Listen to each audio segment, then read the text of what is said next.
The last prince of the fallen Briol kingdom had been wandering the edges of life, seeking an end to his hollow existence. In his near-dead state, a dark figure approached, commenting that misery clung to him like a second skin. Rightfully so, given he had brought ruin to his own people. 10 years earlier, Yuri Brioli had been lost in a blur of dice and cards. Gambling was his obsession. He couldn't stop, especially since he won every round. Despite his family's mage urging him to leave early that night, he refused to listen. He was winning too much to care.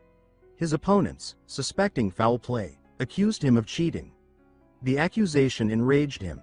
In a fury, he flipped the table, then made a mistake. He declared himself the third prince of the Briol kingdom. Later that night, the prince met with Yekaterina Ivarna Granzine, the empire's princess. She expressed anger at his reckless arrival. His excuses only irritated her further. She tossed away the necklace he had gifted her in disgust. She told him not to speak to her again, leaving him unsure how to fix what had broken. Unbeknownst to them, a spy had overheard everything. By morning, damage had already been done. The empire began pulling strings, and diplomatic tensions between Briol and the empire escalated rapidly. Soon enough, things crumbled. The instability boiled over into chaos. One day, everything shattered. The kingdom's gates burned before Yuri's eyes. War erupted without mercy. It dragged on for years, grinding away at everyone. Blood soaked the earth, and the numbers of the dead became impossible to count. Yuri Brioli, the most feared man on the continent and Yuri's father, vanished without a trace during the height of war. That disappearance flipped the tides in the empire's favor. Yuri, tormented by the timing, became convinced that Yekaterina had betrayed him, passing secrets to the enemy. He wanted to believe he was wrong. He prayed she hadn't done it, but when he received a note from her apologizing, all hope dissolved. The note didn't mend anything. It only confirmed his suspicions and dragged him deeper into despair. Still, Yuri fought. He fought like a man with nothing left to lose. He cut down enemy after enemy, his blade drenched in blood. Eventually, exhaustion overtook him. He was surrounded by imperial knights, battered and bleeding. Accepting death, he waited for the final strike. But someone stepped in. A loyal knight named Laurent blocked the fatal blow with his own body. He shouted that Yuri had to escape.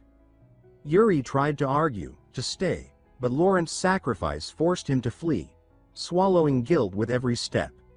A few days passed. The empire still hunted him.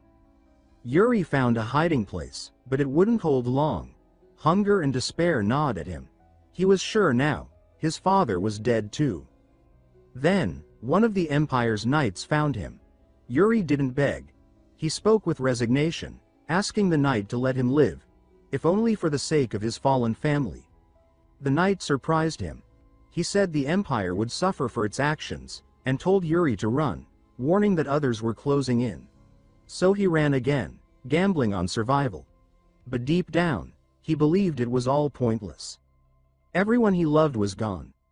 Sooner or later, another knight would find him and finish the job. And now here he was again, face to face with the dark figure, who told Yuri that death was a privilege he didn't deserve. That the weight of Briol's destruction belonged to him alone. The figure removed his mask, revealing a decayed, unholy face. Laurent. The knight who died for him was no longer a man, but something born of vengeance. Without hesitation, he plunged his sword into Yuri's chest. Pain exploded in his body, but it was the guilt that truly crushed him. In his final moments, Yuri remembered his father's words, "Never abandon your honor." As darkness consumed him, his thoughts spun out of control, until suddenly, light returned. He opened his eyes to find himself in a familiar room. His father was there, scolding him.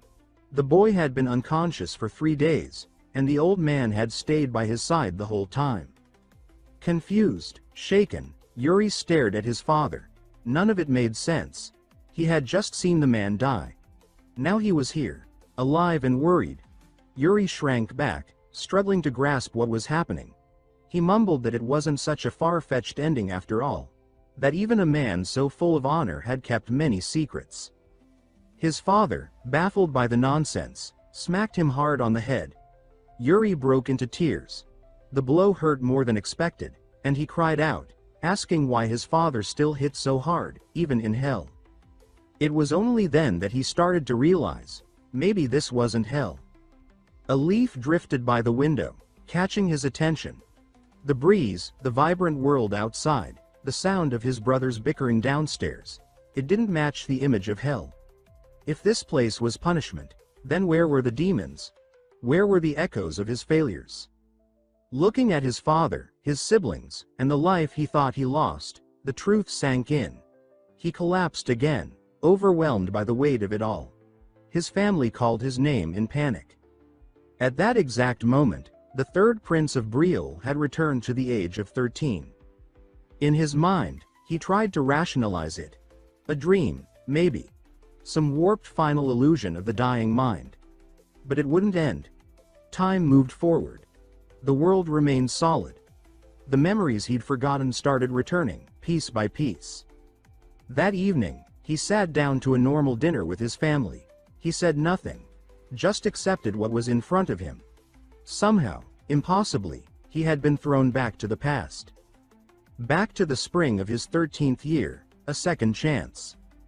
The next morning, one of the maids came to wake him up. He had asked her to make sure he wasn't late, and yet he had overslept. Sword training was waiting. Panic set in. He jumped out of bed, begging Ina to hurry with his things. The maid suggested that he slow down, offering to help him wash his face first.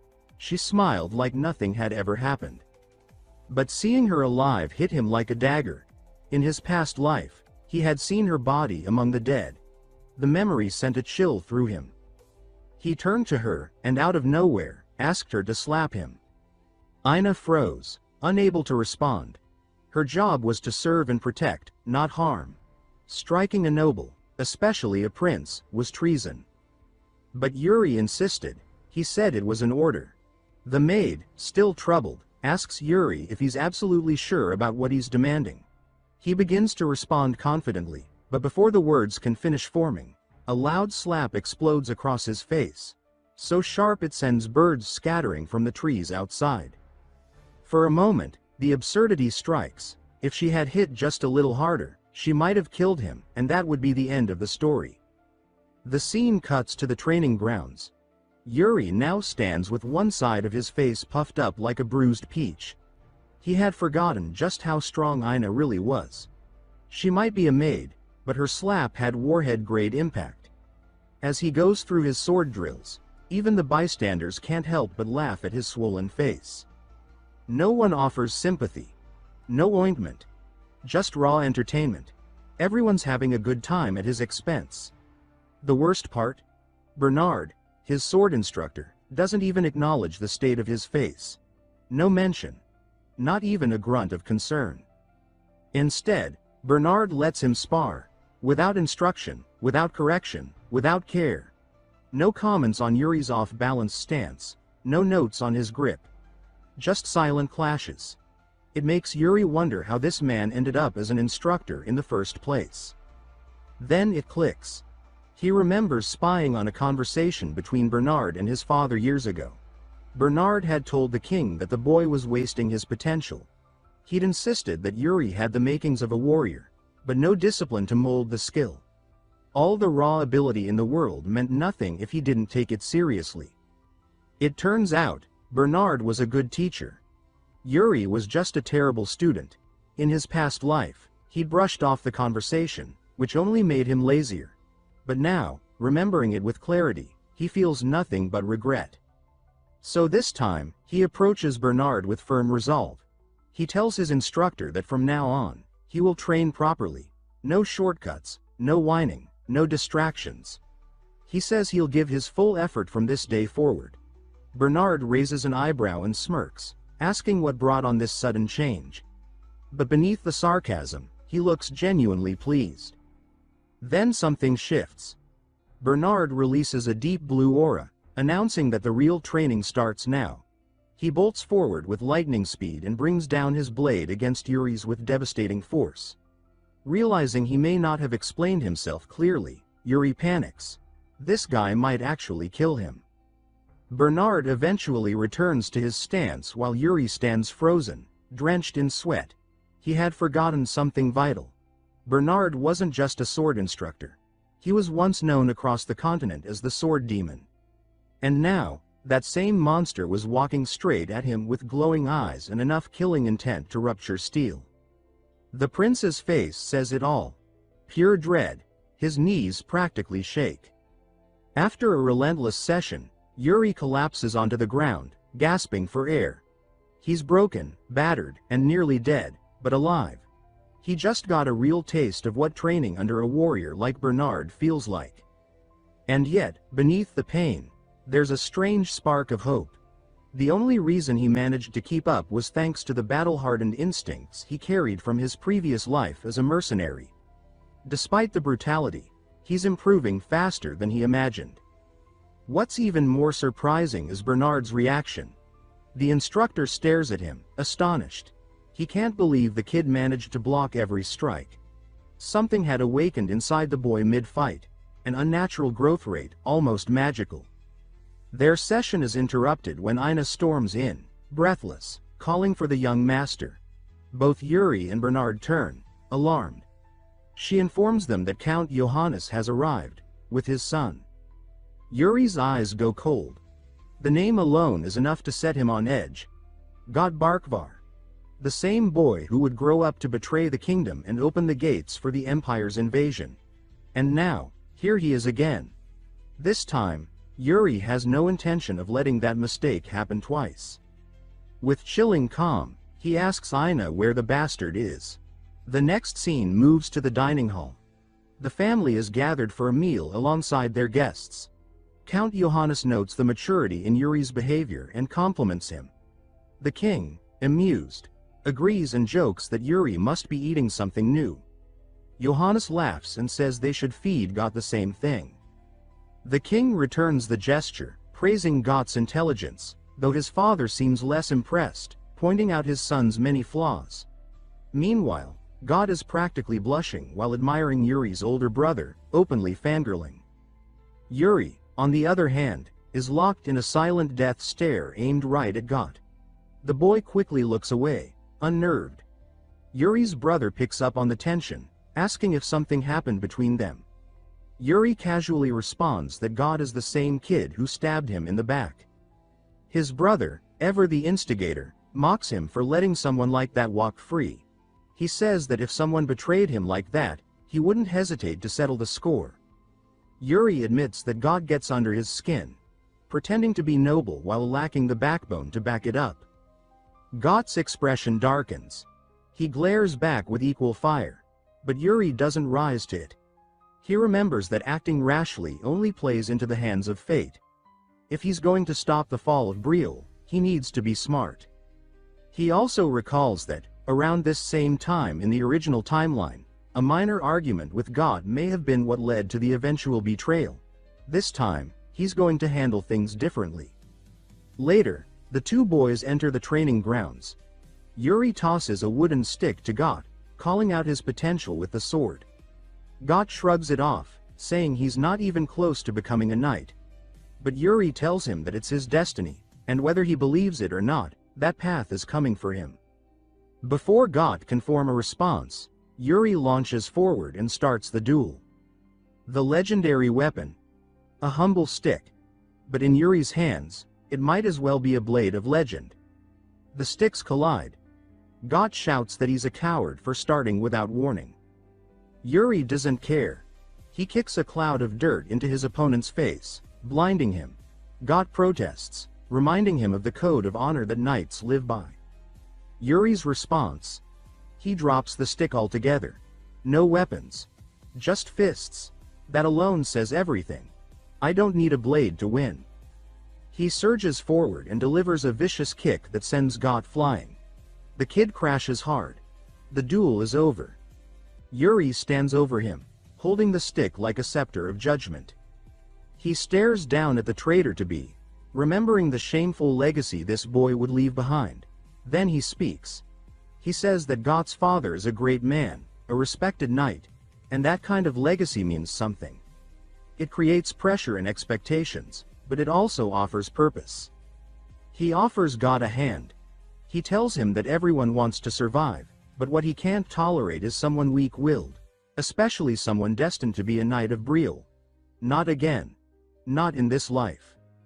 Yuri ends by asking a question. Why did God's father become a count? He doesn't expect an answer. He simply tells the boy to carry that question with him. Think about it every time the world tries to break him.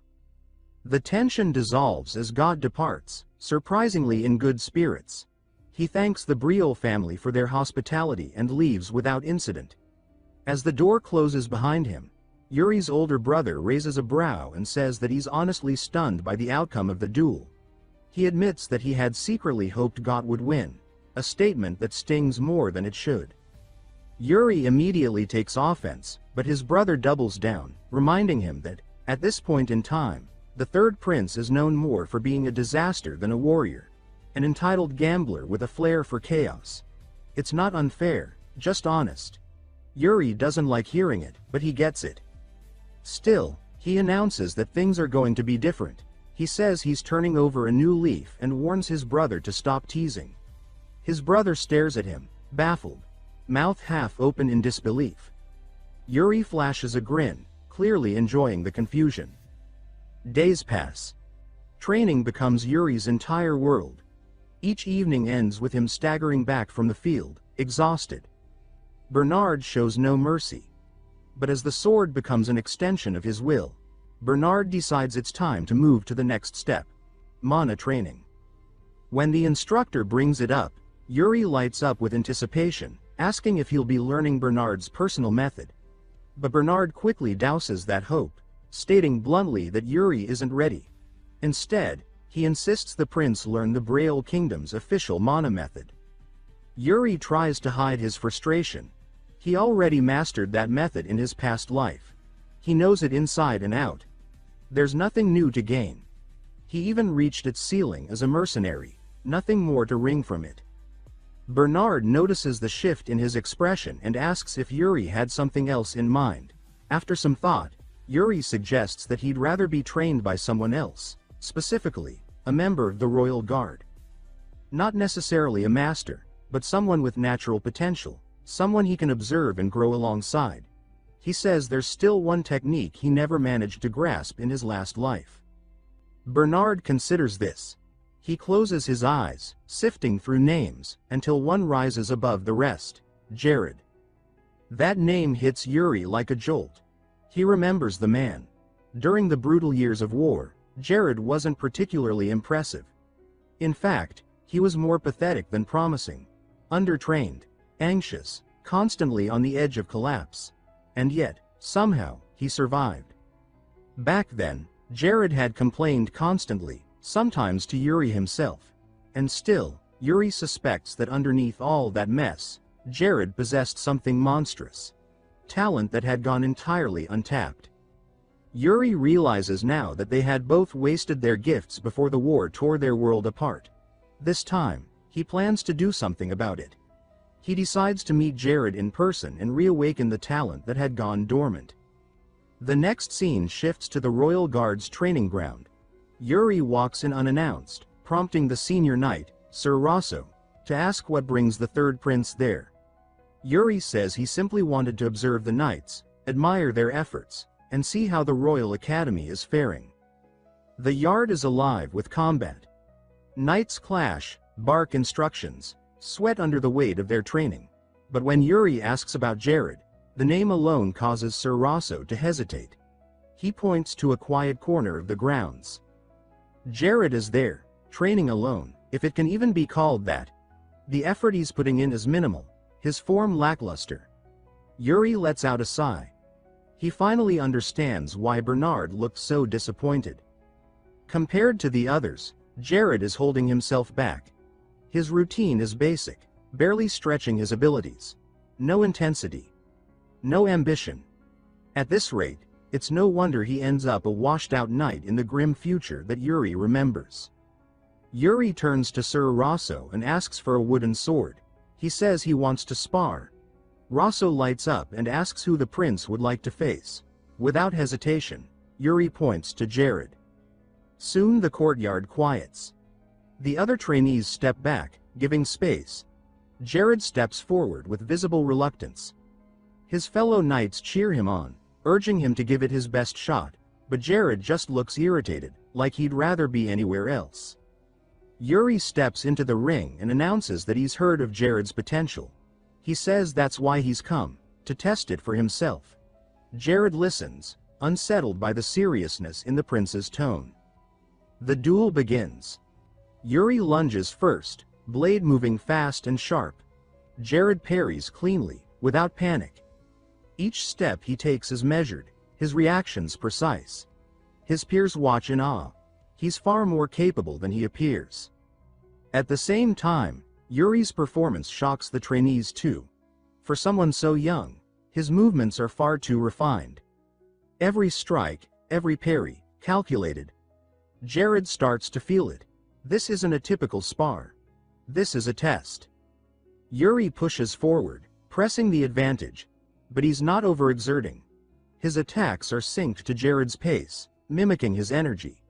It's intentional. He's adapting in real time. The match drags. No flourish, no chaos. Just rhythm. Jared grows bored, confused by Yuri's restraint. Until, suddenly, the tempo shifts. Yuri crashes down with a crushing swing, heavy enough to knock the wind out of him. Even so, Jared blocks. The strength behind the swing surprises even him. Yuri acknowledges it silently. He says to himself that Jared's reflexes are frightening, but the fight isn't over. He whips his sword in a wide arc and pushes the knight back. Now, Jared starts to feel the pressure. Yuri's attacks are no longer accommodating. They're vicious, tactical. And for the first time, Jared stops holding back. He retaliates with his own force, and their swords clash with real tension.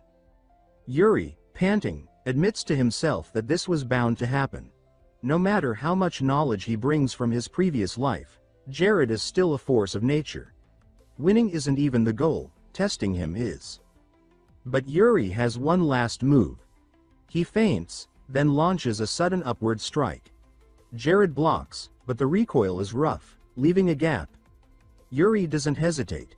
He slashes through and lands a clean hit. The crowd gasps. Cheers follow. The prince, smiling, claims the hit proudly. Jared resets his stance. The match isn't over. Yuri questions aloud if he's still planning to hold back.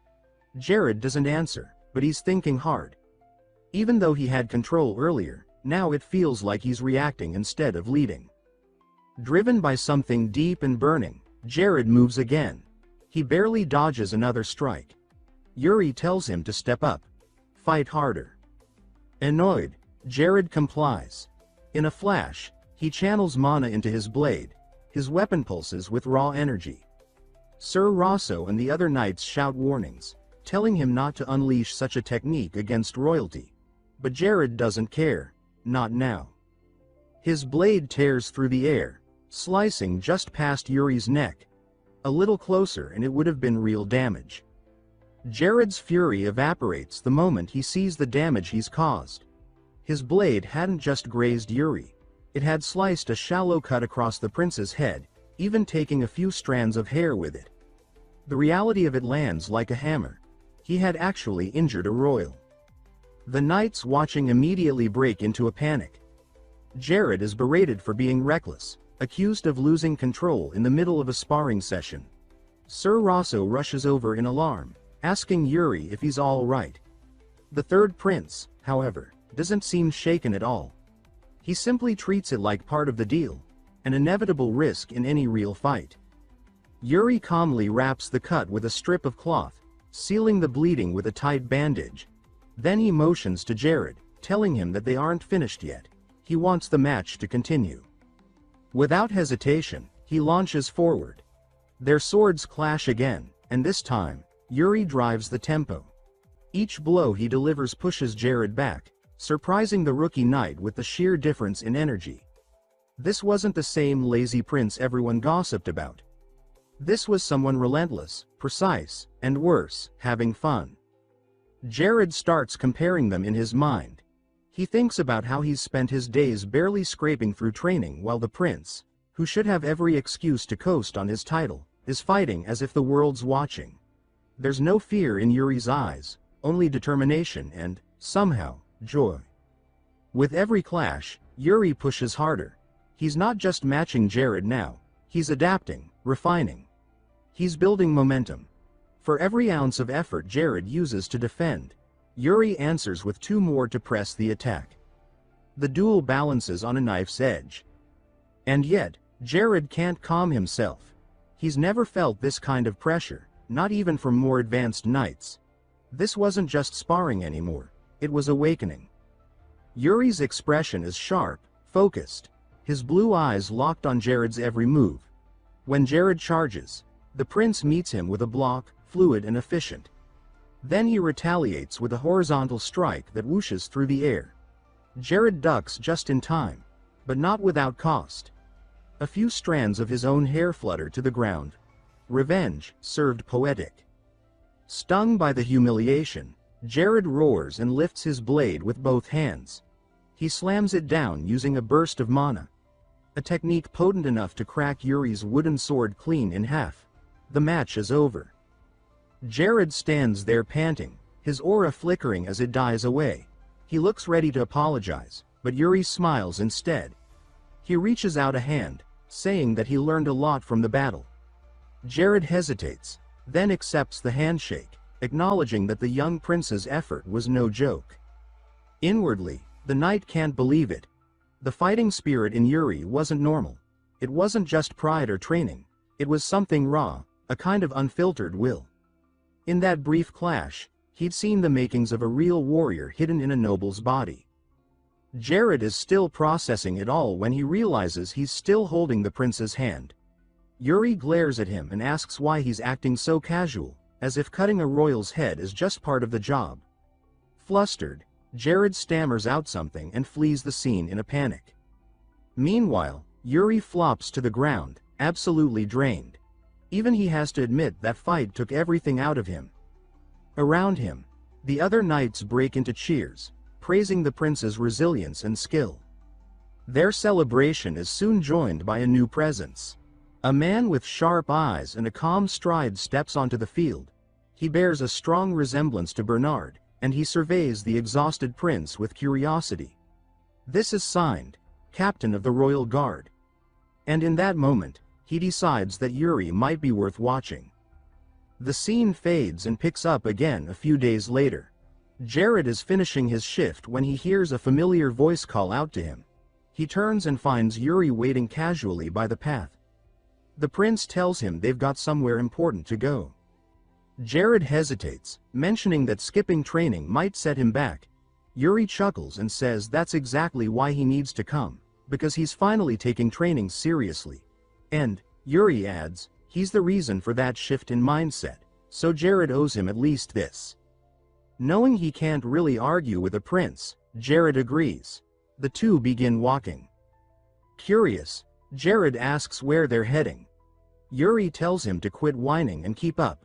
Before Jared can respond, Yuri shouts ahead, calling to someone else.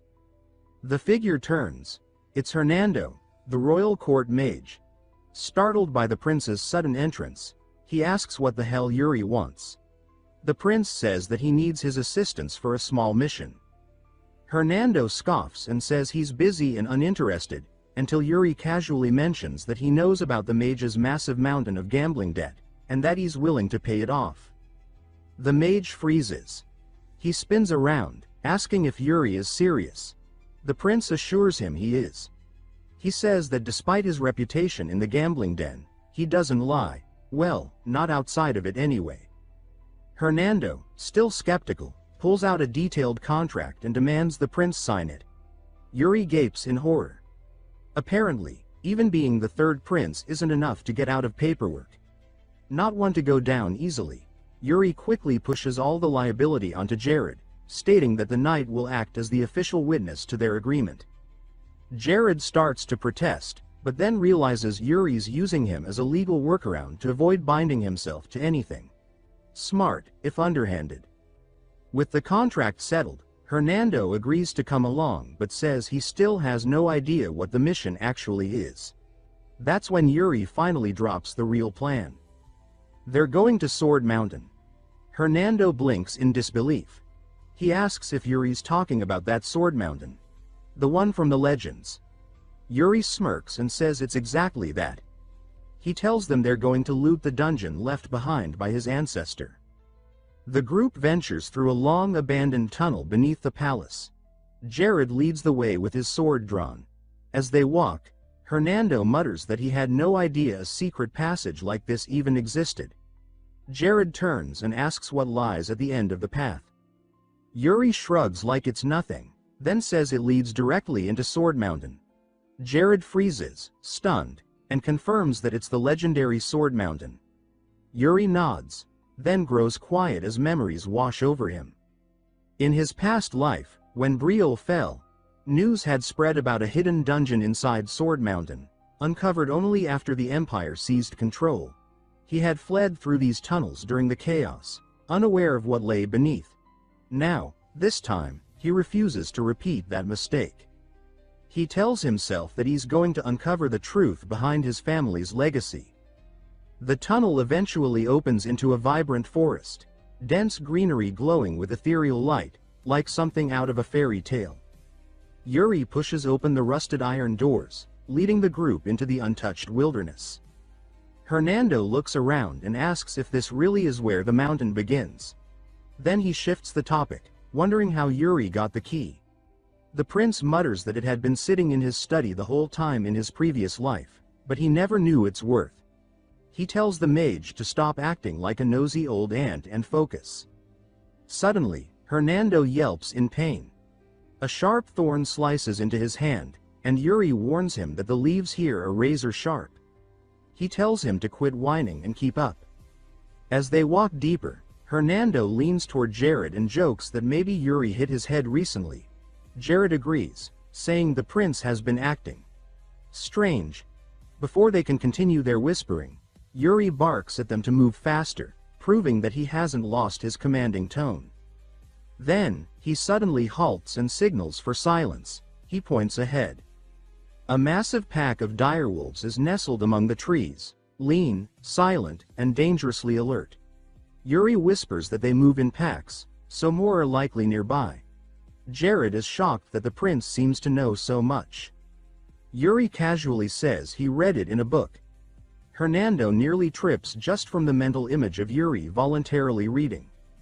But before they can laugh, the mage steps backward, and right onto the loudest twig in the entire forest. Snap. The sound echoes like a gunshot. Everyone freezes. Then, with a terrifying snarl, a direwolf lunges from the trees, fangs bared and aiming straight for Hernando's throat. Jared reacts in a flash. As soon as the direwolf lunges, he roars Yuri's name and charges forward, swinging his sword with lethal precision. The blade slices clean through the beast's neck in a single devastating stroke. The wolf's head hits the ground a moment before its body crumples beside a frozen Hernando. Yuri, impressed, commends Jared's use of mana, pointing out that direwolf hide is practically iron wrought. But there's no time for praise. From deeper in the woods, a low, guttural howl tears through the trees. The alpha emerges, twice the size of the others, muscles rippling beneath scarred fur, eyes locked on Jared like he just found his next meal. The pack responds instantly. One moment of silence, then chaos. The wolves surround them in a blink, snarling, frothing at the mouth, circling like shadows preparing for a feast. Jared tightens his grip and commands the others to stay close as he channels mana once more. The wolves launch as one. But Jared doesn't falter. With eyes sharp and movements sharper, he slices into them like a storm made of steel. Each blow lands clean, his footwork fluid. Even Hernando, half hiding behind a tree, comments on the sheer elegance of the knight's technique. Yuri agrees.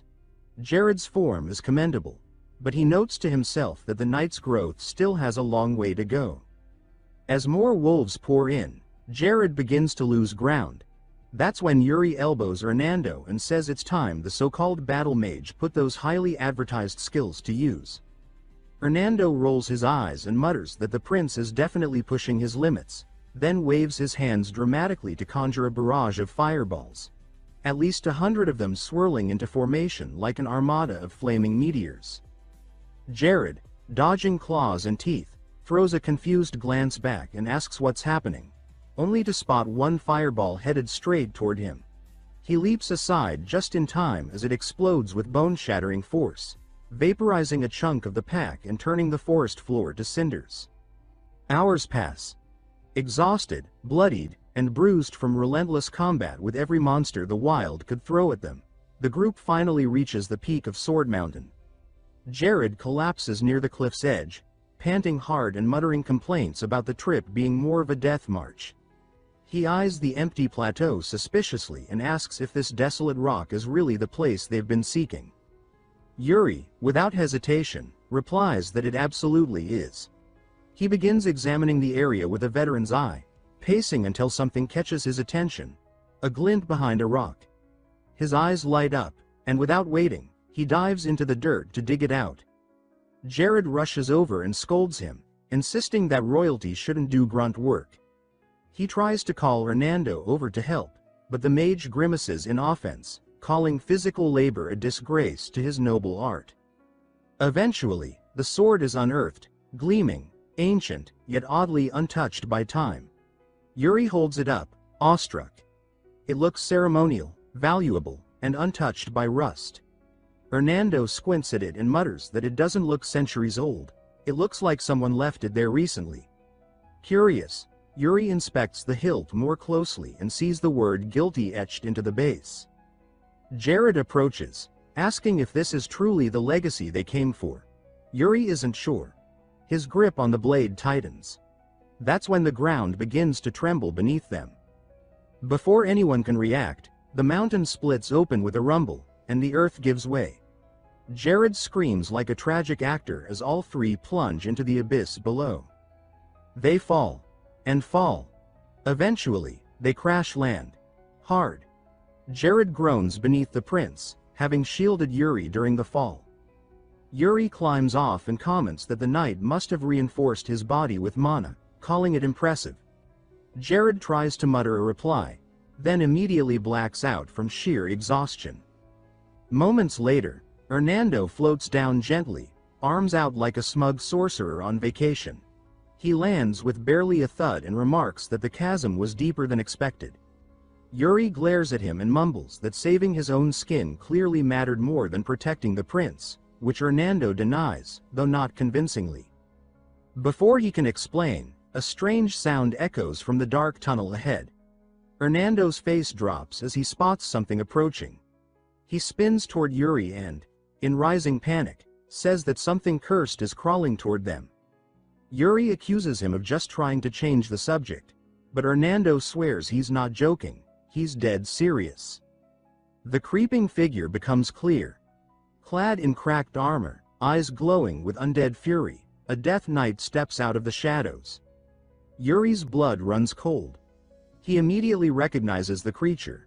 It's a Withit, a knight reborn through necromantic power, stronger than they ever were in life.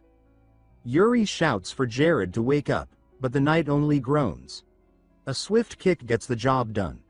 Jared shoots up and, upon spotting the death knight, throws himself in front of the prince and declares he'll handle it.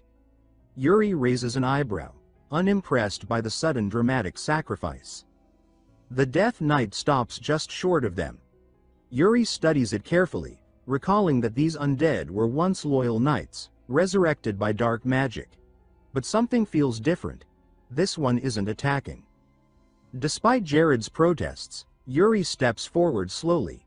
He says that if this is truly a guardian of the founders, it wouldn't strike a blood heir unprovoked. He announces his full name confidently.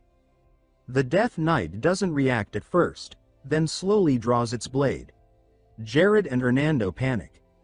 The blade rises, and then plunges down, straight into the earth, taking a few hairs off Yuri's head. Hernando gasps and wails that the prince has been scalped. Yuri tells him to shut it while checking the top of his head. The knight finally speaks, saying Yuri carries the same arrogance as the last one. Sheathing his weapon, the Death Knight introduces himself as year.Briol. The name hits like thunder. Jared gasps. Hernando stares in disbelief and explains that this is the year.Briol, the war god of legend, the founder of the kingdom, the conqueror of the continent. Yuri straightens up. He asks if he's the first to reach this place. Eric confirms it, adding that only a true heir can draw the sword they found. That settles it. The blade really is the ancestral treasure. Yuri brings it closer to examine it again. Eric casually remarks that he used it once himself, which kills Yuri's excitement slightly. He mutters an apology for stealing the man's property. Eric responds in a more serious tone, asking what brought Yuri here. Yuri tightens his hold on the blade and declares his full name once more. He demands that the founder hand over his legacy. The Death Knight goes silent, then turns toward a glowing crystal embedded deeper in the chamber. With a heavy voice, he proclaims that the time has come and that he will fulfill his duty. He gestures for Yuri to follow. Yuri steps forward, sweat trickling down his back. Behind him, Jared stares blankly, trying to make sense of everything. One thing is certain. Being a royal guard is way more complicated than he ever signed up for. Yuri glanced back, shouting at Jared to snap out of whatever bizarre state he'd fallen into. The knight flinched as if waking from a dream, eyes wide, breath hitching. Something in him stirred. Images of memories that didn't belong to him, echoes from a past he hadn't lived. Confused, he scratched his head and muttered that he might be losing his mind. But he yelled that he was coming, and broke into a sprint after the prince. Ahead, the Death Knight approached the crystal, his joints groaning like ancient doors as he lowered himself onto its pedestal. The aura around him thickened, pressing into the air like gravity itself. He declared in a voice that boomed through the cavern that he hoped Yuri was truly worthy. The crystal ignited with a searing glow. Everyone shielded their eyes as light engulfed the chamber. Then, silence. Yuri opened his eyes to find himself in a desolate landscape, dry, cracked earth stretching endlessly, and a burning horizon that never seemed to move. He spun in place, disoriented, wondering aloud where the hell he'd landed. In the distance, a figure moved toward him. For a heartbeat, hope sparked. It could be the founder. But that spark vanished instantly as the thing closed in. It wasn't human. Not even close. It charged at him, sword raised high, blue light pulsing from an orb embedded in its chest. Yuri barely blocked the first strike and grunted from the force. He caught a better look. The orb in its chest pulsed in rhythm with its movements. As mana surged through the figure's transparent body, it funneled into its sword, lighting the weapon with eerie intensity. Then, it gestured, not to attack, but to demonstrate. Yuri blinked. He asked in disbelief if this strange being seriously expected him to copy its movements mid-fight. He muttered to himself that if this was the founder's training method, then maybe the guy had gone completely mad before dying. Still, as ridiculous as it seemed, the concept made a strange kind of sense. Forcing someone unfamiliar with mana techniques into a deathmatch just to teach them. Only someone with the privilege of a second life could think up something that unhinged. And maybe that someone was him. Yuri crouched low, focusing his energy into his palm. A soft glow responded. Mana. Real and alive in his grasp. He stared at the flicker of light, trying to piece together what the being was showing him. He raised his blade and called out, saying he still didn't fully get it. He asked for another demonstration. The being grinned, lifted its blade, and moved. And in that moment, something clicked. Yuri realized there was no escape from this trial. Not if he wanted to be strong enough to change fate. If the Empire was destined to reveal its true face and come for Briol again, then this time, things would be different. He swore to himself. No more failures. No more regrets. Even if it cost him everything. He muttered that this was it. the swordsmanship of the ancestor king. Then, with resolve solidified, Yuri dashed forward like lightning, striking with everything he had. He vowed to absorb every motion, every ounce of skill, and battle the faceless warrior with his entire soul. Elsewhere, Jared's eyes snapped open. He stood alone in a massive, unfamiliar space, a stone arena that echoed with silence. It resembled a training ground, but something felt off. Too real to be a dream. He scanned the area, tense, sword in hand, demanding that whatever was hiding come out and face him. Footsteps answered. He turned, and froze. Standing across from him was a perfect replica of himself. Jared furrowed his brow and asked if this was the Death Knight's idea of a joke. He asked the copy its name and whether it was supposed to be him. The doppelganger smirked and replied that he should stop fighting fate. It asked if Jared hadn't joined the Royal Guards just for an easy ride, money, recognition, safety. It warned that the more he clung to the third prince's side, the more miserable he would become. Jared narrowed his eyes and listened quietly. Then, slowly, he looked down at his blade. He admitted to himself that maybe, in the past, that version of him would have agreed with all of it. But not anymore. His thoughts drifted to Yuri. Their duels, their progress. A grin broke across his face. He called the clone out for being bitter and muttered something poetic about blades. Once you swing one, the only thing that matters is the next. Looking back would only screw everything up. The fake Jared flared with mana and called him arrogant. With a burst of speed, it lunged forward. Jared blocked effortlessly. The rhythm was predictable. As their swords met again and again, Jared could tell, this copy never took risks. It was all reaction, no instinct. He saw through every step. When the clone leapt for a dramatic strike, Jared was already waiting. He slammed a clean counter, sending his mirror image tumbling. But the fight wasn't over. The copy began to melt, its form liquefying into a grotesque mass. Jared stepped back, sword ready, as it twisted and expanded into a sludge-like monster.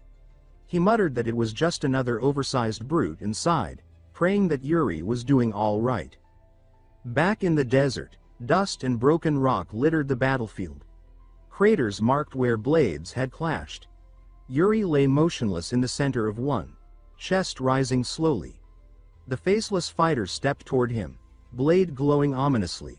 Still, Yuri didn't move. Without a word, the being raised its sword and brought it down with force. The instant before it connected, Yuri's eyes shot open. He flooded his weapon with mana and countered with a thrust so fast it ignited the air around him. The impact unleashed a shockwave of energy that sent the enemy skidding back, its steps light and balanced.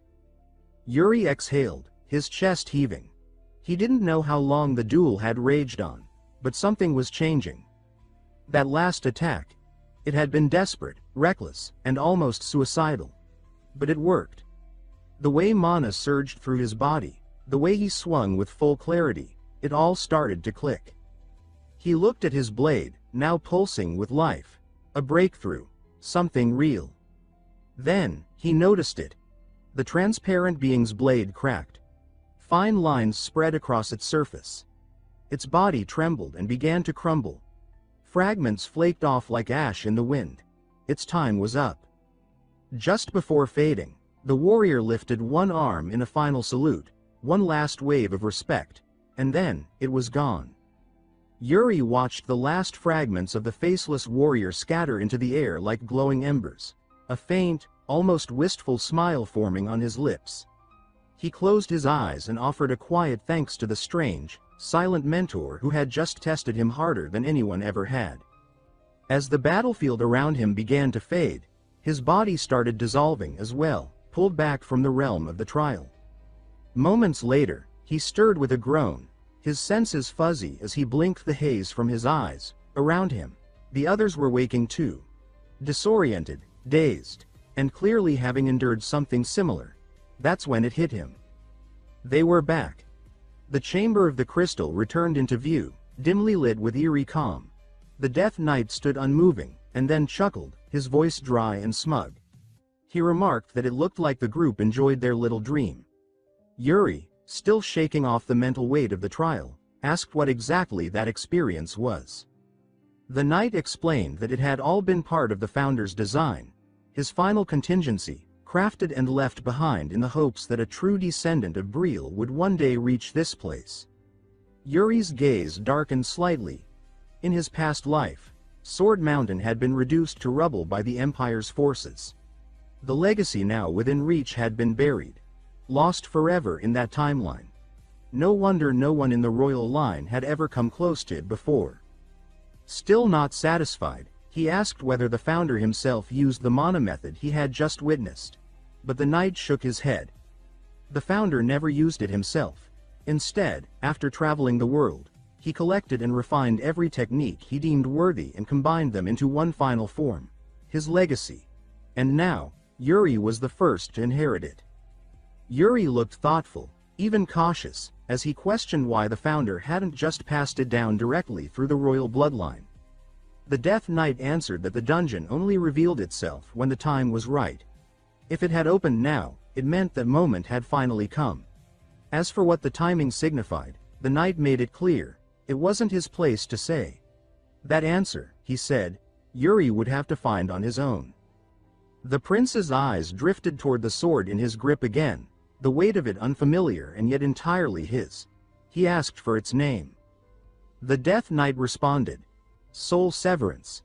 The name echoed in Yuri's mind with gravity, but before he could reflect further, the knight's aura flared. He stepped forward and instructed Yuri to kneel. There was no room for debate in his tone. Yuri, sensing the weight of the moment, dropped to one knee without hesitation. The knight placed a heavy, cold hand on Yuri's head and began the vow. He ordered the prince to never fear his enemies.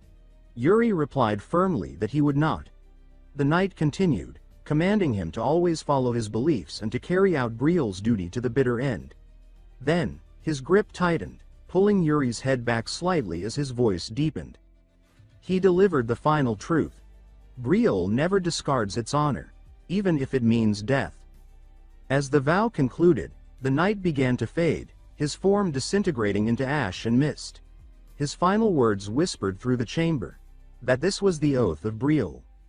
Yuri remained silent, still kneeling, watching as the figure vanished completely, his thoughts heavy, his heart change. The next morning, sunlight pierced through the windows as the maid burst into his room and threw open the curtains. She called out that it was already morning and asked if he was feeling all right, noting that he returned incredibly late the night before. She warned him not to fall back asleep or he'd miss his next appointment. From under the covers, Yuri groaned and stretched. He explained, half yawning, that he had stopped by the royal archives. The maid raised a brow and asked why, and Yuri said he'd been digging through some family records. While looking through the archive, Yuri had found something strange, a forgotten record.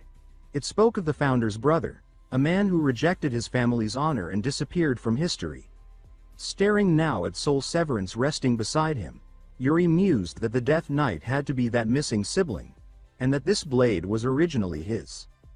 The maid interrupted his thoughts, reminding him to get dressed quickly. The king, she added, was waiting for him. Yuri's stomach dropped.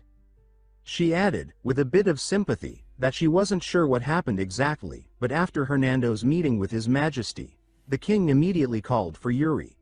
At that, the prince nearly choked. He cursed Hernando in his head as memories of the dungeon returned, especially the mage's smug face telling him he was definitely reporting every last detail to the king. Yuri had pleaded that it wasn't necessary, but Hernando had said it felt extremely necessary. Inside the Grand Royal Hall, Yuri stood stiff beneath a chandelier so large it could bankrupt a kingdom. He announced his presence, and the king, seated at the far end, rubbed his forehead in frustration, clearly unsure where to begin. The king said that Hernando had told him everything. Yuri, already guilty, admitted it was all true. The king scolded him sharply for sneaking off without permission and, more seriously, for discovering the founder's hidden dungeon and retrieving the ancestral weapon. When he asked if it was true that Yuri had brought back the founder's legacy, The prince simply nodded. His Majesty rose, walking slowly toward him. His voice changed, deeper, more intense. He said he'd heard that Yuri had changed recently. He began listing names: Bernard, Jared, Ina, even the knights, and finally Hernando, all confirming the same story. Yuri wasn't the same boy anymore. He placed a hand on his son's head and demanded to know why. What happened to cause this transformation? Yuri swallowed, his hand tightening on the sword. The king repeated his question. Did the boy have nothing to say? Yuri stammered that he did. It was just hard to explain. The king, frowning, asked why he was hesitating. The prince looked down and admitted that it was because His Majesty was clenching his fist the whole time. Realizing this, the king relaxed his hand and told him to speak freely. Yuri exhaled. He said that it had started with a dream. The word caught the king's attention. Yuri continued. He said that in the dream, he had committed an unforgivable sin. The king repeated the phrase slowly, then, using Yuri's full name, demanded to know what that sin was. Looking him directly in the eye, Yuri said it: he failed to protect Briol. He described the vision: the kingdom falling to war, the people slaughtered, the streets soaked in blood. He said he tried to fight back, but it wasn't enough. When Briol fell, he ran. He lived in disgrace, stripped of honor, dying alone and broken. He clutched his chest and added that when he awoke from that dream, the necklace his mother had given him was gone. So maybe it wasn't a dream at all. Maybe it was a warning. A message from her. The king's expression shifts subtly, disturbed, yet composed. He leans forward and asks Yuri what force was responsible for Briol's destruction in this so-called dream. Internally, Yuri panics. It's far too early to bring up the empire. There's still a chance, however small, that with the right timing and choices, the inevitable war can be delayed, or avoided entirely. So he plays it safe.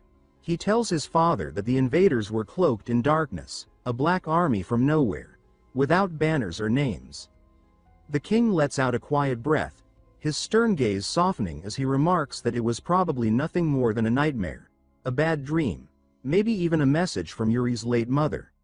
But still, he says he's glad the prince is finally starting to grow up. Yuri doesn't argue, though his thoughts say otherwise. He knows exactly what he's fighting for. It's not growth. It's redemption. He's trying to earn forgiveness for the sin of abandoning Briol when it needed him most. But his reflection is cut short when the king straightens and says there's still unfinished business. With arms folded, he commands Yuri to draw his sword. The air thickens. Fury Briol, the legend, the monster with a blade, was once the sword's equivalent of a natural disaster. A man born to destroy, to dominate, to leave his mark carved deep across the continent. He had made it onto the top 10 strongest list in the world at a time when even earning a place on that list meant surviving legends. And now, Yuri stood across from him in the king's personal training hall, a place he had never once set foot in before. He whispered to himself that this was hallowed ground, a place meant for warriors, not children. Fury calmly said he never expected any of his sons to be worthy of entering it. Yuri muttered back that he did have talent. The king exhaled slowly, repeating the word talent with thinly veiled disappointment. Then, without warning, he raised his blade and pointed it straight at Yuri's throat. The prince froze. Fury began listing the usual ingredients of a swordsman: speed, reflexes, instinct, and then posed the question: do those things make someone the greatest? Before Yuri could reply, he answered it himself. They don't. It's not about physical gifts. It's about the one thing deeper than duty, heavier than pride. The will that drives a warrior to surpass every limit. His eyes sharpened, and then something shifted. The glow in them turned red. Yuri flinched. The air changed. The presence that Fury now exuded was something primal, terrifying. It felt like facing death itself. The king lowered his sword and said that the sensation, the presence, it didn't have a name. So he just called it the sword's calling. Yuri blinked, confused. Was that supposed to mean destiny? Yuri nodded faintly and closed his eyes. Yuri's mind started to spin. In his past life, he had never been destined for the sword. He was never chosen. Yet now, here he was, holding soul severance, standing in a hall that once terrified him, and facing the greatest swordsman alive. Fiore's voice cut through his thoughts. He asked whether Yuri should even be holding that blade. Could he hear its call? And more importantly, would he still carry it even when staring death in the eye? Yuri stuttered. He said he didn't feel anything, not really. But Fiore's eyes turned colder, and the pressure around Yuri intensified. He backed away instinctively, legs shaky. Then came the memories. Like floodgates bursting open, images of war consumed his mind. Screams from comrades. Fire everywhere. Voices begging him to run. People dying around him. Civilians torn apart. The smell of burning flesh and the taste of smoke choking his lungs. Suddenly, he was back in the nightmare. No, the memory. Briol was burning again. Empire banners swarmed through the streets. The body of Hernando was stomped beneath enemy boots. A soldier pointed at him and shouted, calling him by title, the last prince of Briol. Yuri looked at his hands and saw them trembling. It was real. He was back in that moment, back where he failed. Enemy blades flashed. One lunged for him, but his instincts took over. He blocked, countered, and sliced. The attacker fell, but there were more. Always more. His men shouted for him to escape. They tried to hold the line, sacrificing themselves to buy seconds of his survival. And one by one, they died. It was chaos. Pain. Cowardice. Rage. Guilt. He questioned whether this was the fate of Briol. One that would never change. Trapped in helplessness. Condemned to repeat failure. But something inside cracked wide open. The flames licked the sky. The streets were rivers of ash and blood. And Yuri, the last prince, stood among it all, sword drawn, eyes wild. The enemy came for him again, convinced this was their chance to end Briol once and for all. But Yuri's grip on his blade didn't loosen. His knees didn't shake. Not anymore. He had made a vow. He would never fear his enemy again. As the Imperial troops swarmed, he met them head-on. His blade tore through armor and bone, cutting a path of destruction. Blood blinded him, yet he pressed forward. A spear grazed his cheek.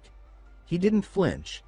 He caught the shaft with his bare hand and drove his sword into the attacker's gut. Someone shouted that it was over for him, that death was near. But Yuri roared back with defiance. He screamed that Briol would never throw away its honor, not even in death. And then, with fury surging in his veins, he lunged forward like a beast unchained, vowing to carve their graves himself. From somewhere distant, the voice of a child whispered a promise. He said he would protect Briol's honor, no matter what. Fiore's voice broke through like a blade through fog, calling out to him. Loud, grounding. Yuri gasped and jolted upright. He stood in the training hall once more, the illusion gone. His father stood in front of him, eyes steadier now. The nightmare had ended, but sweat dripped from Yuri's face, and the tremble in his limbs betrayed the intensity of what he'd just relived. Fiore told him that what he experienced was no ordinary vision. The sword triggered something deep, a scar in the soul. He said that the sword reveals truths, and sometimes, memories not yet lived. Yuri looked up at him, shaken but steady. He said he understood now. He was ready. Then he paused, realizing his father was staring at him strangely, almost mournfully. The boy tugged on his father's sleeve and asked him to relax. Fiore blinked, caught completely off guard. Yuri grinned and declared he was a genius. Fiore twitched, then smacked him lightly across the head. Later that morning, under the warm brush of wind and sunlight, Bernard strolled past and spotted the young prince icing a bump on his head. He raised an eyebrow and asked whose bright idea that was. Yuri casually answered that it was his dad. Bernard chuckled, saying Fiore must be in a good mood today. But he warned the prince, training would be different from now on. No more soft handling. Yuri said he was ready for that. Then, curiosity got the better of him. He asked Bernard whether his decision to stay in Briol had anything to do with a duel with his father. Bernard confirmed it immediately. It had been a condition, one that nearly killed him. Yuri pressed further. If not for that condition, would he have stayed? Bernard replied with a flat no. Yuri called him heartless. Bernard laughed. But both of them knew the real meaning behind the question. Yuri wasn't just asking about the past. He was asking Bernard to stay, for the future. Bernard strokes his chin with a smirk and says that he might consider staying, if Yuri can give him a good enough reason. Anything with a hint of temptation will do, he adds, because these old bones are always looking for a fresh excuse to ignore responsibilities. Yuri freezes up a bit as Bernard suddenly shifts tone and asks him dead on whether he truly wants to pursue swordsmanship. The question hits deeper than expected. Yuri's not sure how to respond, and Bernard, catching the hesitation, tilts his head, clearly scheming something. The look in his eyes says he's testing the kid. He's curious, really curious, to see what the boy will do. Yuri admits to himself that it's intimidating. Bernard isn't just some instructor, he's a monster of a man known as the Sword Demon, a name drenched in blood and whispered in war stories. But Bernard waves it off, telling him it's okay if he hasn't mastered anything yet. He'll work with that. Still uncertain, Yuri says it probably won't help much, but he steps forward anyway. With quiet resolve, he draws his blade and begins to demonstrate. Mana flows through the steel, not merely enhancing the strikes but becoming one with the sword itself. Bernard watches with furrowed brows. This isn't technique. It's something else entirely. He admits he's never seen anything like it.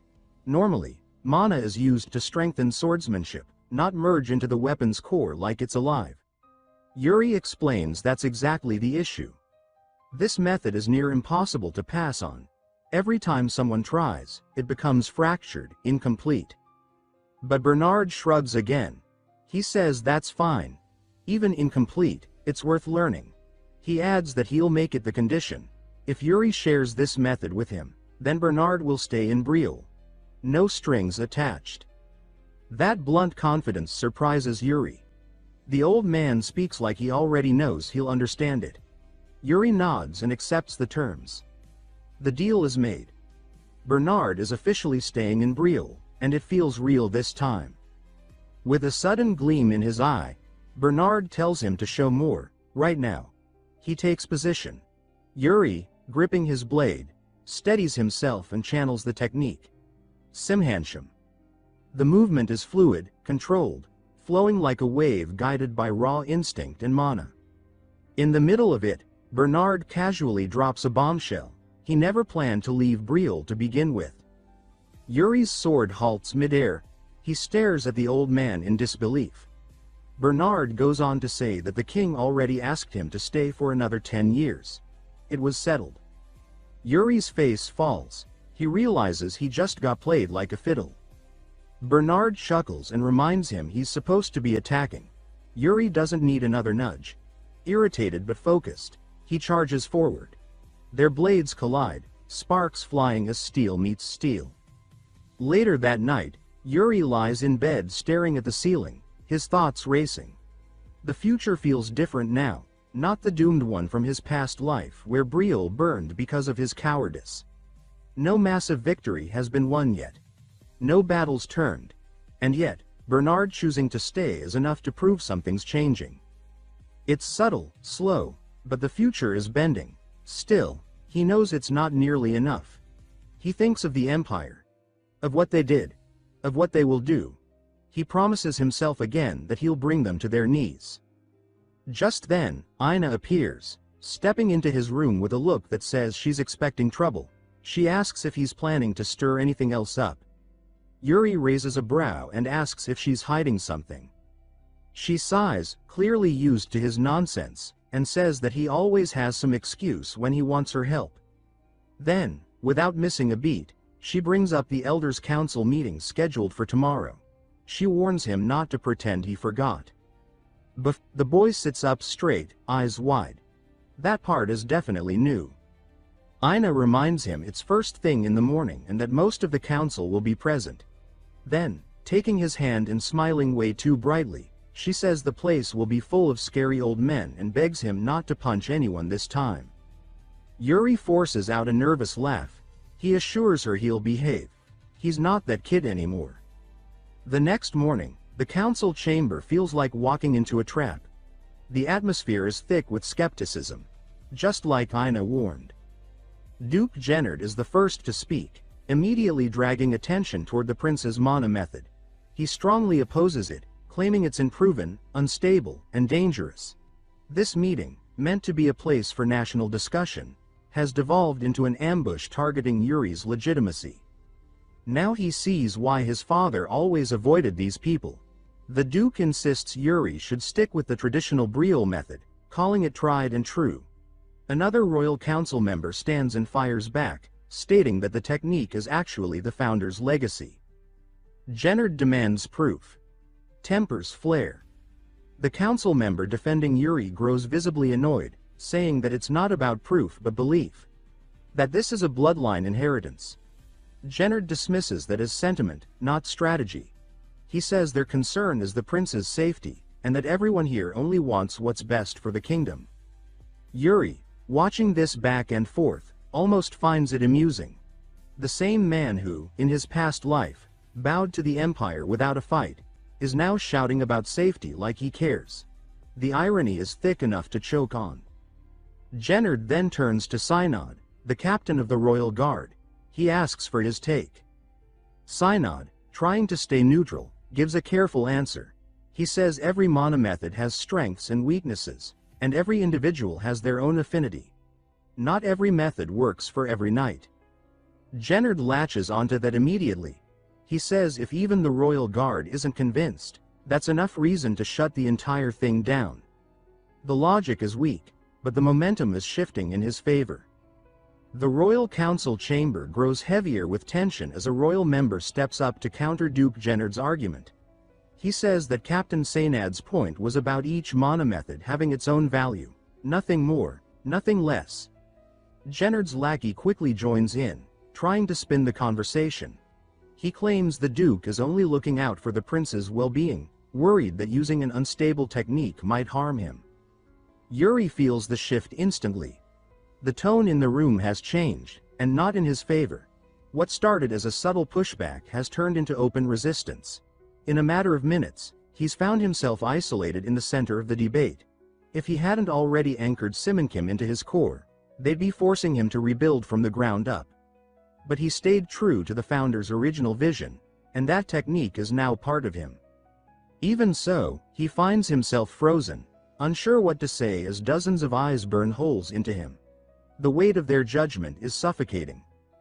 Just then, a voice slices through the silence, casual yet cutting, mocking how impressive the council is at talking without actually doing anything. Every head turns as a man steps forward. Baron Calcio Urantia, smirking like he just wandered into a tavern brawl and couldn't be happier. He throws out a question to the room, asking who among them has ever fought an orc. The question lands like a thrown dagger. Blunt, direct, and unsettling. A few nobles whisper. Duke Gennard squints, clearly offended, and demands to know who this man even is and why he's speaking. Calcio introduces himself without flinching. A free baron, one without ties to a central domain. Gennard's expression darkens, as if personally insulted that someone of such low rank dares step into this hall. Calcio shrugs and explains that he didn't want to be here either. But Count Sitter personally ordered him to attend. Yuri's eyebrows shoot up. Count Sitter, Lord of the Borderlands. A war-forged commander, legendary for keeping the Empire and its monsters at bay. A man who lived by the sword and rarely wasted time on politics. For him to send someone here, that's no small thing. Another royal member asks the obvious. Why would Count Sitter send a free baron to this meeting? With a grin, Calcio says the Count wanted someone to witness the council of politicians patting themselves on the back. And now, seeing it in person, he admits it all makes perfect sense. But then his voice shifts, dropping the sarcasm. He explains that on the battlefield, mana method doesn't matter. Whether you wield the Empire's Lionfang technique or Briol's ancient style, what truly counts is the warrior. He turns toward Yuri and asks what he believes. Yuri takes the opening. He steps forward, voice steady, and states that he's choosing to pursue the Founder's method. It's not just a technique, it's part of Briol's soul. And he doesn't understand why that decision is causing so much resistance. He makes his stance clear. No matter the opposition, he's going to master Simonkim. Calcio nods and tells the council that the prince is doing exactly what they all should be, honoring the legacy of the kingdom. He adds that many of the people in this room have neither the weight nor the right to speak on the matter, especially when they've never stepped beyond the walls of the capital. He makes a point to jab the aristocrats glued to their embroidered chairs, saying that until they've stood ankle-deep in blood on a battlefield, their opinions are just noise. Gennard scoffs and says Calcio is blunt to the point of being disrespectful. Calcio shrugs again and says that killing orcs tends to strip the polish off a man's words. He circles back to his question. Who in this room has actually slain an orc? The room falls dead silent. He presses further. Monsters don't care what technique you're using when they sink their teeth into you. Mana philosophy doesn't matter in the middle of a battlefield. Gennard's sidekick tries to pivot, saying Calcio has a point, but reminds everyone that Yuri is still just a boy and might lack the judgment to make such a weighty decision. Yuri doesn't let that slide. He stares the man down and asks if he's seriously questioning his judgment after everything that's happened. He adds that his mana method can't be dismantled on a whim. It's a core forged through blood, sweat, and choice. Calcio backs him immediately, saying Yuri isn't the type to crumble. Then he asks the real question. Are these noblemen actually suggesting they rip out a prince's core? Is that where this discussion is headed? The sidekick's anger rises, but Calcio doesn't flinch. He calmly points out how ridiculous the whole conversation has become. Meanwhile, Yuri flashes Calcio a look of gratitude. He didn't expect support. But now, in this room of vultures, at least one hawk is circling in his favor. Calcio puts it plainly. If they're trying to help the prince, wasting hours on semantic arguments isn't the way. Briol doesn't have the luxury of spinning its wheels in noble games while real threats close in. That's the final straw for Duke Gennard. He lashes back, accusing the border territories of draining the kingdom's resources and giving nothing in return. It's clear he's snapping from the blow to his pride. Calcio's smile disappears. His voice cuts colder now. He asks if the council only starts paying attention once 100 people die. He says that while these nobles sip wine, soldiers are dying on the borders every day. He doesn't speak in hypotheticals. He says that on the very morning he left the frontier, 4 soldiers were killed. One of them was a man he'd shared breakfast with. He says he buried him with his own hands. The room falls quiet again. Then Calcio drops the truth. Orcs don't rest. They're bred for violence, built for war. And right now, they're moving. Yuri's eyes narrow. A memory stirs. Back when tensions between Briol and the Klein Duchy flared, the orcs had seized that instability as an opening to invade. He asks Calcio if something similar is happening now. Calcio confirms it. The border isn't just tense, it's boiling. Yuri then asks whether Klein's troops have been sighted. Calcio says the border guard mysteriously withdrew. In their place? Burned villages, missing civilians, widespread slaughter. Yuri feels the full weight of the situation settle in. This isn't some border skirmish. This is something bigger. Maybe even betrayal. And Duke Gennard's third son. Yuri can't help but wonder if the man made a critical mistake, or worse, struck a deal behind closed doors. The chamber stays silent. The air thick with fear, with implication. No one says a word. Then Yuri stands. With quiet authority, he ends the meeting and walks away. There's nothing left to discuss. Duke Gennard tries to cut in, his pride clearly bruised, but Yuri doesn't give him the chance. He shuts the man down with a cold stare and says that if the council wants to argue over mana methods while soldiers die at the border, then they've already failed Briol. He tells them bluntly they'd be better off redirecting their energy toward real threats, like fortifying defenses against the Duchy of Klein and the growing orc incursions. His words land like a slap across the chamber. Every self-indulgent noble in the room feels the sting. News of the third prince's confrontation with the Elders' Council travels fast. Count Sitter, stationed at the border, listens closely as Calcio Arantia recounts the events.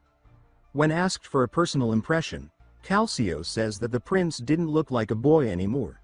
There was something in his eyes. Something steady. Sitter processes the words, then calmly tells Calcio to keep an eye on Yuri. He doesn't want interference, just observation. If there's more beneath the surface, he wants to know. The communication ends with a flicker from the enchanted crystal. Calcio lingers a moment, lost in thought. Peace feels distant. He can still hear the reports of death at the border in his ears. Just then, he spots Yuri stepping outside the palace with Hernando, moving like two kids skipping class. Hernando jokes that he used to run away from home 3 times a day. Yuri chuckles and asks how someone this clumsy ever lived long enough to become a royal mage.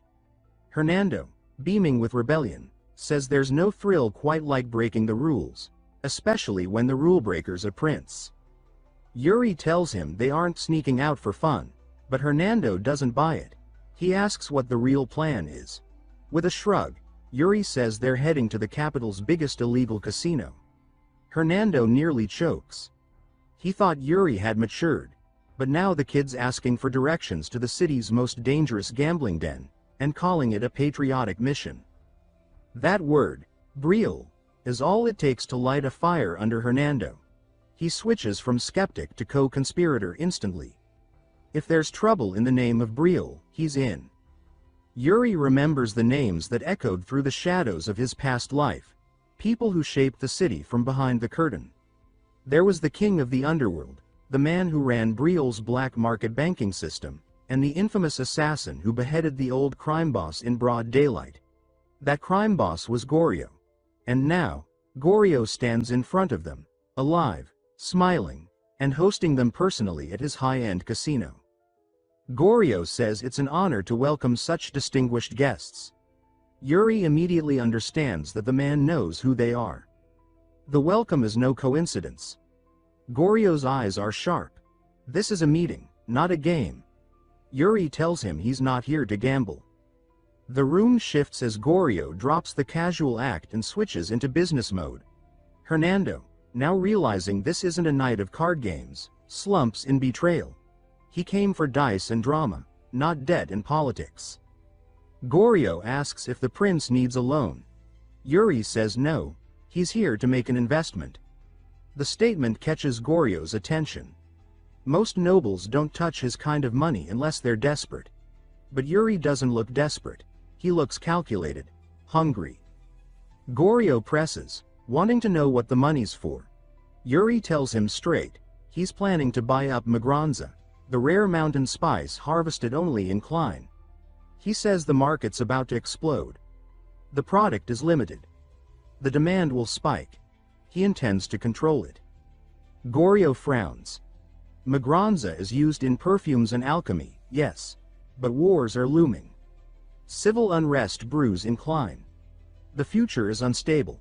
Still, Yuri speaks like a man with a map in his hand and fire in his eyes. Goryo senses it. This kid isn't guessing. He's already several moves ahead. Hernando, watching the exchange, feels like the floor is shifting under him. Yuri isn't bluffing. He's walking the line between noble and shark. This isn't a prince. This is a merchant king in the making. Goryo thinks it over. The risk is high, but the kid's confidence makes it harder to refuse. Eventually, he agrees to the deal and has the contract drawn up. Yuri signs without hesitation. It's a done deal. The future spice market belongs to him. As they leave, Hernando still hasn't recovered. He grumbles non-stop. How could the prince borrow that much money from Goryo of all people without telling him? And worse, they didn't even gamble. Not once. Yuri knew if he had told the mage the full plan, he would have dragged him back to the palace, straight to his father. That's why he kept it quiet, because he's not done yet. There's one more stop. They arrive at a rundown shop on the edge of the district. Hernando scowls at the building and says that if Yuri's still serious about business, the guild would have been a better move. Yuri ignores him and pounds on the door, calling for someone named Iraine. A sleepy, confused voice answers, and the door creaks open. A young woman peers out. Yuri introduces himself and immediately offers her a job. Hernando explodes. He can't believe the third prince of Briol is trying to hire a nobody in a falling-apart trade shack to manage something as volatile as the Magranza supply. He demands to know why Yuri is putting so much faith in someone like her. But Yuri grins, wicked and certain. To the world, she looks like a nobody, but he knows better. Iraine Wood. The name doesn't mean much now, not in this timeline. But Yuri knows better. In his past life, she became one of the most respected merchants on the continent, a legend in trade and contracts. While men like Goryo clawed their way through the muck using blackmail and extortion, Iraine thrived by keeping her word. To her, a promise carried more weight than gold. And that was exactly the kind of foundation Yuri needed. He grins to himself, that eerie little smirk pulling at his lips. In the past, Iraine had only made it as far as legendary status. But this time, Yuri plans to push her beyond that. This time, she'll become a myth, one carved into history. Hernando, trying to keep pace with Yuri's madness, finally asks if the prince is finished with all his nightly schemes. Yuri just shrugs and says there's one last stop. Of course there is. So the mage ends up chasing after him again, still grumbling under his breath, while Yuri's thoughts stay one step ahead. With the underworld's most dangerous loan shark and the future merchant queen both in his corner, all he needs now is the third and final piece. They arrive at a dirt-streaked alley where the stench of desperation hangs in the air. Children scuffle over scraps, and hopeless eyes scan the streets. Yuri scans the scene and quickly spots her. A woman crouched low, protecting a handful of filthy children. Among them, a sickly girl clings to her leg. Yuri steps forward without hesitation. He calls her by name, Asuna. In his past life, she had cut Goryo's throat and vanished into legend. An assassin born out of desperation, she had borrowed heavily from Goryo to pay for the sick child's treatment. When the debt drowned her, she sank with it, only to resurface in the underworld, blade in hand and blood on her name.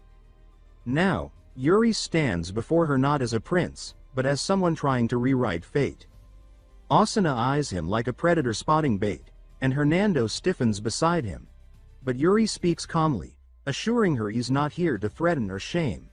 He claims he's come to offer help to those who need it. With a quick nod, he signals Hernando, who groans as he reluctantly pulls out a heavy sack stuffed with coins. The mage doesn't want to part with it, but Yuri is insistent. He hands it to Asuna, saying nothing at first. He glances at the girl hiding behind her, the one whose illness had once cost Asuna everything. He knows she's the reason this woman walked the road to ruin. Without explaining himself, he tells Asuna to take the girl to the temple for proper care. When she asks what he wants in return for such a sum, Yuri simply smiles and says one thing. Remember his name, Yuri Briol, the third prince of the kingdom. They don't linger after that. The slums are still the slums, and there's no fairy tale ending here. But as they walk away, Hernando can't stop questioning why the prince would throw so much gold at a complete stranger. Yuri doesn't answer directly, but in truth, it's the best investment he's made all night. In just one evening, he's secured the future support of three of the most powerful people who will one day shape Briol's survival: Goryo, Iraine, and Asuna. And there's still one more piece he needs. He turns to Hernando and asks a strange question. What vision did the mage see in the founder's tomb? With a half laugh and a crooked smile, Hernando says he spent the whole dream gambling away his soul in an imperial casino called Barthlegus. He says it like it's a joke, but Yuri knows better. For a man like Hernando, a gambling den isn't a joke, it's a battlefield. Yuri, satisfied, tells him to keep his mouth shut about everything that happened tonight. No king, no council, nothing. Hernando nods. He knows the stakes now. But even secrecy has its limits. Back at the castle, Yuri Briol, king of the realm, summons Hernando to the throne room. He's already caught wind that his son snuck out the night before, and he wants answers. Hernando doesn't even bother denying it. He admits that Yuri dragged him out into the city in the dead of night. When Yuri asks what they were doing, Hernando hesitates, then leans into the obvious. He tells the king that they went to the capital's biggest casino.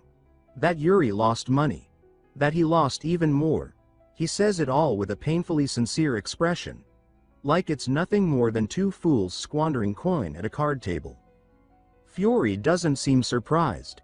If anything, it matches what he expects from his son. To sell the story further, Hernando says he lent Yuri some coin, which the boy promptly lost. He talks about bad bets and worse luck. All lies, of course, but smooth ones. What he doesn't mention are the deals with Goryo, or the contract with Arain, or the sack of gold handed to a forgotten assassin in the slums. When asked what else they did, he simply says they walked the streets. That Yuri wanted to see how the people lived. That by sunrise, they were back in the palace. King Yuri listened to the court mage's report with quiet calculation. He could tell Hernando was holding something back, but he let it go. Pressing the issue wouldn't yield anything useful tonight. Instead, he changed the subject, casually asking if Hernando would be attending the upcoming royal ball. The mage, with his usual cocky grin, replied that he would. That answer caught the king off guard. Hernando wasn't exactly the ball-going type, but people change. Maybe it had just been too long since the mage let loose on the dance floor. Meanwhile, on the training grounds, Yuri found himself once again flat on his back, staring up at the sky after another humbling spar with the sword demon. Bernard had knocked him down clean, again. While catching his breath, Yuri noticed a stir nearby. A few maids lingered in the area, stealing glances at Bernard, whispering and blushing behind handkerchiefs. Yuri teased his mentor, pointing out the unintended fan club and suggesting he attend the ball for their sake. Bernard, unfazed, shot down the idea. He said he had no interest in such frivolous affairs. But what was on his mind, constantly, was the soul severance technique. Ever since he began studying it, it gnawed at him. He admitted that it didn't follow any recognizable form. Yuri moved through it like it was second nature, but trying to decode it through observation had yielded nothing concrete. Yuri could feel it in his bones when he used it. The way mana flowed directly through the blade was unlike anything else in the world. There was no manual, no system, just instinct. Still, Bernard refused to give up. Maybe, he said, watching Yuri in real combat would provide more insight. He did note that Yuri's development had been staggering. His swordsmanship, mana control, it was all progressing faster than expected. But Bernard knew better. This wasn't natural growth. The boy wasn't learning. He was remembering. Trying to erase traces of the Briol method he'd already mastered in a life no one remembered but him. With concern thick in his voice, Bernard urged him not to rush. Growth was good, but not at the cost of his body breaking down. At this pace, his frame wouldn't be able to keep up with his ambition. Yuri responded with a confident smile, assuring his teacher that he knew his limits. In fact, he claimed he felt strong enough for another round. To prove it, he tossed aside the wooden sword. Instead, he drew the ancestral blade, the sword of legend. With a cocky grin, he challenged Bernard to do the same. Bernard accepted without hesitation, unsheathing his own weapon with practiced elegance. Yuri upped the stakes. If he landed a clean hit, Bernard had to attend the royal ball. Bernard laughed it off, declining the bet. He said he had no intention of losing, and even less faith that Yuri would honor such a wager anyway. Irritated, Yuri surged forward, mana flooding into the blade as he launched himself like a shot of lightning. Steel clashed with steel, energy crackled, and laughter echoed between master and student. In the end, Yuri lost. Again. A few days later, hooves pounded against cobblestone. Noble carriages streamed toward the castle gates. The royal ball had arrived. Inside one of the most lavish coaches sat a tall, blond man clad in imperial armor. Second Prince of the Empire, Georg of Varna Granzion, peered out the window at the capital's skyline. Opposite him sat his younger sister, Yekaterina, the princess who had once unknowingly helped ignite the downfall of Briol. It had been years since she last set foot in this kingdom, and tonight, she had someone in particular she wanted to see. Elsewhere, the third prince was suiting up. Gone were his usual simple clothes. Tonight, Yuri wore something regal, tailored, embroidered with golden threads. It felt uncomfortable, too polished for his taste. Ina fussed over every detail, adjusting his collar, brushing invisible dust off his shoulder. She remarked that he used to love these flashy outfits. He muttered that times had changed. Just before she could leave, Yuri asked her for a dance. He claimed he needed the practice. No one else would pair with him anyway. Ina hesitated, suspicious. She suspected some trick, a stomped foot, a sudden spin into the wall. But he reached out, gently, and promised no games. Tonight, just a dance, as equals. Under the moonlight, they moved slowly, the soft rustle of their steps filling the quiet room. Ina's cheeks warmed, her nerves slowly melting as Yuri guided her in rhythm. She teased him about her dancing skills, and he asked, only half-jokingly, who she'd been practicing with. She boasted about her popularity, but admitted she'd never danced with someone quite so short. He told her not to worry, he wouldn't be short forever. For a few minutes, they danced by moonlight and laughter, her occasional missteps drawing winces from Yuri and giggles from Ina. Later, the ball began in full.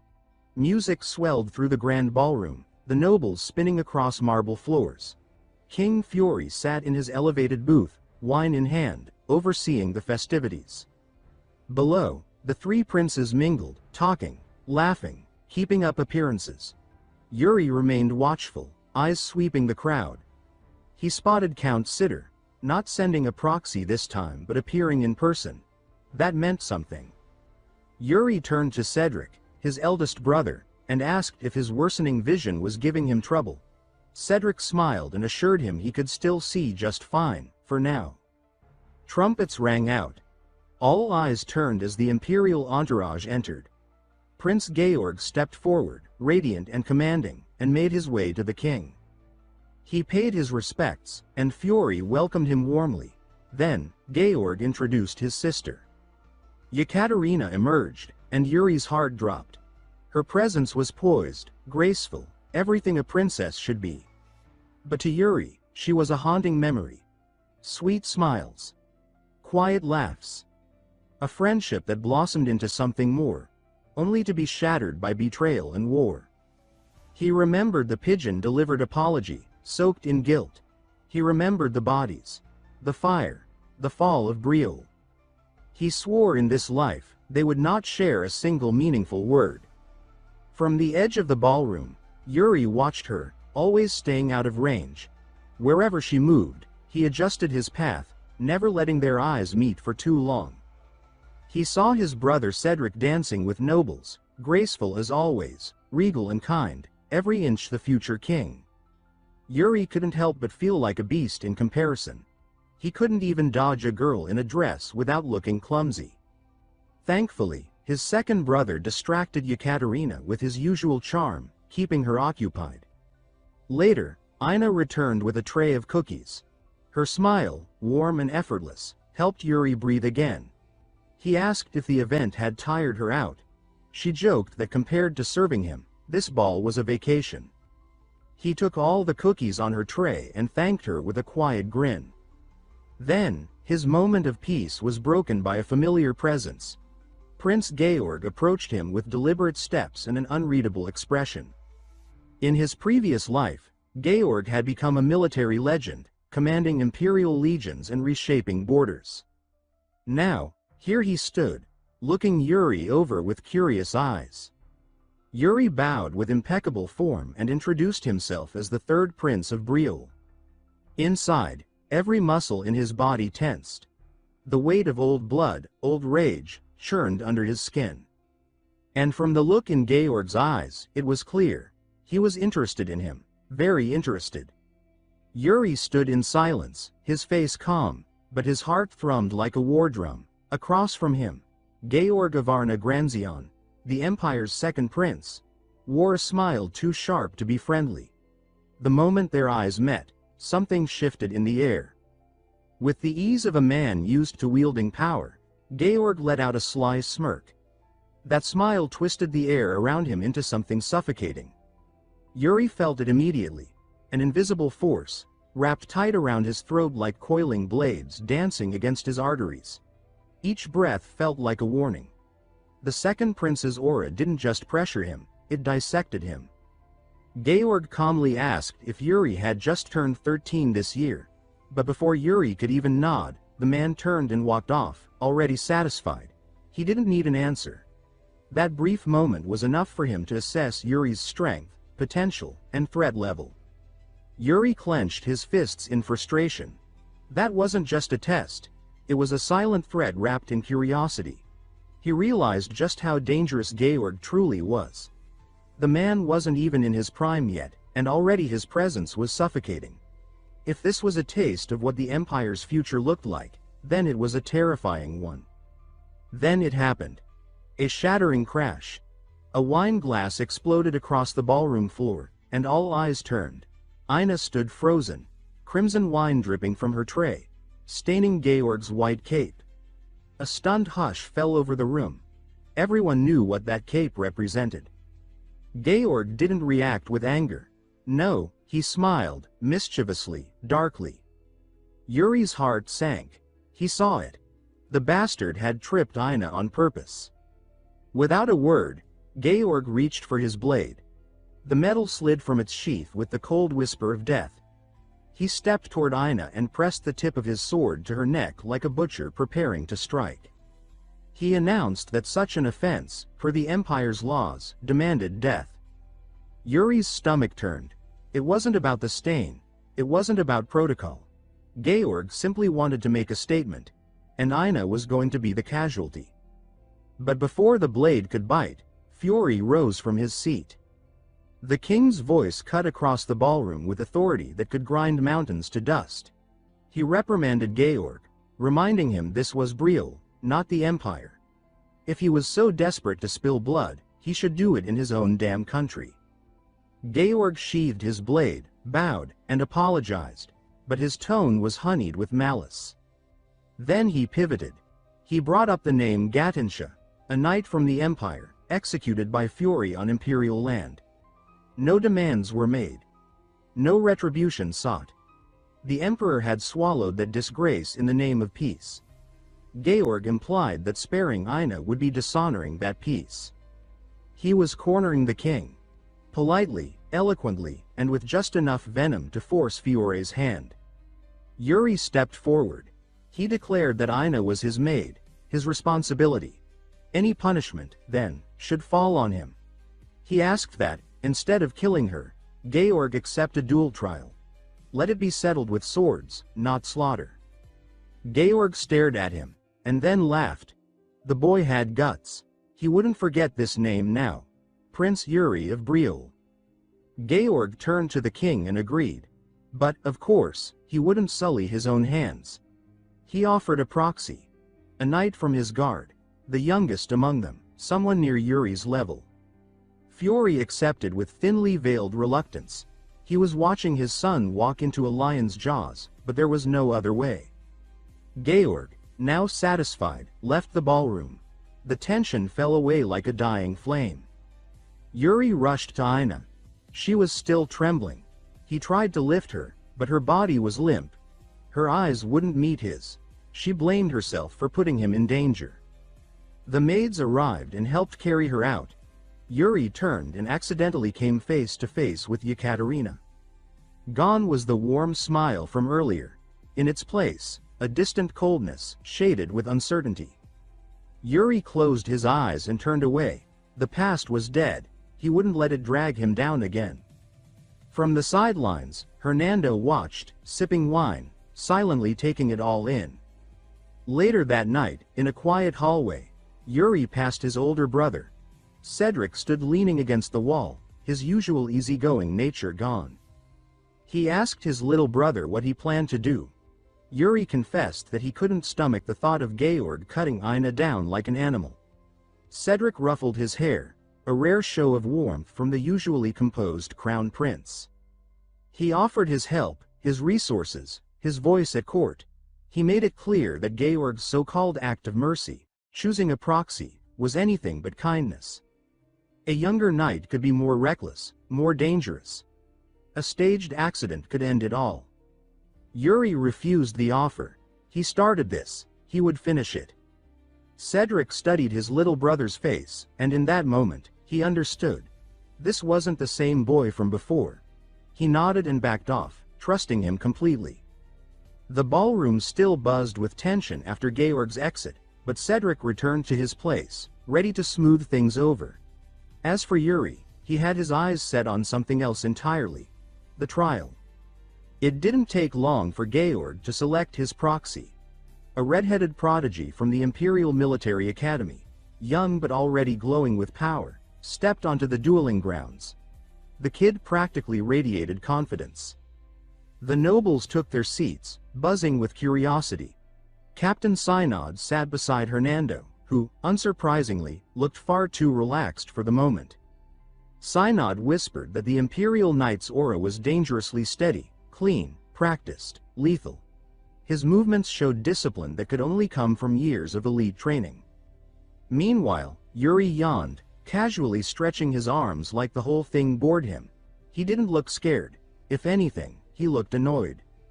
Hernando chuckled beside Synod and muttered that the third prince had it under control. One boy carried the honor of Briol, the other, the pride of the empire. And in the heart of the kingdom, beneath a sky filled with candlelight and the eyes of nobles and kings, the stage was set. Hernando, swirling his wine, calmly claims there's nothing to worry about. In this world, the rank of Grand Wizard is nearly mythical. Only those who master origin magic, like fate-revealing magic, reach that height. The only person to ever succeed, himself. He remembers when Yuri, in his self-destructive gambling phase, once beat him at cards. Hernando chalked it up to bad luck at first, but his magic lets him read fate, and Yuri's future remained an empty void. Strange visions of a bloodied boy on Sword Mountain fighting hordes flashed instead. That son of Briol fought and collapsed in despair. Back then, Hernando had dismissed the whole vision as nothing more than a fluke, an odd hiccup in his otherwise flawless magical insight. Just some anomaly. A harmless illusion. Maybe even a side effect of overwork or boredom. That's what he told himself, but the truth refused to stay buried. After that strange vision, he began noticing it, an anomaly in the order of things, a subtle crack in fate's architecture. And at the center of it all was the third prince. He had watched the boy closely, standing beside him through every unexplainable shift, every illogical change, every action that defied the pre-written flow of time. The kid didn't follow a path, he forged one. Now, it was all clicking into place. Hernando no longer had doubts. Prince Yuri Briol was the boy with no destiny. A man unbound by fate itself. And right now, that walking contradiction stood at the edge of the arena, ready to show everyone what that meant. On the other side of the dueling platform, the Imperial Knight sharpened his stance, loosening his shoulders with practiced swings. The sound of his blade cutting the air grated on Yuri's nerves like an annoying fly buzzing too close to the ear. His patience thinned by the second. Second Prince Georg raised his voice, asking both combatants if they were prepared. The third prince nodded with the slightest smirk. The knight across from him offered a crisp salute in response. And then, under the heavy silence of royal scrutiny, the trial duel began. Both fighters opened with distance, circling like predators, searching for the first twitch, the first mistake. The tension cracked as soon as the starting signal dropped. Yuri exploded forward in a blur, too fast to track. The knight blinked, and for a terrifying moment, he imagined his torso erased, cleanly split by the oncoming strike. But instinct, muscle memory, and training won over panic. He raised his blade in time, parrying the first blow. Sparks flew. Metal clashed. The duel burst into full momentum. Each strike came with terrifying speed, the rhythm almost inhuman. They weaved between offense and defense in a blink, blades flickering across the arena like lightning. Yuri's body flowed as though his blade were an extension of his will. His sword didn't follow conventional forms. It shifted, adapted, danced with both precision and chaos. It was unorthodox, wild, and refined all at once. And with every swing, his grin widened. A shallow cut bloomed across the knight's cheek, crimson painting his pale skin. The first real hit. In the royal booth, King Fury turned to his court mage and asked the question that had been gnawing at his mind. How would this end? Hernando didn't even try to bluff. He admitted with a grin that he couldn't see the outcome. For once, the all-seeing mage was blind, and loving every second of it. The king chuckled quietly, remembering when this strange magician first arrived in Briol, claiming the heavens had sent him. Fury asked if those signs now pointed to Hernando leaving, but the mage shook his head and firmly stated no, he wasn't going anywhere. The king relaxed. A man like Hernando was worth his weight in entire armies. Fury reminded him, half joking, that too much humility can tempt misfortune. Hernando smiled and gestured back toward the arena, suggesting they focus on the fight. When Fury asked who the superior swordsman was, the king answered without hesitation. It had to be the Empire's knight. No bias, just logic. And he wasn't wrong. In every measurable way, the Imperial Knight was more experienced, more seasoned, and forged by the Empire's brutal training methods. But that's exactly why Hernando knew he had stayed in the right kingdom. The heavens didn't send him to watch a king. They sent him to follow a storm. At first, he thought the prophecy led him to Fury, but after years of peace and stagnation, he believed maybe his mission had passed. That he could leave. But now, watching Yuri slice through expectations, Hernando knew his real journey was just beginning. The Imperial Knight darted forward, looking to end the match with a clean rush. Yuri didn't back down. Instead, he surged his mana into his ancestral blade, flooding the weapon with energy. His steps grew lighter, faster. He vanished from sight and reappeared in an instant. The knight's breath caught in his throat. The killing intent was real now. The mana in the air buzzed, hot and thick. The blade danced past his guard and reached for his throat. He closed his eyes. He had no time to block. Everyone watching froze. Even the Empire's royal entourage leaned forward, eyes wide in disbelief. Fury followed the flow, reading the moves with the eyes of a seasoned master. Captain Sand stood dumbfounded, mouth slightly open. And Hernando. He smiled. At the very last moment, Yuri twisted his wrist. The blade veered. Instead of cleaving through flesh, it hovered, a hair's breadth away. The knight stood still, blinking in disbelief. Then he lowered his sword and surrendered with dignity. The crowd erupted. Cheering echoed across the arena. Applause thundered from the stands. Hernando didn't move. He just watched, feeling something stir deep in his gut. Something ancient. Something divine. He had traveled the world chasing omens and portents, but none of them could have predicted this. Yuri Briol, a man who walked outside the threads of fate. A boy who stepped where no prophecy dared to go. In that moment, Hernando realized his own destiny had changed. And so had the princes. Yuri was the outlier in a world built on predestination. A living contradiction. The mage felt chills thinking about what this boy would do next. What chaos he would bring. What miracles he might spark. The storm was just beginning, and Hernando was ready to follow it. 5 years later, peace reigned in Briol. On the surface. Inside the grand castle, a nervous young maid sprinted through the halls, clutching her assignment sheet with sweaty fingers. It was her first day, and she had already lost her way. She turned a corner and froze. A dark-haired man stood before her, eyes cold, steps twisted. His presence was unmistakable. Royalty. But not the king. Not the crown prince. This one was dangerous. He stared her down, demanding to know why she was wandering without purpose. She tried to explain, but her words fumbled. He raised his voice, accusing her of ignoring protocol. Asked if she had some guidebook explaining how to avoid him. The poor maid wilted under the pressure, scrambling for a way to appease the intimidating figure. Running out of patience, the prince finally decided it was time to dish out some heavy education on the new maid. Before he could deliver his lecture, a relaxed voice interrupted, calling out for him to cut the creepy behavior. When Newbie was still training for her castle duties, the seniors had told her to memorize one name above all. If she spotted someone walking around with a confident posture and a sword at his waist, she was to show utmost respect to the charming and unpredictable third prince. Sure enough, it was him, Yuri Briol. After prying his brother away from the flustered maid, Yuri decided to take a walk through the courtyard, snacking on the sweets she offered him as a thank you. The treats were rich and sugary, a pleasant surprise. Once he finished wiping his mouth and brushing off his hands, Yuri focused. He was at the unarmed realm now, a level where mana control had become so refined, his body maintained pressure and efficiency regardless of whether or not he held a weapon. Achieving this state had taken years, 5 years, to be exact, since he was cut down by Lawrence's undead blade and thrown back into the body of his 13-year-old self. Now at 18, the quiet stretch of peace was clearly nearing its end.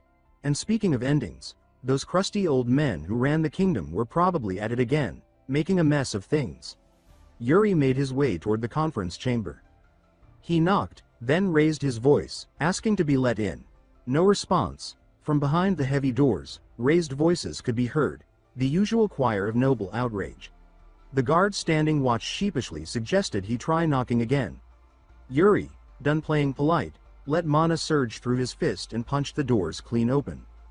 Startled gasps filled the room as high-ranking nobles stared at the prince standing in the wreckage of the doorway. Yuri casually apologized for the forceful entrance, explaining he'd knocked already, but nobody seemed to hear. So he knocked a bit louder. Turning to the head of the table, he addressed his father and asked to join the discussion. Granted a seat, Yuri settled in just as the final and most controversial topic resumed.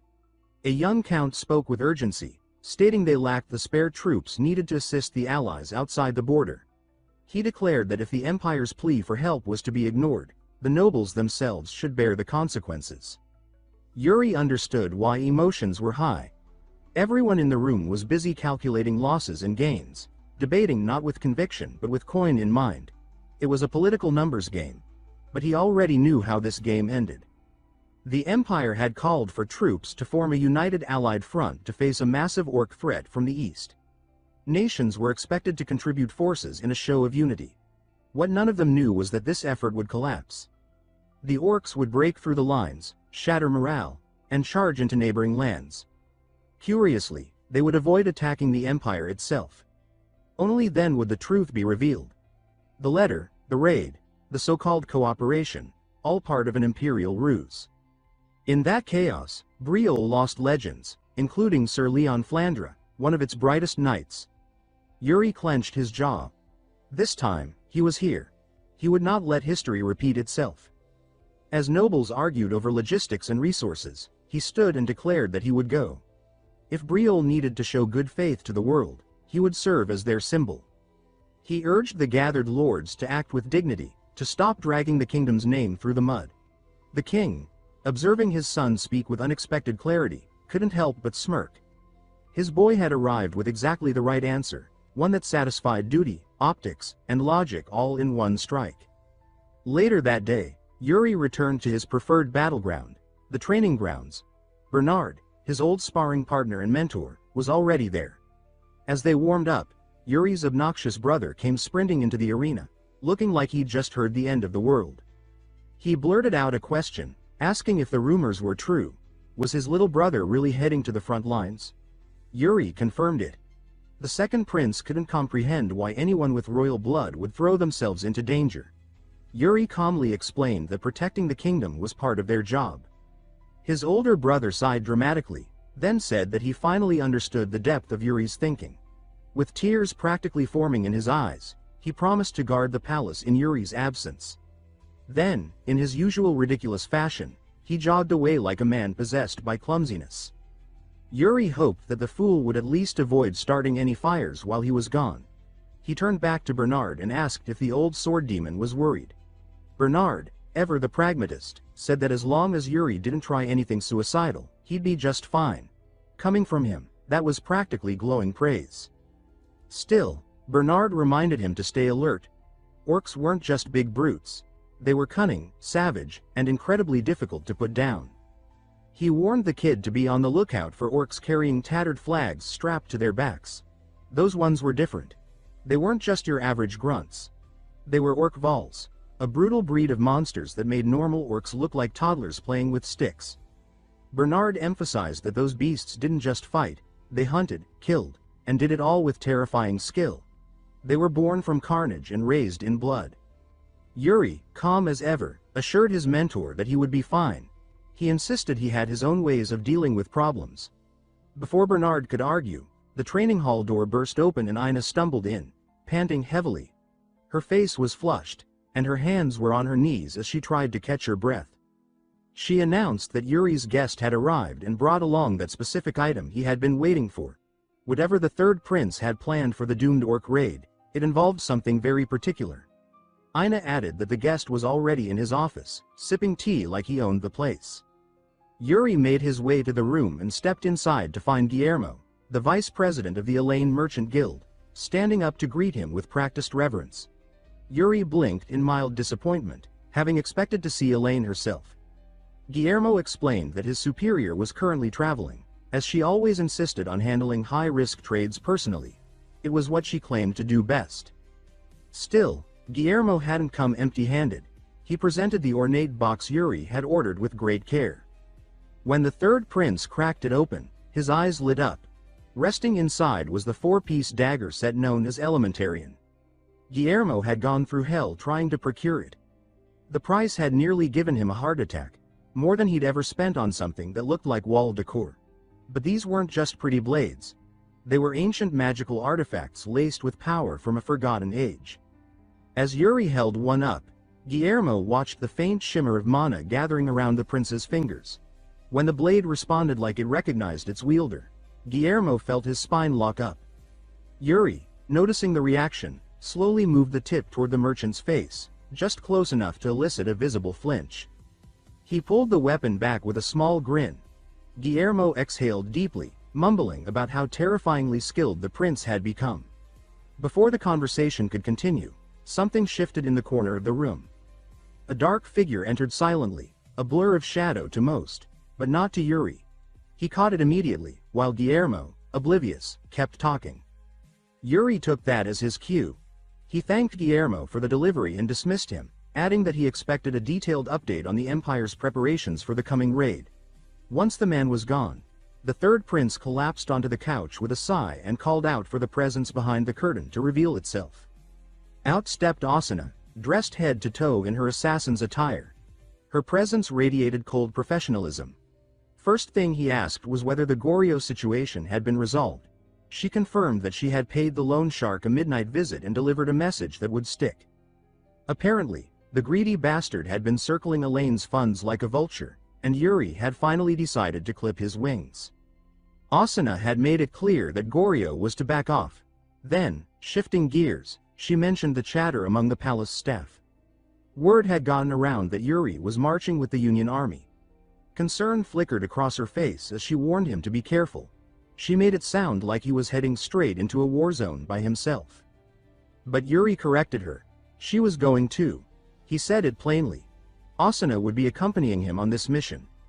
When he asked if she could keep up, the stoic assassin gave a rare smile. Beautiful, genuine, dangerous. She said she had no intention of staying behind.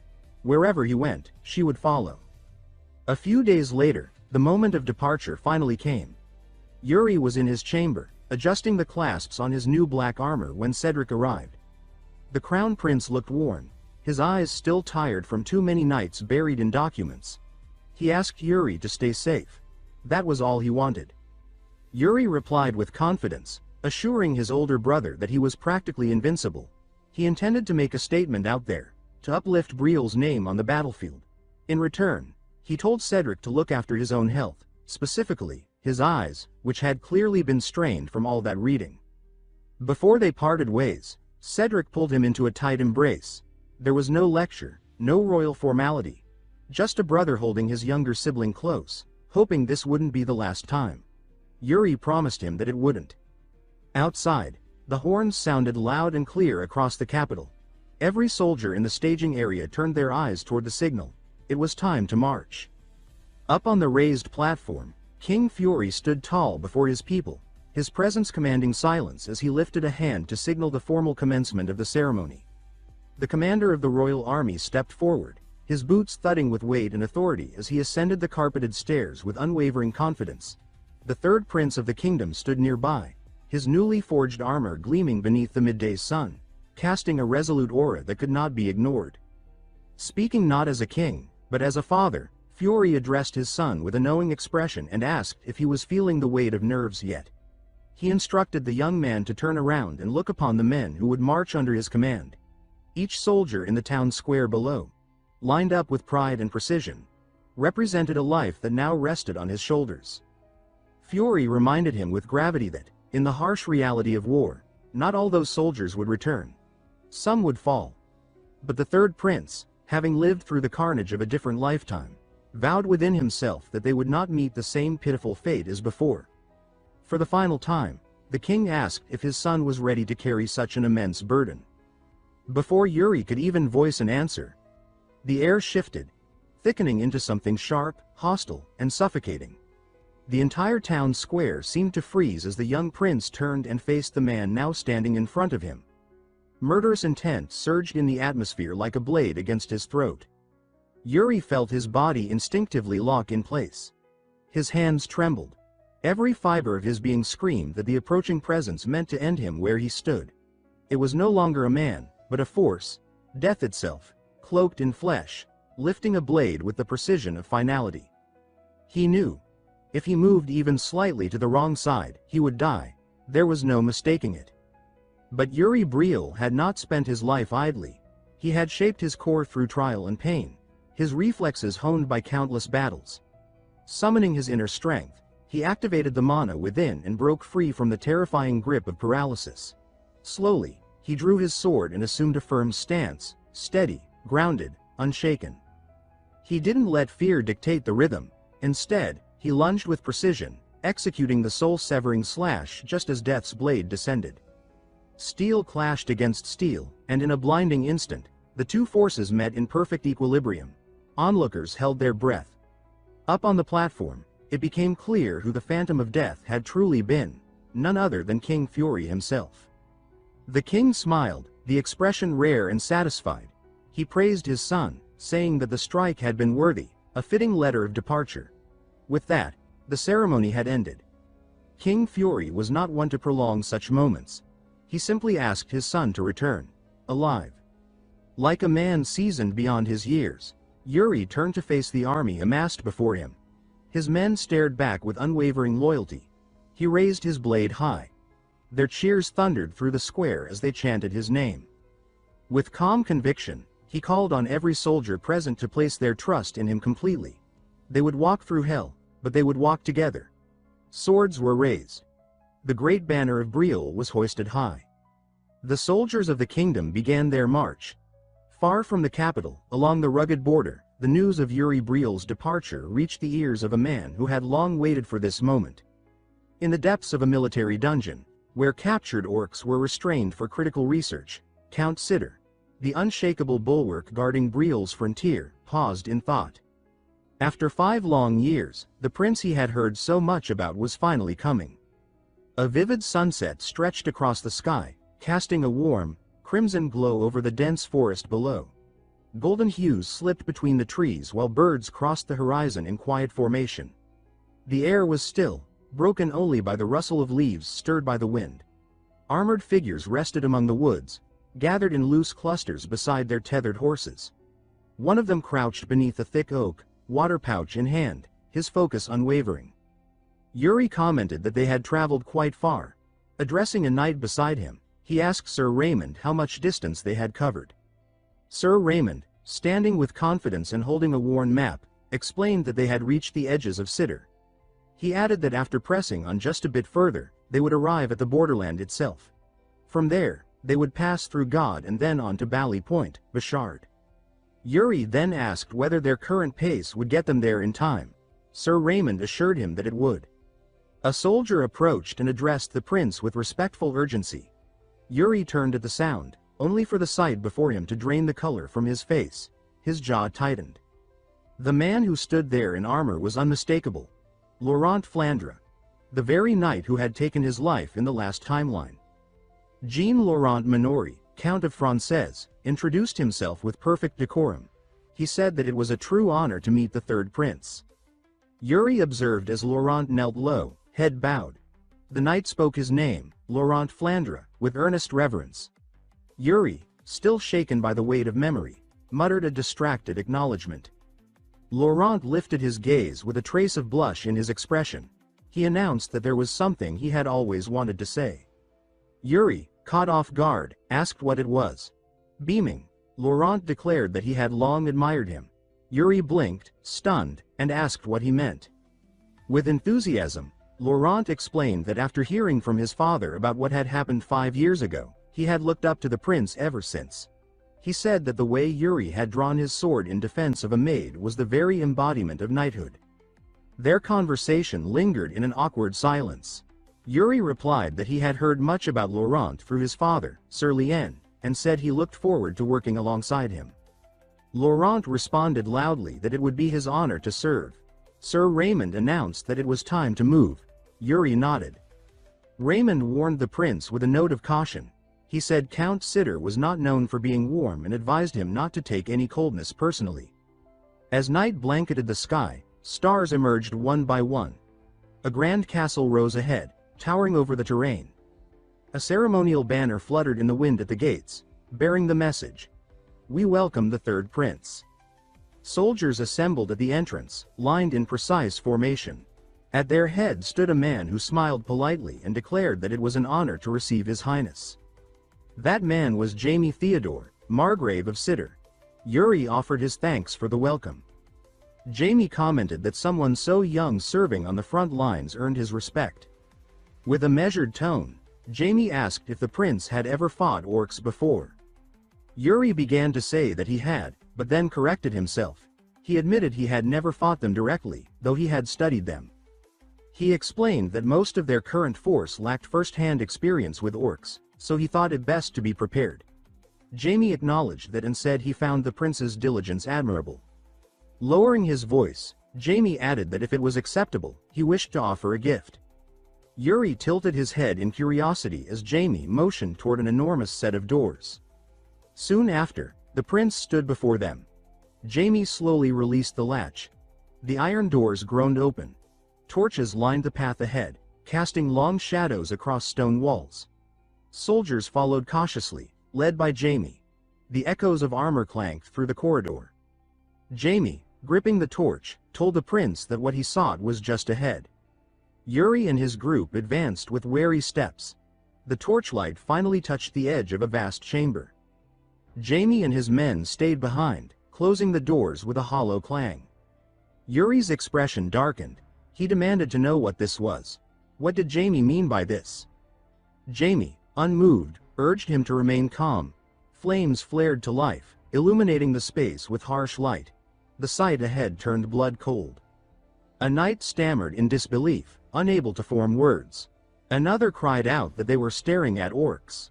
Behind thick bars, twisted and brutalized orcs snarled and snapped.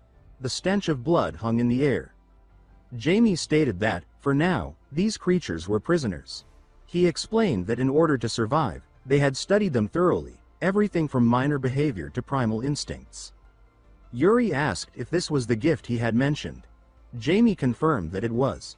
He said that with war looming against the Velomans, no other gift could compare. Yuri thanked him, though disbelief flickered in his eyes. Inwardly, he noted that Jaime was even more deranged than expected. He turned to a visibly shaken soldier beside him and asked for his name.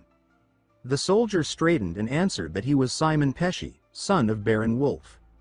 Yuri ordered him to speak his honest thoughts aloud. Simon hesitated but then said that it felt wrong. It seemed excessive to do this to prisoners of war. Yuri paused, then replied that he could see why someone might feel that way.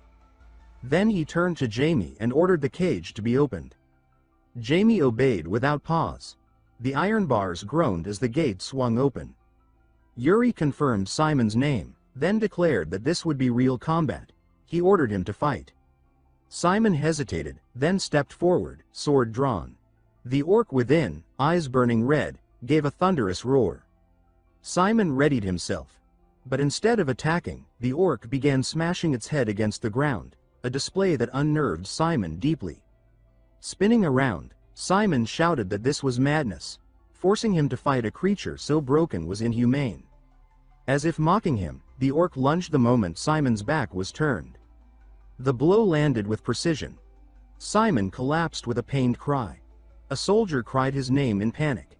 The orc pinned Simon in a crushing hold, snarling with feral rage. The others tensed, ready to charge in. But the prince remained calm and ordered them to stand down.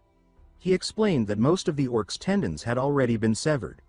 Sir Jamie confirmed this beside him. The prince's gaze remained locked on the brutal scene as Jamie repeated coldly, "These are orcs." Simon was suffocating, the orc's massive hand clamped tightly around his neck. A soldier urgently reported that they had to save him, even if it meant injuries. The orc growled, the sound deep and rough, as if trying to speak or challenge them. Yuri asked Jamie with doubt in his voice if the creature was attempting to take Simon hostage. Jamie responded that he would call a translator. Soon, a figure draped in a strange black cloak stepped forward, slowly revealing his face. He was instructed to translate. Corey, a man with a terrifying face and protruding fangs, stepped into view and examined the situation. Yuri, caught off guard, muttered Corey's name. The other confirmed that it was indeed him. Corey raised a hand to his ear and began to translate. He said that the orc threatened to break every bone in the knight's body if the soldiers didn't drop their weapons immediately. The vicious orc still held Simon by the neck, its grip unwavering as it growled out a threat. Hernando stepped forward, his stance firm, and began casting a spell. A stream of light surged from his hand as he concentrated. He extended his glowing hand toward the orc, a magical aura forming between them. He then shouted the signal. Yuri heard the command, swiftly turned to the back, and praised Hernando with a, "Well done," before rushing toward the orc. Yuri dashed to the creature and grabbed Simon, snatching him out of the orc's grip before it had time to react. With Simon rescued, the orc's rage erupted. It slammed its foot into the ground, eyes glowing red with fury, and let out a violent roar. They stared at the orc's menacing expression and sensed something was off. One asked Jamie if it was a normal orc. Jamie answered no. He added that despite its small size, its battle skills were exceptional. He explained that when they first captured it, it had been eating a knight alone. That same orc had taken many lives. A nearby soldier, overhearing this, shouted in anger that he didn't care if the creature was a prisoner. He wanted to kill it himself. Yuri quickly moved to calm him down. He asked the soldier to steady himself. He then explained that he wasn't stopping him out of pity, but told him to look behind the orc. Yuri pointed out the red eyes watching from behind and continued. He said they were all waiting for the right moment to strike. He stated that the orc in front of them was not special. He warned that the ones they would meet on the prairie would be far more terrifying. He patted the soldier's shoulder and reminded him that this was training and a chance to learn how to kill an orc. The massive orc still stood before them, bloodlust in its stance, prepared to attack the group. The knights raised their swords in unison, ready for battle. The orc, clutching a fire-infused box, lunged forward to strike. Hernando immediately raised a magical shield, forming a barrier that blocked the attack. The orc failed to reach Yuri and Jamie, who remained calm and observant. Suddenly, the orc coughed up blood, letting out a roar of pain. A knight had stabbed it with his sword. Yuri applauded the strike and praised the knight with a, "Well done." But the soldiers didn't celebrate. Their expressions were heavy with sadness and doubt.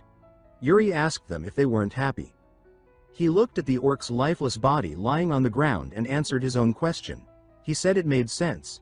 They had just passed a test against someone who couldn't fight back.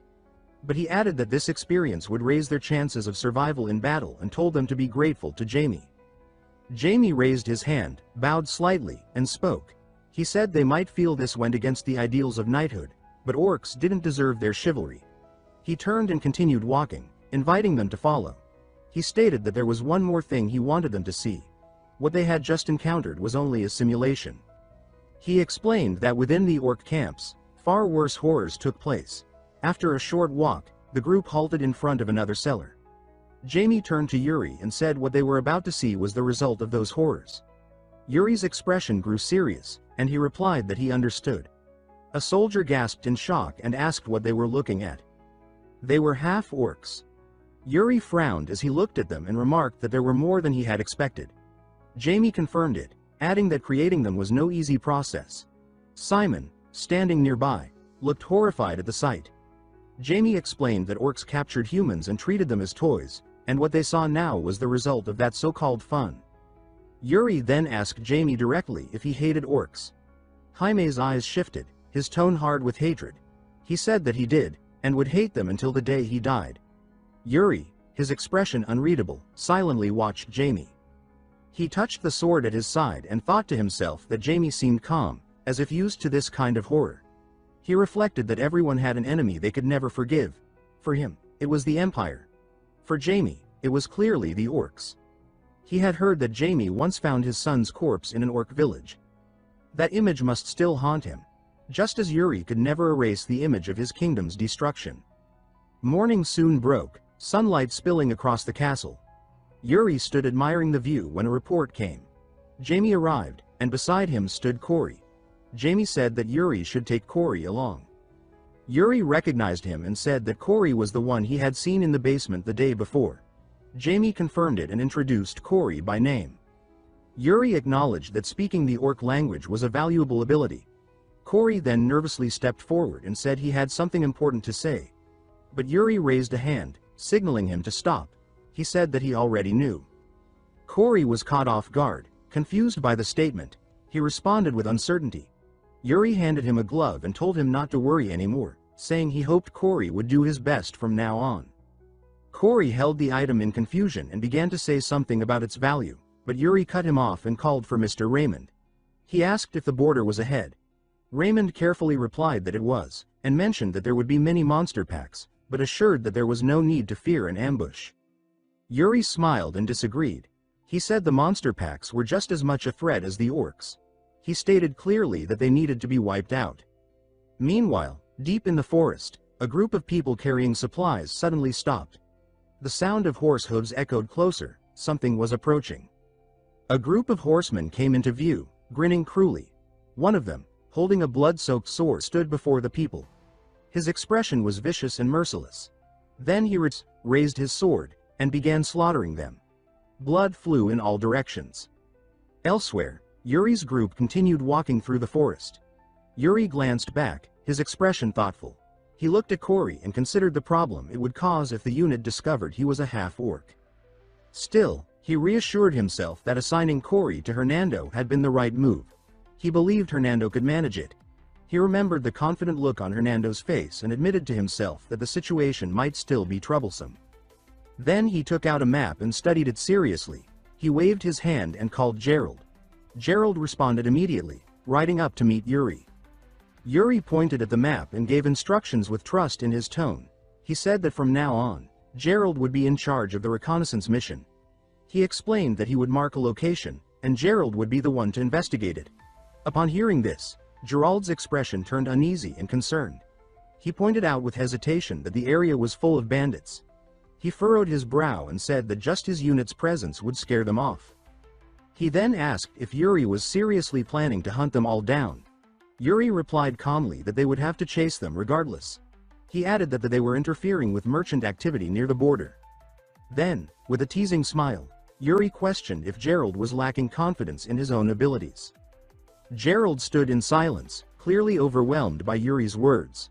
Yuri continued, saying that he couldn't use the other soldiers, since everyone was anxious, and he himself was just a young prince without much experience. He acknowledged Gerald's genius with a sword but added that if Gerald couldn't even catch some criminals, before he could finish, Gerald had already galloped off. He called back that he'd return soon. Yuri grinned with satisfaction, stating that he knew Gerald could handle it and that it was good to see him motivated. Raymond approached and commented that Yuri treated Gerald rather well. Yuri responded playfully, asking if that's how it seemed, and said that he simply enjoyed having Gerald around. Then he turned to Raymond with a composed expression. With a thoughtful tone, he asked if he could pose a simple, perhaps boring question. Raymond responded that he could ask anything. Yuri asked why he fought. The question left Raymond silent for a moment, as he hadn't been asked that in a long time. He eventually gave the standard response, explaining that he fought for the safety of Briol. Yuri looked at him quietly and then smiled, thinking that it was a solid answer. With a burst of energy, he instructed the others to keep up the march. He announced that he was going to check on Gerald, and then quickly galloped off before Raymond could say anything else. The scene shifted to a forest clearing where huts had been built. A few people were scattered about. One man, bound and lying on the ground, was screaming. Another person stepped over and ordered him to be quiet. Yuri appeared, his face troubled, holding a knife and warning the man not to do anything reckless if he valued his life. Meanwhile, Gerald scanned the area through binoculars and reported back that they had located the robbers' hideout. Yuri praised him and said he'd done well. Then he interrogated the captured man, asking if he was patrolling alone and if there was anyone else nearby. He questioned whether the leader had really sent him out alone. The man nodded quickly, confirming that was true. Yuri observed him silently, narrowing his eyes when he noticed the glint of a necklace around the man's neck. He reached out and yanked the necklace off, startling the man, who let out a panicked shout. Holding the necklace up, Yuri questioned what it was and whether it belonged to him. The robber answered flatly that it didn't, explaining that the leader had ordered them to wear it while patrolling. Hearing that, Yuri prepared to draw his sword and questioned whether the item was some kind of artifact, possibly enchanted. The man, now scared, insisted that he didn't know anything. Yuri stood before him coldly and stated that if that was the case, then there was no choice. Then he turned his face away and laughed, saying that he'd just have to capture the leader and ask him directly. By this time, the sky was darkening. Hidden behind a tree, Yuri observed quietly when a voice called out, announcing his presence. Gerald had arrived and reported that, following Yuri's orders, they had deployed troops along the robbers' escape routes. He also said scouts had been sent to assess their strength. Yuri gave a pleased smile and asked if the rest of the unit could handle things if he stirred up chaos. Gerald responded with confusion, asking what he meant by causing chaos. Without another word, Yuri mounted his horse and signaled to move out, saying that if they arrived late, there'd be no enemies left to fight. Gerald stood in shock, struggling to process what he'd just heard. Yuri galloped off, shouting commands to charge, while Gerald, still stunned, called out for him to wait, warning that it was dangerous to go alone. But Yuri rode on with excitement, leading the charge. His voice and the sound of horses echoed toward the robbers' hideout. Inside, the robbers heard the commotion and looked at each other in confusion, asking what the noise was. Another man carrying food looked alarmed. Moments later, Yuri, sword in hand, burst in on horseback, charging through the group of robbers with force. As the robbers stood frozen in shock, Yuri addressed them with a smile and a sharp tone, identifying them as robbers. That evening, Gerald and the other soldiers arrived and were stunned by the sight before them. Yuri was calmly sitting on a captured robber, lighting a fire. He greeted them by saying they were late. Gerald rushed over, clearly worried, and asked Yuri not to act alone again, pointing out how dangerous it was. Yuri replied coolly that if they didn't want him acting alone, they needed to keep up. Then he asked Raymond about the escapees. Raymond reported that they had been dealt with and that there were no casualties on their side. Yuri, holding a skewer of meat, reacted with delight. He suggested they take the robbers' meat and prepare dinner. He declared that they'd be having skewers outdoors tonight. Gerald looked at the meat skeptically and commented that it was all fatty. Yuri shook his head with amusement and said that Gerald didn't know how to enjoy food, adding that he still had a lot to learn. He then said they would camp there for the night and resume their journey the next day. Raymond stood and brought up their next destination. He reminded Yuri that they would be heading to Gid before reaching the Allied forces at Balshad. He noted that they might encounter armies from other nations in Gid, since they all used the same roads. Yuri picked up the pace and asked which country he meant. Raymond answered that it was the Holy Nation.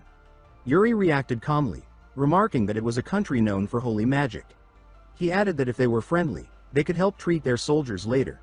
Then, narrowing his eyes, he remarked with doubt that friendliness wasn't guaranteed. He explained that he'd heard the commander of the Allied forces was the princess of the Holy Nation. However, There were rumors that she was losing ground in the fight for the throne and was desperately seeking military success to strengthen her claim. He ended by noting that no one could predict what she might do in this war. Prince Yuri Briol rested his chin in thought, reflecting on the mention of the Holy Kingdom's princess. Sensing his concern, Sir Raymond suggested he look into her background a bit more. But Yuri simply smiled, brushing it off, saying he'd meet her face to face soon enough. He lifted his gaze to the night sky, seemingly unfazed. The Allied forces' meeting point, Balshad, required a stop at Gid, an independent city tasked with supplying provisions. Being under separate jurisdiction, Gid enforced strict neutrality. Yuri warned that any misstep could be judged under military law. He told Raymond to make sure all soldiers, including knights, understood that discipline was non-negotiable. Raymond agreed without hesitation. They stationed their troops outside the city, tightening control. Yuri then declared he would meet Gid's lord himself. Inside the estate, the lord welcomed him with a smile, expressing honor at meeting the third prince of Briol. Yuri returned the gesture with respect, thanking the lord on behalf of Briol for Gid's cooperation. The lord brushed off the formality and assured Yuri they would support the alliance fully. As they sat, the lord praised Yuri's father for his battles against the orcs and joked that the orcs must be trembling now with the prince himself here. Yuri laughed lightly, promising to try and live up to the reputation. A servant approached the lord quietly, whispering something in his ear. The lord then informed Yuri that the princess of the Holy Kingdom had just arrived and asked if he'd like to meet her. Yuri accepted immediately. Soon after, Princess Sibila entered the room, flanked by two knights. Her face was firm, without a trace of warmth. The lord rose and greeted her as the second princess of the Holy Kingdom. She walked in, glancing coldly at Yuri, and asked if he was one of the lord's vassals. Before Yuri could respond, she dismissed him, saying she had matters to discuss with the lord and requested he leave. The lord, clearly taken aback, tried to clarify, but before he could finish, one of the princess's knights barked at Yuri.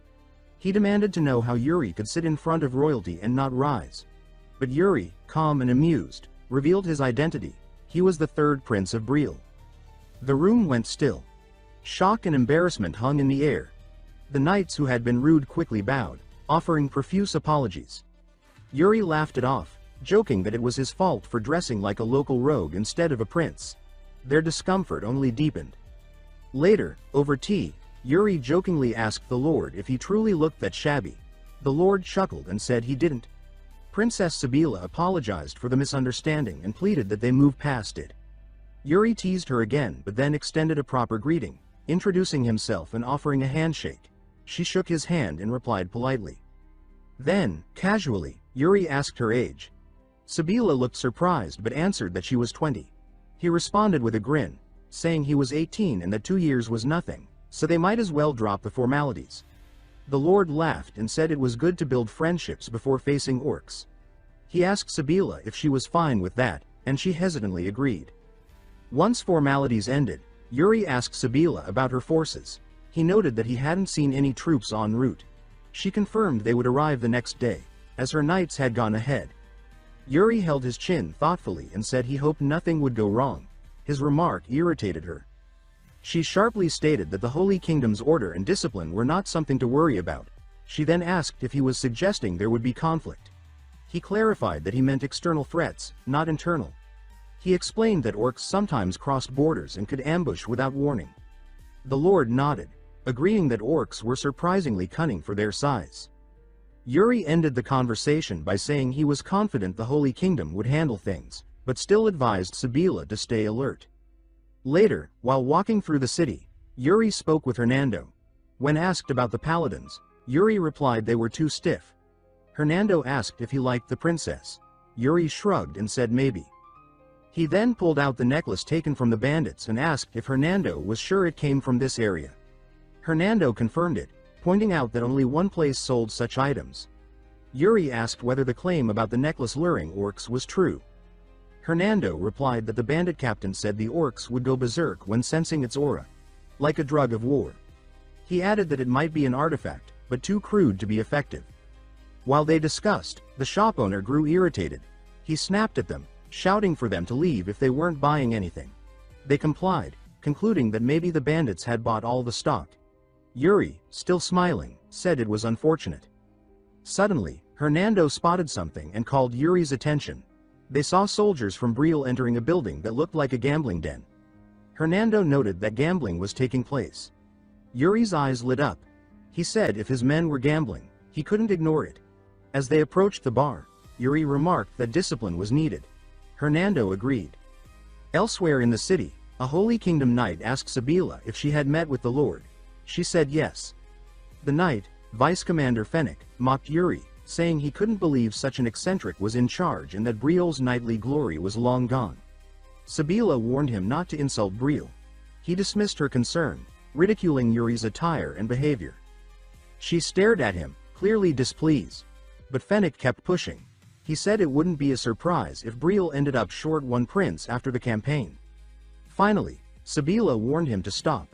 He relented with a sarcastic, "Yes, Your Highness." She asked if the main force had any issues. He arrogantly claimed everything was fine and under control, then walked away, saying they'd be patrolling the city. Sabila sighed, her mind heavy with doubt. That evening, the city's inn was lively, filled with chatter and drinks. Fennec and his knights walked in with stern expressions. Disgusted by what he saw, Fennec asked who the patrons were. A knight replied they looked like Briol's soldiers. Fennec scoffed at their lack of discipline and asked how they were allowed in. Another knight laughed, saying their commander made it obvious why they behaved that way. Fennec declared he wouldn't tolerate it. He raised his voice and berated the soldiers for gambling, questioning their loyalty to the Allied forces. As they turned, still holding cards, he continued ranting, until a hand tapped his shoulder. He turned and froze. It was Prince Yuri. Smiling, hand still on Fennec's shoulder, Yuri asked his name. Fennec's expression twisted in anger. He slapped Yuri's hand away and barked that such lax behavior was an insult to leadership. The soldiers looked on, stunned. Fennec mocked them too, saying they didn't belong on a battlefield, clutching cards like children. Yuri's smile faded into a cold stare. He demanded to know why a simple question received such disrespect. He questioned if the Holy Kingdom had any structure or ranks at all. Fennec tried to recover, but before he could speak, the door swung open. Princess Sabila entered, her voice sharp as she asked what was going on. Seeing Fennec, she frowned and reminded him he was supposed to be on patrol. Instantly, Fennec's bluster deflated. He apologized and bowed. Sabila, unimpressed, ordered him to wait outside. He obeyed, furious and humiliated. She turned back to Yuri and apologized on Fennec's behalf. Yuri smiled and told her it wasn't necessary. He added with a hint of sarcasm that unless she was a holy sovereign, she couldn't be expected to control all her subordinates. Her hand moved instinctively to her sword. She studied him, then nodded and turned to leave. Before exiting, she told him she'd repay the favor, another time. Yuri returned her gaze with a smile and replied, another time. As she left, his expression darkened. Raymond's words echoed in his mind. The princess was in a precarious position in the struggle for the throne, desperate for military success. Now, he understood. Still, Yuri shrugged, muttering that it wasn't his business. He turned and rejoined the soldiers, diving into their game as they welcomed him with laughter and shouts, eager for their commander to play. Yuri laughed heartily, telling the next soldier eager to challenge him that he liked his confidence. Meanwhile, tension simmered elsewhere. Sir Fennec stood stiffly with his knights when the princess approached. Frustrated, he demanded to know if she had already befriended the third prince of Briol. She countered sharply, asking if that was really the issue they needed to focus on. Fennec snapped, ranting about the prince's lack of refinement. But before he could say more, a panicked voice cut through the air. Both he and the princess turned toward the source. An approaching soldier on a blood-stained horse, armor dented and streaked with dirt. The soldier dismounted and dropped to one knee, apologizing for his appearance before delivering grim news. The main force of the Holy Kingdom had been ambushed by orcs. The princess's expression turned pale but firm. She suited up in full battle armor, mounting her horse with swift determination. The Lord of Gid, deeply concerned, asked if she was leaving immediately. She confirmed it with a nod, but before she could ride out, he cautiously proposed requesting support from the Briol army. He emphasized that it wasn't about pride, but about protecting Allied forces. However, Fennec erupted again, scoffing that the Holy Kingdom needed no help and questioning if the Lord believed their knights would fall to orcs. The Lord tried to smooth things over, but the princess interrupted calmly. She assured the Lord that she appreciated the concern but would handle it. With that, she called her knights to charge, and the group galloped away, hooves thundering into the distance. The Lord, watching them leave, sighed. One of his soldiers remarked on how stubborn the Holy Kingdom's people were, especially Fennec. The Lord agreed and, without delay, ordered the soldier to ride to the Briol camp and request Prince Yuri's help. The soldier saluted and rode off with urgency. At camp, Yuri received the message. After reading the letter, concern spread across his face. When Sir Raymond asked what had happened, Yuri explained that the Holy Kingdom's main forces had been attacked, and the Lord of Gid was requesting their aid. Raymond questioned why the request came from Gid and not the Holy Kingdom itself. Yuri replied dryly, imagining Fennec's face, and said someone had probably been too stubborn to ask. He ordered Raymond to prepare to mobilize. Raymond, ever loyal, responded with a firm salute. Yuri then turned to the messenger and asked for his name. The soldier, still catching his breath, said his name was Roy. Yuri instructed Roy to head to the bar near the Talisman Market and call the Briol Knights, telling him to say that the prince would only accept the first 10 who showed up. Roy nodded quickly and rode off in a burst of dust. Yuri laid the letter on the table, clapped the dust from his hands, and muttered with a smirk that it was time for a night walk. Later that night, Yuri rode with his knights toward the reported location. He turned to them, teasingly asking if they still felt tipsy. The knights shouted back proudly, raising their swords. Seeing their energy, Yuri laughed again, then turned to Jared, who looked pale and drained. He joked that Jared looked awful. Jared muttered that he was fine, though clearly he wasn't. Then Loran galloped up to Yuri, glowing with enthusiasm. He called out to the prince, praising him for his kindness and restraint toward the Holy Kingdom's paladins. He said Yuri had shown great leadership, proving that dignity didn't require stooping to others' pettiness. Yuri laughed awkwardly, not sure how to respond to Loran's passionate admiration. Privately, Yuri wondered when Loran became this devoted. It was a striking contrast to how he had known him in his past life. But he admitted that he, too, had changed. Loran, eyes shining, thanked the prince for acknowledging his loyalty. Yuri gave him a nod, still trying to reconcile this new version of Loran. As they rode on, Sir Raymond called out, spotting something ahead. Upon closer inspection, they confirmed it was the Holy Kingdom's paladins. Before engaging, Yuri addressed his knights with a steady voice. He reminded them that this would be their first battle against orcs. He declared that he would enter the battlefield first and be the last to leave. As he spoke, his body shimmered with a glowing blue aura, pulsing with power and calm authority. He looked over his troops and gave one final command. He told them not to get hurt. Then, gripping his reins tightly, his horse cried out. His voice rose over the thunder of hooves as he shouted his order to charge. A while earlier, the battlefield boiled with chaos as the Holy Knights surged forward. The princess, heart pounding beneath her armor, cursed herself for being too careless. She admitted inwardly that she should have expected an ambush. Yuri's earlier warning echoed in her mind, and she thought grimly that ignoring it was a mistake she couldn't afford. Ahead, shadows moved violently within the haze of battle. As she drew nearer, the grim silhouettes sharpened into forms, her knights, locked in combat, surrounding each orc with multiple blades. Relief momentarily washed over her when she saw the Holy Kingdom's flag still flying. She turned to Sir Fennec and told him they were heading straight for the enemy commander. He responded with affirmation and immediately barked out the command for their formation to charge. The Holy Knights roared in response, weapons raised high as they surged ahead. The princess clutched her cross tightly, her breaths shallow. Her voice shook as she whispered a prayer, begging the Lord for strength, admitting they were afraid. Her horse began to glow with a gentle white radiance. She lifted her sword and commanded the charge to quicken. As they rode, they passed a skull embedded in the earth, covered in web like silk. The moment they approached, the skull floated upward, glowing red in its sockets and releasing a malevolent purple aura. Suddenly, a magic circle lit up beneath their horses, bright and ominous. The ground collapsed beneath them. There was no time to react. One after another, riders fell into darkness. The princess realized too late that they had ridden straight into a trap. Her body tumbled, her armor scraping rock and earth. Doubt gnawed at her thoughts. Had she made the wrong choice again? Her mind drifted to the past. She recalled the moment she first received her holy powers as a child. Praise surrounded her. Warm, proud voices called her amazing. Determined to prove herself worthy, she pursued swordsmanship too. But a sharp memory cut through, her sword clashing with her older brother's. She remembered the day she broke his blade. That moment, she realized chasing both holiness and martial prowess was her greatest mistake. Her brother, feeling his claim to the throne threatened, sent her to the battlefield. He spoke of divine will, that fighting here would purify her soul.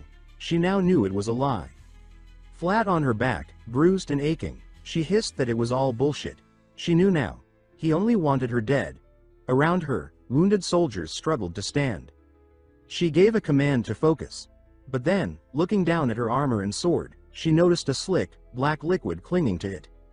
Her face drained of color. It was oil. She looked up and saw orcs surrounding them, torches ablaze.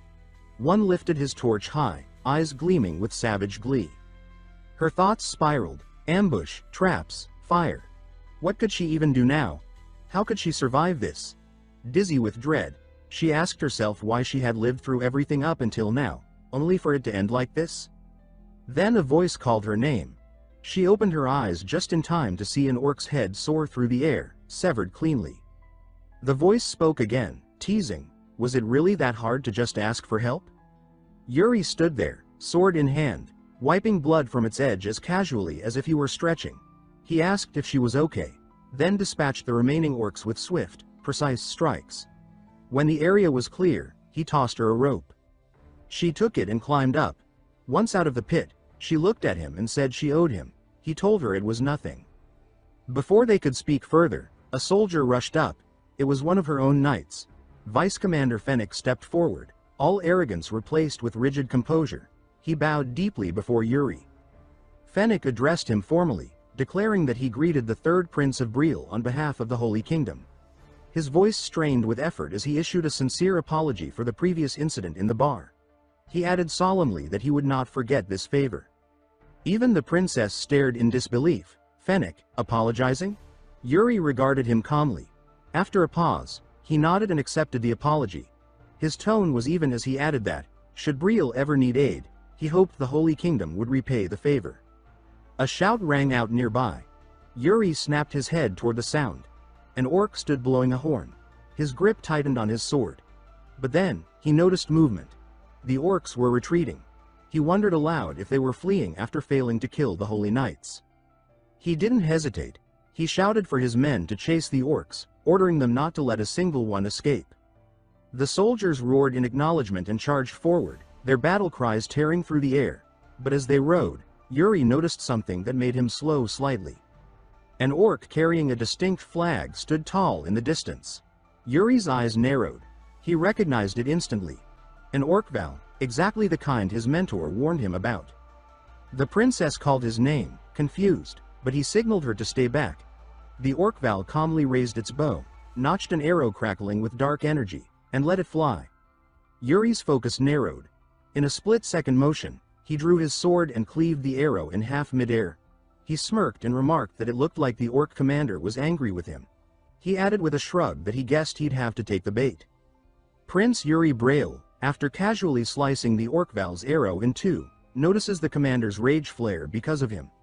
With a faint smile, he raises his sword, channeling mana into its steel, and says that he should properly answer the orc's challenge.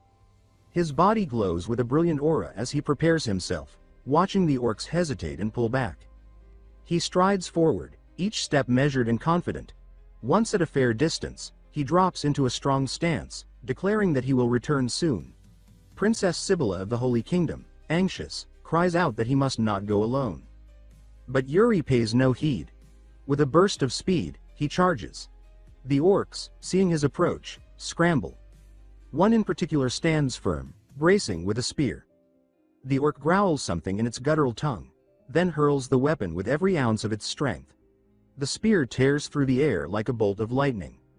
Yuri sees it but does not slow. He lowers his blade to his side, eyes locked on the oncoming strike. The spear closes in, now only inches from his face. At that instant, memory strikes him. Bernard's lesson about soul severance. In the recollection, Bernard speaks gravely, explaining that many things can alter a battlefield. Terrain, weather, 1,000 factors beyond control. He says that the most reliable way to endure is to train the body. Yet he adds that the prince's gift, soul severance, is unlike anything ordinary. He tells Yuri that he perceives all variables at once, instinctively choosing the perfect response, and then turns that instinct into a blade. Yuri remembers asking Bernard to explain more simply. Bernard, with a sigh, had only said that when the time came, the prince would understand without words. His body would simply move. Back in the present, Yuri shifts just enough to the side. The spear whistles past his face, missing by a breath. His eyes immediately catch another spear hurtling toward him. He crouches low, ready, and the moment it nears, he springs upward. The weapon smashes into the earth beneath where he stood. Landing on the shaft embedded in the dirt, he uses it as a launch point, propelling himself high into the air. The orcs below, stunned, freeze for an instant, and in that instant, Yuri descends. His sword arcs once, swift and merciless, cutting through them as if they were nothing more than shadows.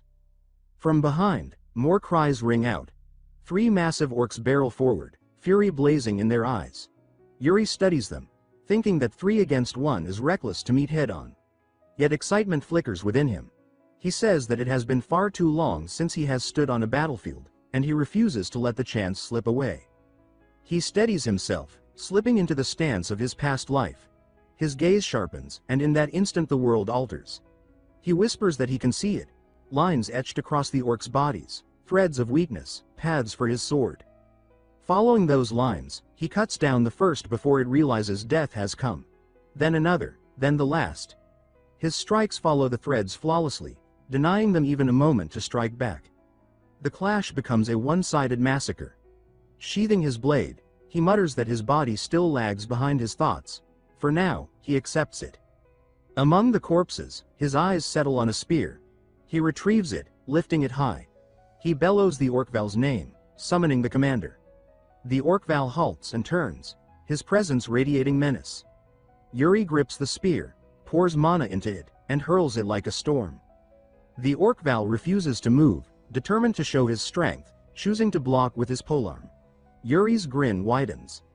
The spear strikes, but not the Orcval himself. Instead, it shatters the long pole tied across his back, the banner of his command. Fragments scatter like rain. The surrounding orcs gasp, disbelieving. The Orcval snarls, teeth grinding, and growls low and furious. His banner gone, only a broken pole juts behind him. He growls something harsh in his tongue, a command that makes his warriors retreat. Yuri watches and thinks that he had expected them to charge instead. Clearly, the Orcval has chosen to preserve his forces rather than waste them. With a smirk, Yuri remarks that this should be enough repayment for the earlier arrow. Just then Princess Sibylla reaches him, calling his name. Breathless, she asks if he is hurt. He answers with a bright smile, saying that he is perfectly fine. They turn together, watching the enemy's retreat. Yuri then comments that it seems the fight is settled, and asks Sibylla how it feels to win her first victory with the allied forces. For a moment, she is lost for words, her lips curving into a smile. She bows her head in gratitude, telling him that it is all thanks to him.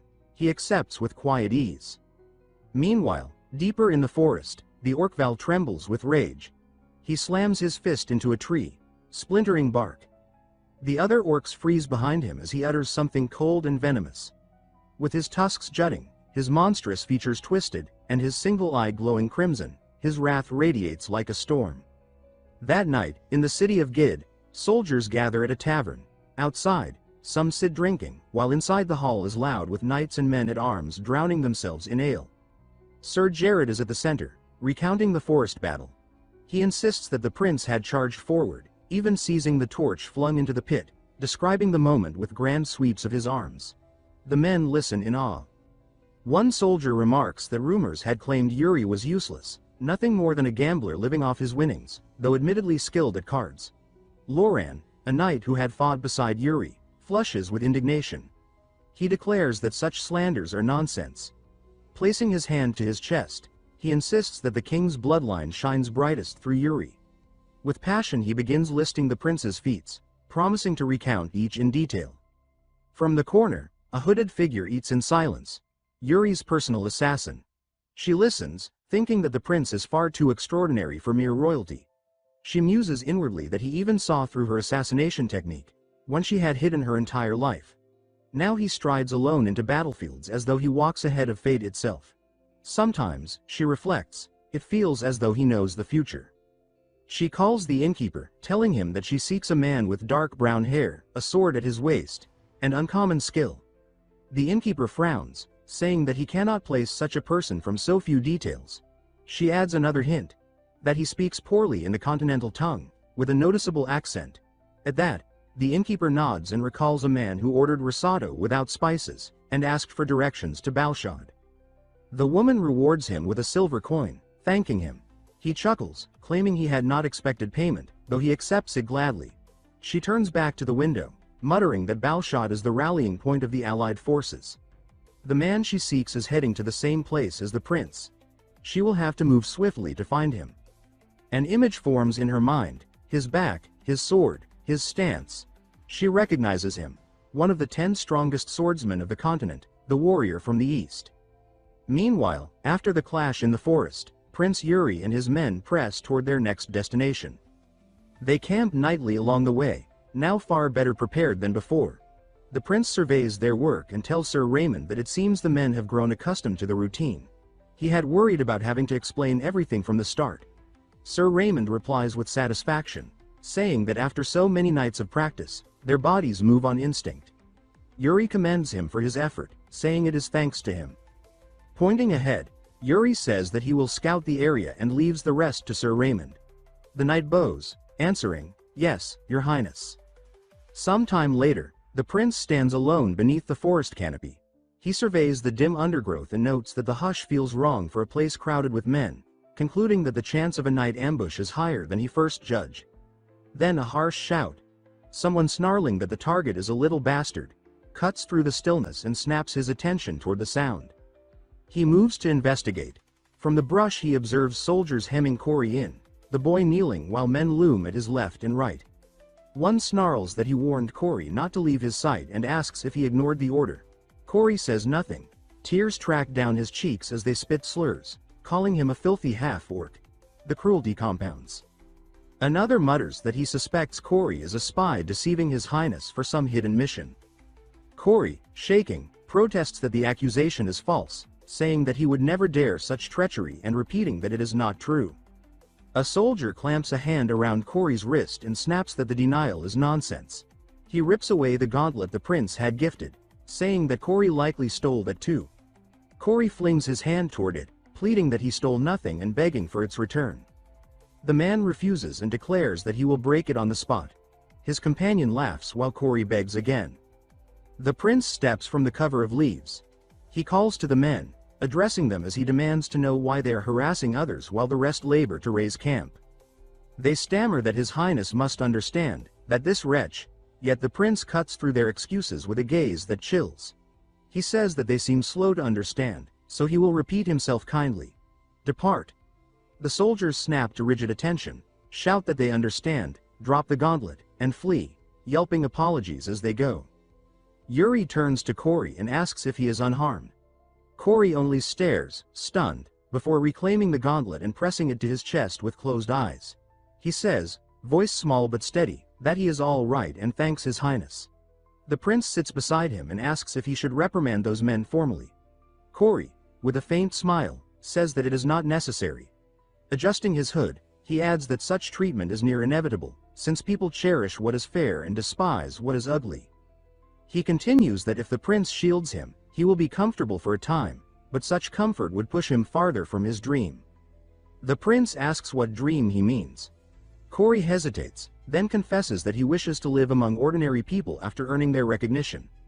The answer startles Yuri, who thinks that such a wish is difficult to realize. He reflects that, for now, Corey can remain within the ranks as an interpreter of the orc tongue, but once this raid concludes, his thought breaks off as he simply lifts a hand and ruffles Corey's hair, leaving the boy wide-eyed. He asks if Corey is assigned to Hernando at present, and Corey answers that he is. Yuri then delivers a quiet directive that startles him more. He tells Corey to learn magic from Hernando. With an encouraging grin, he adds that to live openly among people, Corey will need skills unlike any other. Night falls under a clear sky. The Briol soldiers finish the camp, the routine smooth and practiced. In a lamplit tent, a council convenes. Someone asks how much preparation has been made for a nocturnal assault. Sir Raymond reports that all depots are shrouded in flame-retardant cloth and that lookouts ring the palisades and barracks. Jared, skeptical, asks if such measures are truly necessary, noting that the prince has assigned more men than usual. In answer, the prince indicates a position on the map and says that they are operating deep in Orc territory. Nothing would be surprising if it occurred tonight. He adds that the enemy may repeat the fire tactics used against the Holy Kingdom in the last engagement. As if summoned by the warning, a soldier stumbles in, breathless and pale. He declares that there is urgent news. The orcs have launched an attack. Tension snaps taut across the tent. They spill into the night. Flames claw up palisade stakes. Men grapple with shadowed figures in a roar of smoke and steel.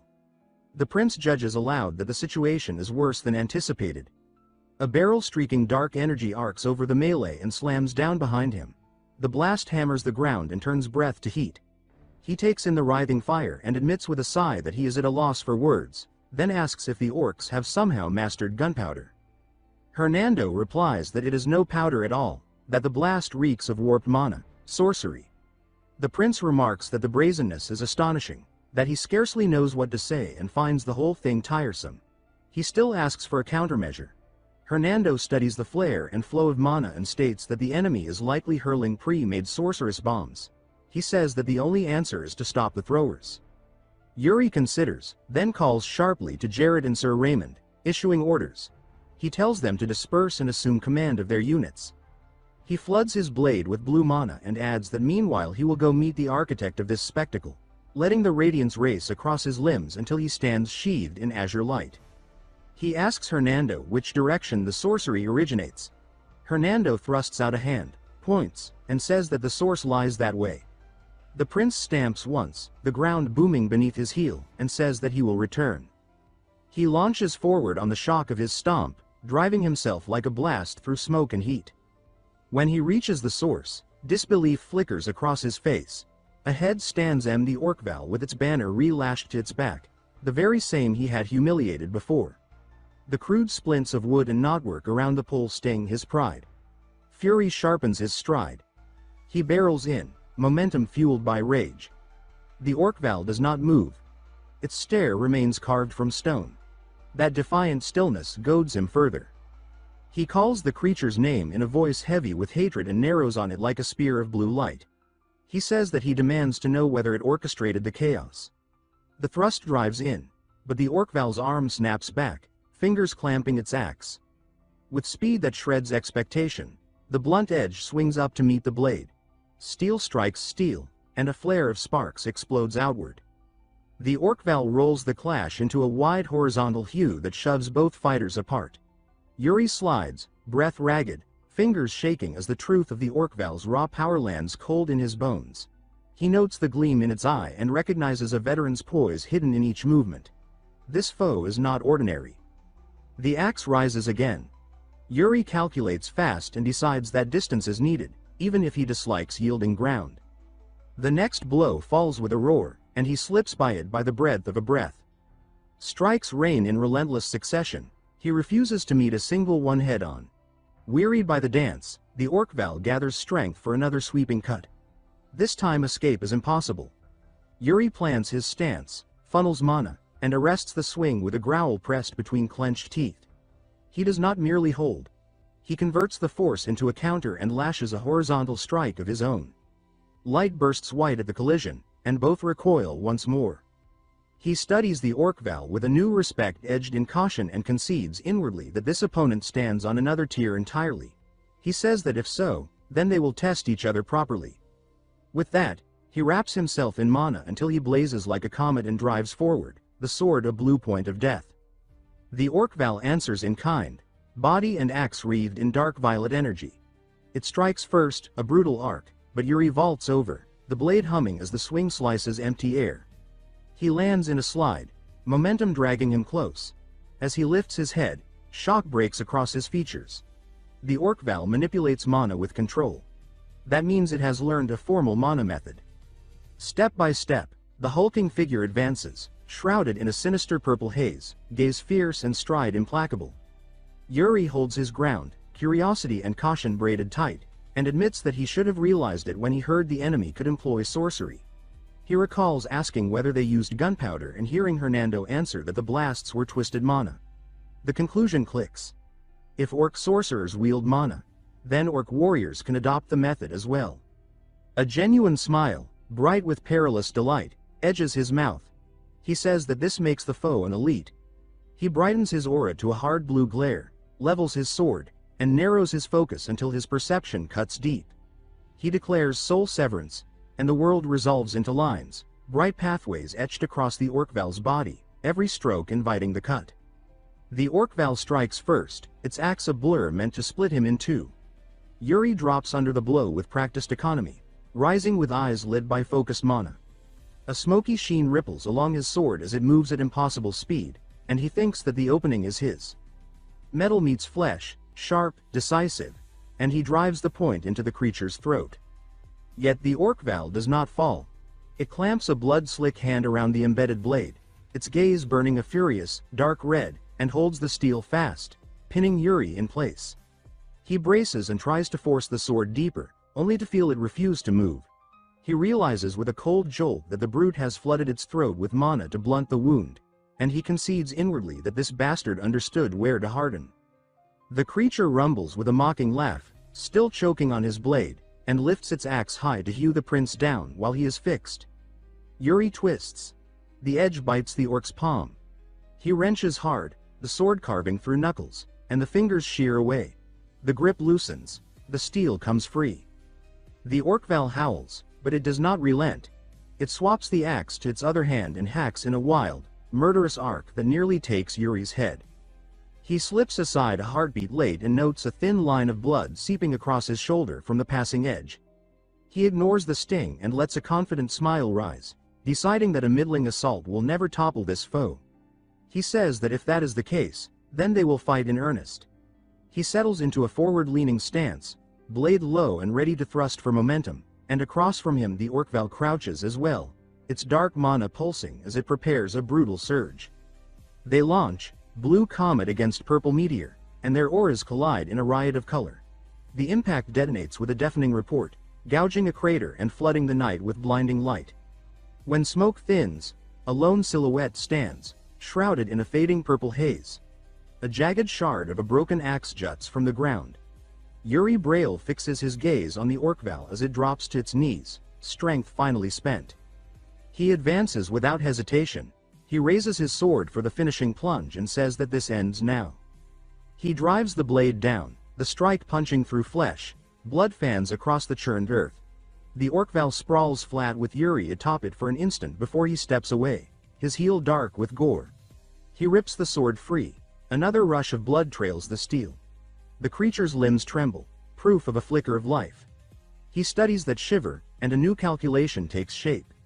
He decides that an elite must carry knowledge, and he judges it wasteful to end that knowledge here.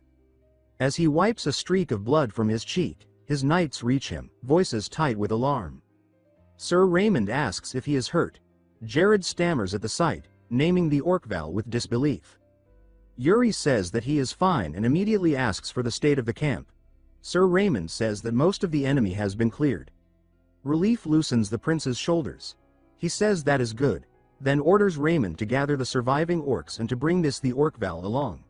He looks down at the defeated brute with cool disdain and says that from this moment they will begin a thorough examination of their foes. The camp whirls into motion. Firepots flare against the dark as units reform their lines.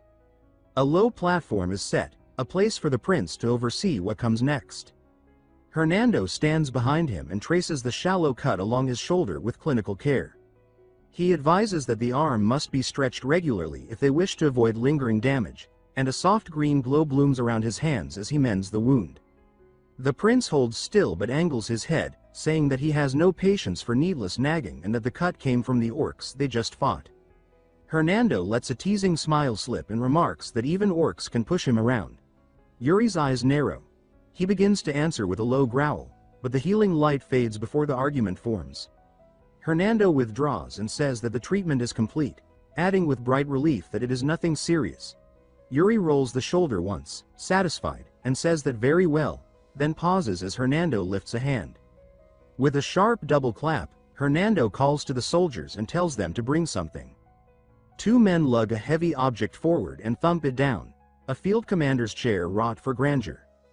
Hernando presents it with pride and says that interrogation will proceed with the prince seated in proper majesty, noting that a carpenter among their ranks made quick work of the design. Surprise flickers across Yuri's face before he reins it in. He allows a small smile and says that since it is already built, refusal would be ungracious. He settles into the seat, finding it embarrassingly comfortable, and admits under his breath that it is not bad at all while Hernando stands, pleased, at his back. The prince's expression hardens. He straightens, lifts a hand, and says that interrogation will begin. He instructs his men to bring the captives one by one. A Briol knight drags an orc forward and plunges its head into a pot of flame. The scream shreds the knight. When the knight yanks the head free, the wailing does not stop. The face is a blistered mask. The body sags and dies. Fear knots through the line of prisoners. Yuri notes their terror and says, voice like ice, that each will receive only one chance to answer truly. He asks who ordered the night ambush. An orc spits a furious reply. Cory steps in to translate, but Yuri lifts a hand and says that he can tell it is only an insult. He flicks a wrist. Jared strides forward, expression colder than steel, hauls the offender to the fire, and drowns its head in the flames until the shrieks end. Panic contorts the remaining faces. Even Hernando and Cory stare, struck silent by the pitiless economy of it. Unmoved, the prince says that he will ask once and once only. A dagger of water aspected mana rises at his gesture and hangs above him, turning slowly. He says that mercy will be quick if answers are clean.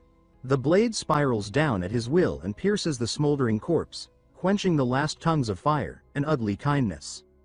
Jared blinks at the act, startled. Yuri tells him to set the body aside.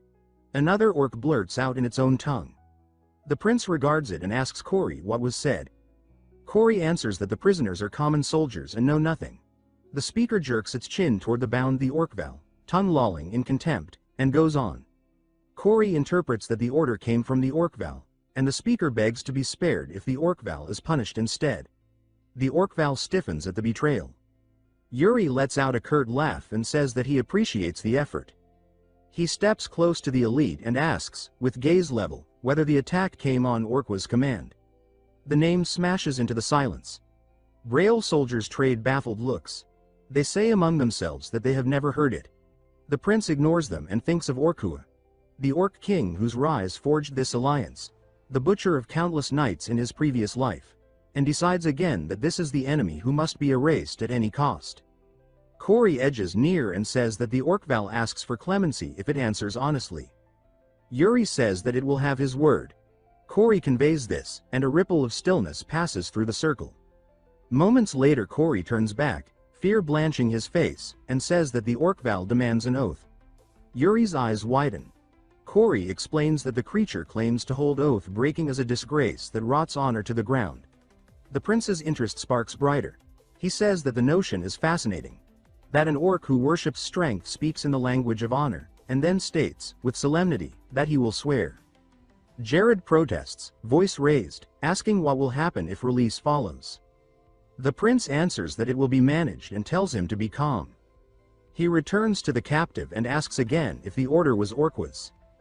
Cory says that it was, more precisely conveyed by the orcval's tribal chief after receiving Orqua's directive. The prince asks how the enemy learned the allied route. Cory reports that the orcval claims Orkua has a method, though it does not know how. Jared lifts a hand to interject and says that this means Orkua discovered their path and set the ambush. The prince agrees with a weary breath and adds that the disaster in the Holy Kingdom likely followed the same pattern. He asks one last question, the measure of Orqua's strength. The orcval stares, then grins, the expression blooming into unhinged laughter. It rattles out a reply that leaves Cory trembling. Cory says that even a dozen elites such as this would be nothing before Orkua, and adds, voice fraying, that the orcval swears Orkua is fiercer and stronger than any living thing. Nerves fray among the soldiers. The prince sees it and speaks to them, saying that Orkua may be formidable but knowledge of that fact is power. He slides a hand into his pocket and says to the captive that humans are more vicious and more cunning than it imagines. He draws an artifact and lets its glow play across the orc's eyes, a wicked smile tilting his mouth. He repeats that humans surpass the creature in malice and guile. The orc surges against its bonds, the line of soldiers shouting that it is breaking free as steel flashes from scabbards. The orc Val stomps for purchase and hurls itself forward, fist cocked. Someone cries out to stop it. Yuri only watches with a fox's smile as knights crash in.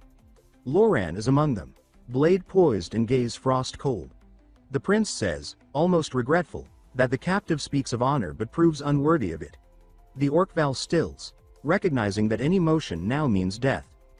The prince turns away and says that the creature is to be killed.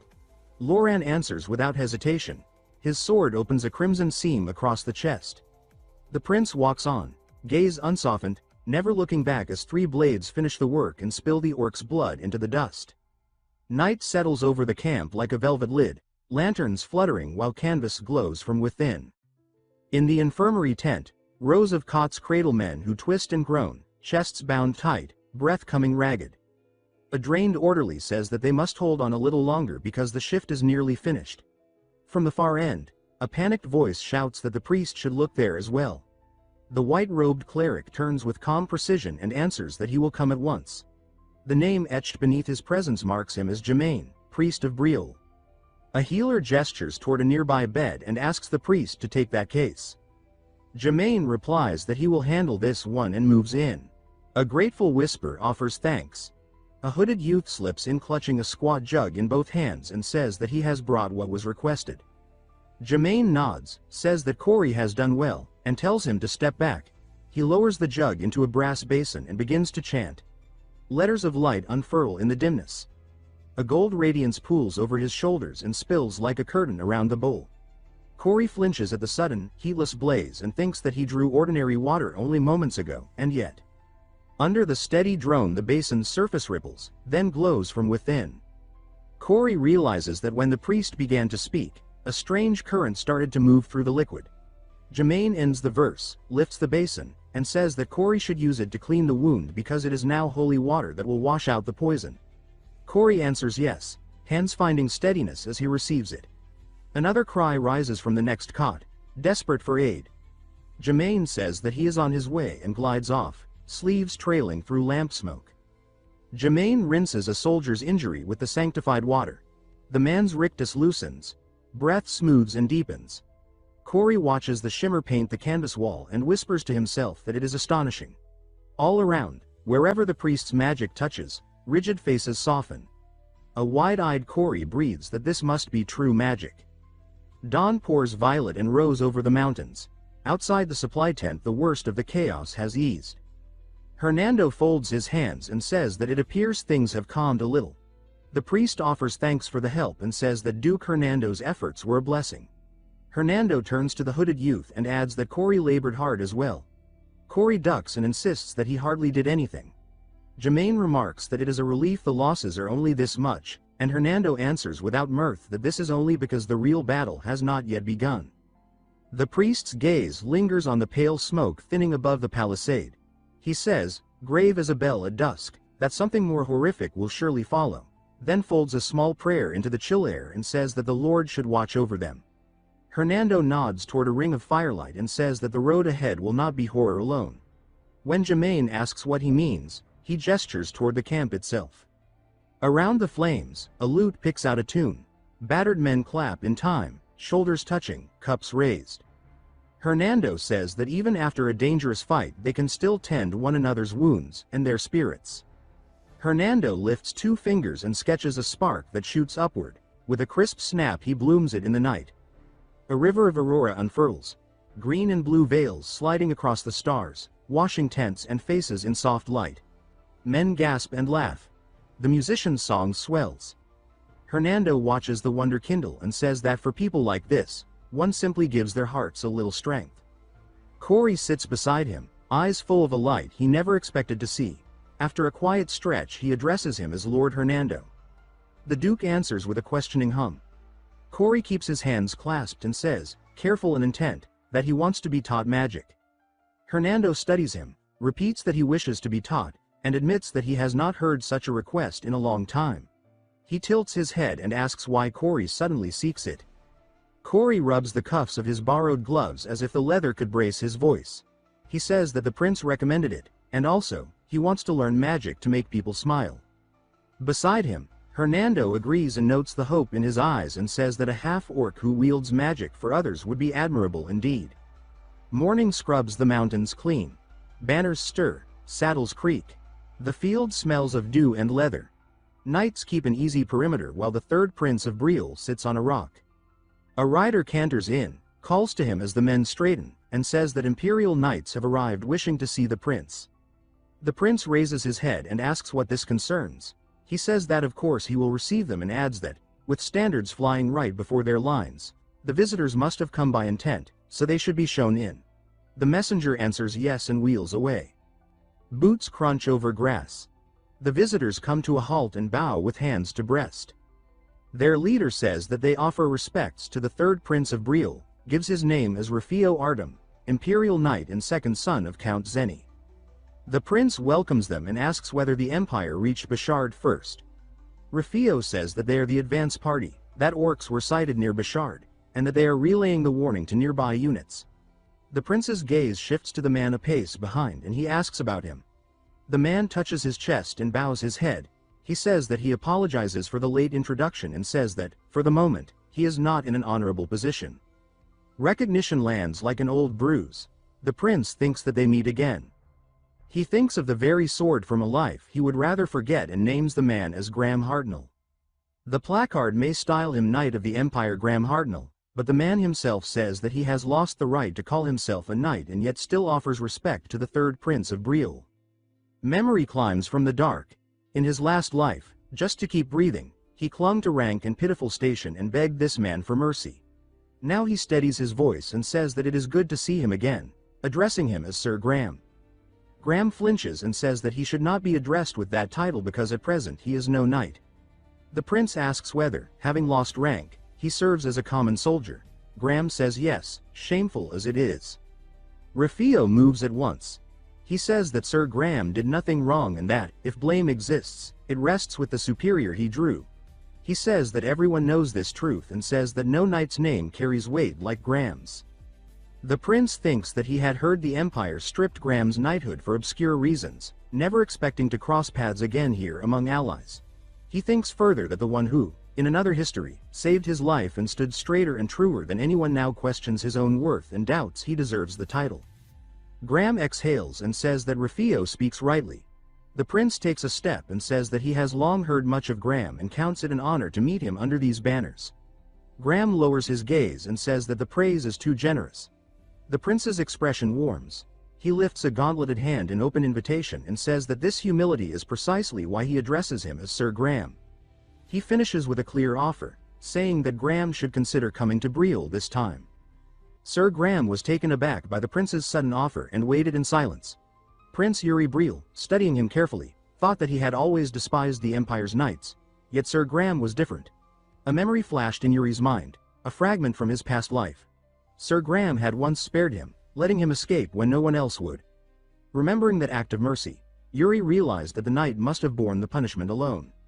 Back in the present, the prince extended his hand and asked what Sir Graham thought of his offer.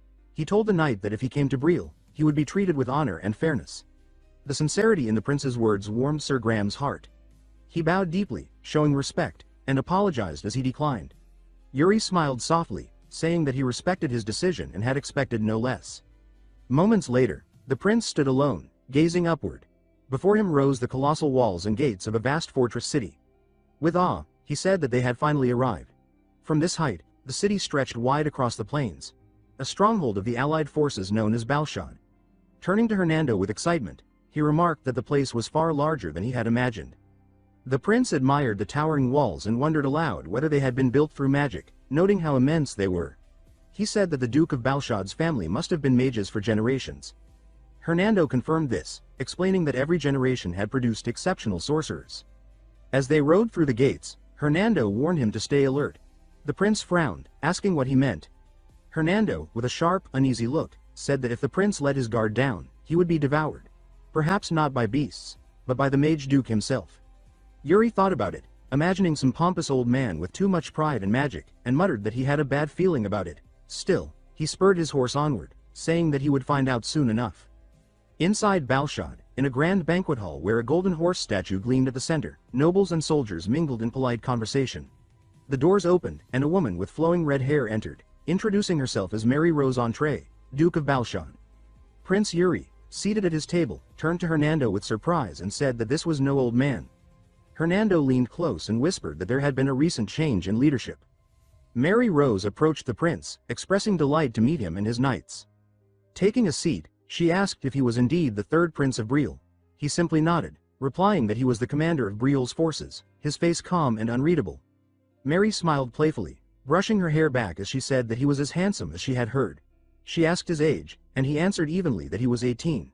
She leaned closer with interest, saying that she was only 4 years older and that they might have much to talk about.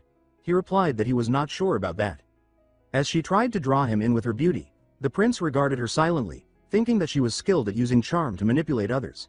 He recalled bitter memories of people like her and told himself that whatever her motives were, he could not look at them kindly. He told her that age meant little, that friendship depended on shared values, not background or gender. Mary feigned surprise, then smiled slyly, biting her lip as if amused. She asked if that was truly how he saw things, then rose suddenly, calling for everyone's attention. With a bright smile, she gestured toward the prince and his men, announcing that these were the prince and knights from the nation of Briol, who would soon fight beside them against a common enemy. She suggested that they all take some time to get acquainted. Jared whispered to Hernando, wondering why she was making such a scene. Hernando chuckled softly and said that it was probably nothing serious, that she simply enjoyed making friends. Jared, still puzzled, asked about Bruzan, the nation she mentioned.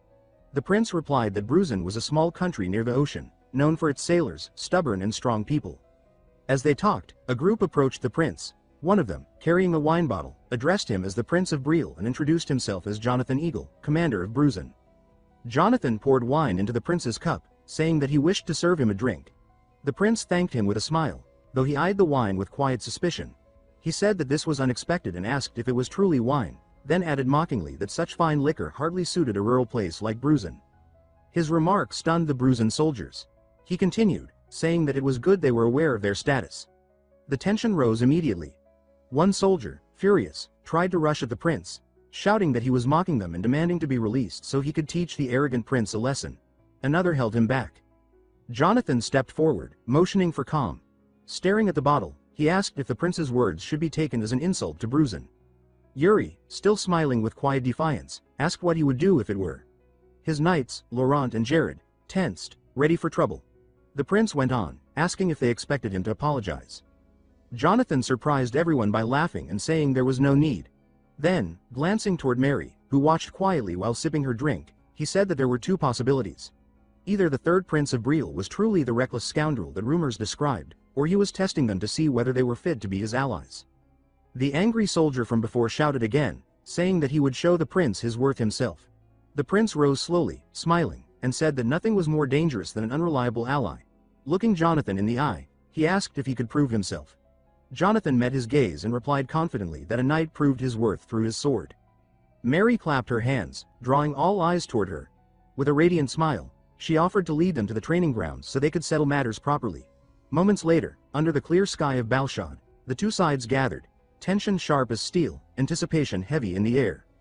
At the center of the training grounds, two knights stood facing each other, one from Briol and the other from Bruzan. On the raised platform above them sat Prince Yuri Briol, Commander Jonathan Eagle, and Lady Mary Rose Entree.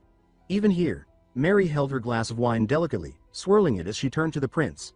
She asked if he had intentionally provoked a fight. Though her tone was teasing, she admitted that the commotion had provided her with something entertaining to watch. Yuri avoided looking at her, asking dryly if she was pretending to be innocent now. He said that she was the one who had arranged this duel from the start. Mary merely smiled and replied that he had been quick to take advantage of it regardless. The prince ignored her after that, focusing instead on the match below. Inwardly, he reminded himself that proving Bruzan's strength was important, but there was something else he needed to confirm. As he studied the Bruzan knights, he thought that in the years to come, one among them would be recognized as one of the 10 strongest, an honor reserved for those who stood among the mightiest on the continent, much like his father once had. He decided that it would not hurt to know such a person ahead of time. Below, The two knights stepped forward to shake hands and introduce themselves. The Bruisen knight identified himself as Froin. The Briol knight, as Laurent. With a mocking grin, Froin said that his respect ended there and that they should make the match enjoyable. He called Laurent, boy. But Laurent only returned his stare silently, his expression sharp and unreadable. Commander Jonathan watched intently, his focus unwavering. Yuri observed just as closely, curiosity flickering in his eyes. Across the field, someone remarked that they looked forward to learning much from this duel. Across the continent, countless warriors sought recognition, but few ever earned the title of the 10 strongest. Those who did commanded respect beyond borders and served as living symbols of deterrence amid constant wars. Prince Yuri, seated above the field, mused that if he could forge connections with such promising figures now, they might one day become invaluable allies. He reminded himself that friendships between men often began with a fight. Down below, Laurent Flandre stood composed and ready. His opponent, Froin of Bruisen, approached with an arrogant laugh. Froin said that he had heard of Laurent, the so-called prodigy with a few noble tournament victories to his name. He dragged his blade along the ground as he closed the distance, mocking those events as shallow displays for the upper class. Froin lunged forward, dismissing Laurent's swordsmanship as that of a sheltered noble. But Laurent moved with perfect control, his eyes fixed on every motion. When Froin's blade struck, it cut through an afterimage. Laurent had already shifted behind him. Froin's confidence wavered for a heartbeat, though he quickly masked it with a grin. He admitted inwardly that Laurent's technique was flawless, yet he claimed aloud that it was too predictable. Gathering his strength, he shouted that he would take the first win. But Laurent advanced without hesitation, his counterattack swift and silent. Sunlight flashed across steel, and in an instant, the duel was over. Jonathan rose from his seat in disbelief while Mary covered her mouth, murmuring in surprise. Prince Yuri, however, remained composed, remarking calmly that the outcome had been expected. On the field, Laurent stood with his sword at Froin's neck. The Bruisen knight, bruised and exhausted, knelt in defeat. As the dust settled, the difference in skill was undeniable. Yuri leaned his chin against his hand, recalling the sequence clearly. Laurent had intentionally left an opening at his shoulder to lure Froin's attack. The moment Froin took the bait, Laurent shifted his wrist, redirected the force, altered his stance, and countered in one seamless motion. Yuri noted inwardly that Froin had fought well, an average opponent would have lost long before seeing that strike. Yet Laurent's ability to read and turn an opponent's strength against them was on another level entirely. With Briol's first victory secured, Laurent sheathed his sword. Froin, breathing heavily, drove his own blade into the ground and extended his hand with a wry smile, admitting defeat and praising Laurent's skill. Laurent returned the gesture, saying that it had been a good fight. The Bruisen knights applauded, acknowledging the honorable outcome despite the loss. Commander Jonathan, watching with pride and restraint, said that this was what one would expect from Briol, the land of knights. He added that Laurent's mastery was impressive indeed.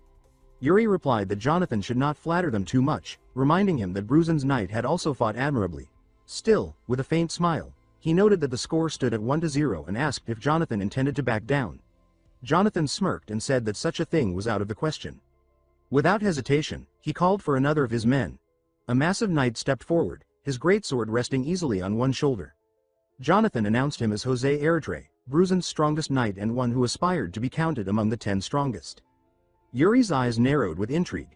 He muttered José's name under his breath and smiled faintly.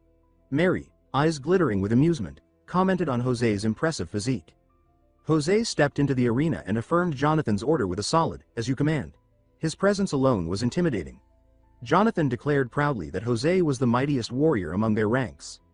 Yuri turned toward his own soldiers and called for Jared. Jared froze, pointing at himself uncertainly, asking if the prince truly meant him. The prince's expression darkened, and he shouted for him to hurry. Reluctantly, Jared rose, donning his helmet as his comrades cheered in support. When the two knights met at the center, the size difference was staggering. José smiled, introducing himself and saying that he looked forward to the match. Jared stammered his name, already uneasy. He could see the hunger for victory in José's eyes and thought inwardly that this man lived for battle. José noticed the hesitation and laughed, saying that Jared seemed the type to study his opponent. Without further warning, José raised his greatsword and announced that he would strike first. Before Jared could react, the enormous knight closed the distance in a blur, the force of his swing shaking the ground. Jared's instincts screamed at him to dodge, and he barely managed to avoid the blow. He realized instantly that blocking such power would have shattered him. José's attacks came one after another, fast, heavy, relentless. A horizontal sweep nearly grazed Jared's chest, slicing cleanly through a strand of his hair. Seeing Jared's startled gaze, Jose mocked that he must be awfully relaxed to worry about his hair mid-fight. The taunt snapped Jared back to focus. Steel met steel in a rapid exchange, sparks flying as the two knights collided. Jared struggled to keep up, his arms trembling from the sheer impact of Jose's strikes. The air vibrated with the rhythm of their clash. From above, Prince Yuri watched in fascination. He thought that Jose Eritree's power was comparable to that of a beast, yet honed through refined technique. He smiled inwardly, realizing that this was indeed a man who might one day claim a place among the 10 strongest. Jose suddenly grabbed Jared, lifting him effortlessly onto his shoulder before slamming him to the ground with crushing force. The impact echoed through the training field as dust rose into the air. Jared gasped in pain but still tried to stand, his body trembling, until a commanding voice called for them to stop. The duel was declared over. Jose immediately stepped forward, offering Jared a hand and praising him for lasting so long. He said that he had not expected Jared to endure his strength for that long. Jared, exhausted but smiling faintly, took his hand and replied that he had learned much from him. Watching from above, Prince Yuri rose with a satisfied smile, declaring that the match now stood at 1-1 and that both knights had fought admirably. The audience broke into applause, cheering for the valiant display. Mary set her wineglass down with a soft clink and turned toward the prince. She asked with feigned sweetness if that meant they were finally done, getting to know each other. Yuri, already aware of her teasing intent, replied lightly that it was indeed important to build trust between allies. But Mary wasn't finished. She approached him with a charming smile, saying that she was disappointed by his response. Yuri met her gaze warily, uncertain of her next move. Then, in one smooth motion, she wrapped her arms around his shoulders and gently pushed him back into his seat, her smile both playful and daring. She reminded him softly that he himself had said getting to know each other was important in Bruzen. With a coquettish laugh, she tilted his face toward her, insisting that despite his words, it seemed he was planning to delay getting to know her personally. Her cheeks flushed as she leaned closer, pressing against him and accentuating her figure, her tone dripping with false innocence. She caressed his cheek with her palm and asked what was wrong, her voice almost a whisper. Yet none of her advances affected the prince. He only sighed, his face composed and unimpressed.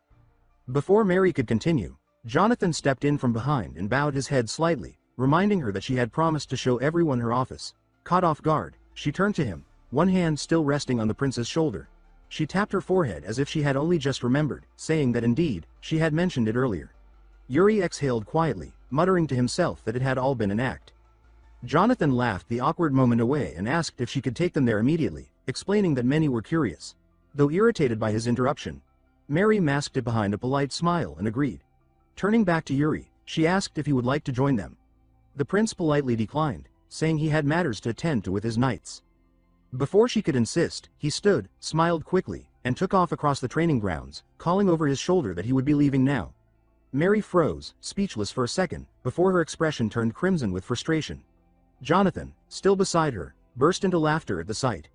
Unable to contain herself, Mary clenched her fists and shouted in anger that Prince Yuri was utterly infuriating.